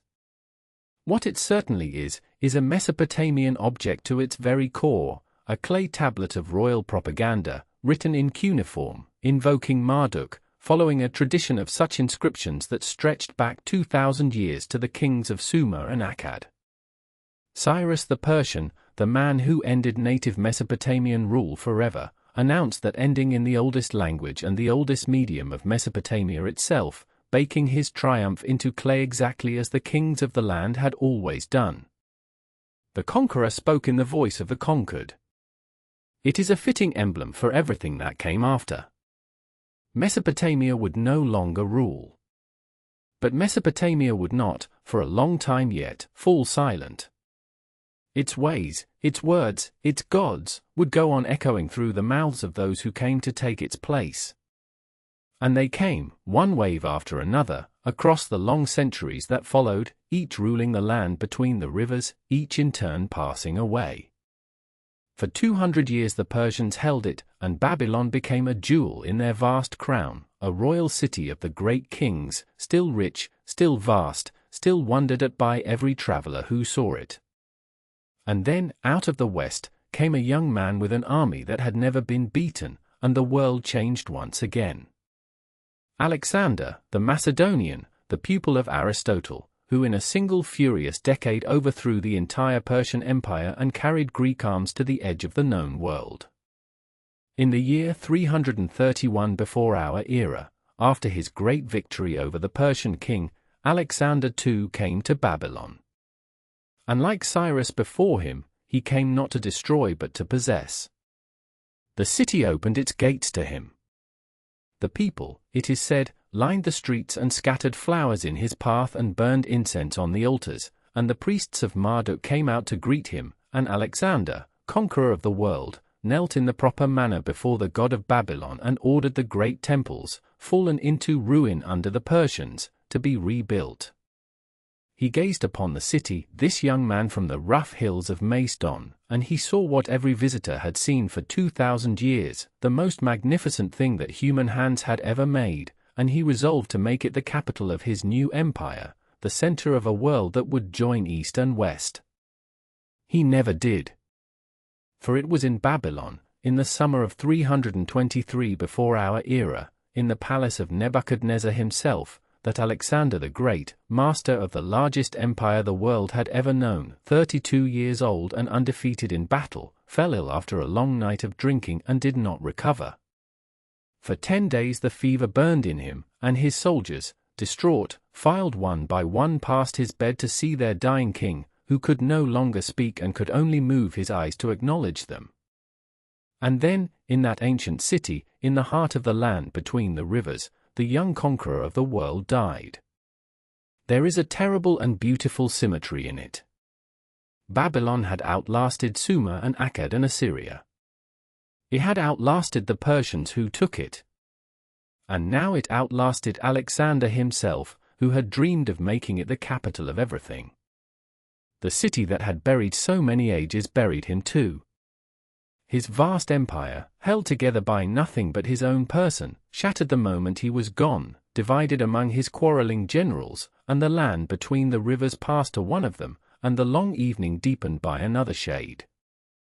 For the centuries that followed, Mesopotamia was a Greek land, ruled by the heirs of Alexander's general Seleucus, who built a brand new capital, Seleucia, on the banks of the Tigris, and drew the life and the people and the wealth of the region toward it. And here, quietly, almost unremarked, one of the great slow deaths of history was taking place. For with the new Greek city, and the Greek language of the rulers, and the Aramaic that ordinary people had long spoken in the streets, the old tongue of the land, the language of Sumer and Babylon and Assyria, the language that had been written in cuneiform on clay for 3,000 years, was at last dying out. Fewer and fewer scribes learned the old wedge-shaped signs.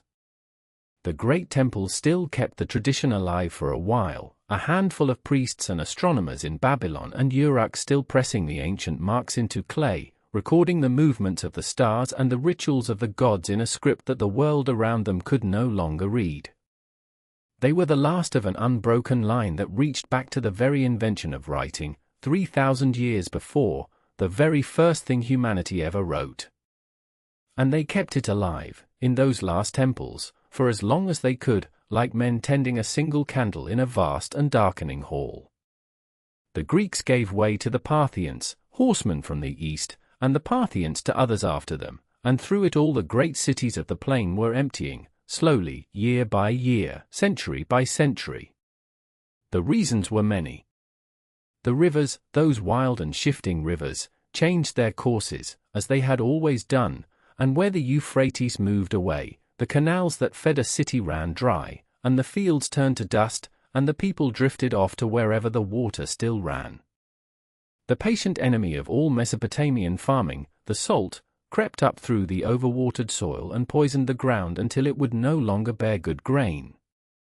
The centers of power and trade moved elsewhere, to new cities, to new empires. And so, one by one, the oldest cities in the world were left to the wind.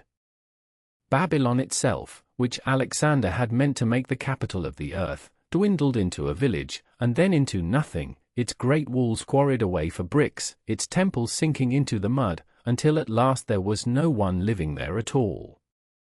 Uruk, the city of Gilgamesh, the first great city humanity ever built, fell silent and empty. Ur, the city of the moon god, where Abraham was said to have been born, was swallowed by the encroaching desert. Nineveh and Babylon, Nippur and Eridu, names that had ruled the imagination of the world for 3,000 years, became low brown mounds rising from the plain, mounds of crumbled mud brick and broken pottery and dust, indistinguishable, to the casual eye, from the natural hills of the land. And that is the strange and quiet fate of Mesopotamia, the thing that sets its ending apart from the loud falls of Rome or Carthage. It did not end in a single catastrophe. It simply sank, slowly, back into the clay from which it had been raised. The cities had been built of mud, of brick made from the river silt and dried in the sun, and when the people left and the rains came and no one was there to repair the walls, the mud went back to being mud. The brick dissolved, course by course, generation by generation, the buildings slumping into shapeless heaps, the heaps spreading and softening, until the greatest cities the early world had ever known became nothing but anonymous hills of earth, with the grass growing over them and the herdsmen grazing their flocks on the slopes, never knowing what lay beneath their feet. For more than 2,000 years, the world all but forgot that any of it had ever existed. The names survived only as half-legends in the pages of the Bible and the tales of the Greeks. Babylon became a word for sin and ruin. Nineveh became a story of repentance. The rest, the millions of lives, the kings and the scribes and the merchants and the farmers, the whole vast machinery of the world's first civilization lay buried and silent under the mounds, waiting, with infinite patience, for someone to come and read the writing again. But here is the thing worth carrying with you as the candle burns low. Mesopotamia did not really die. Not in the way that matters most. The cities crumbled, yes, and the language fell silent, and the gods lost their worshippers. But the things that those people invented, on that flat and difficult plain between the two rivers, did not crumble at all.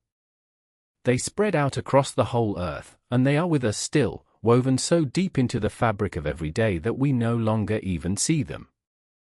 They invented writing itself, the very act of capturing a spoken word and fixing it in a lasting form, the foundation of all history, all literature, all law, all knowledge handed down.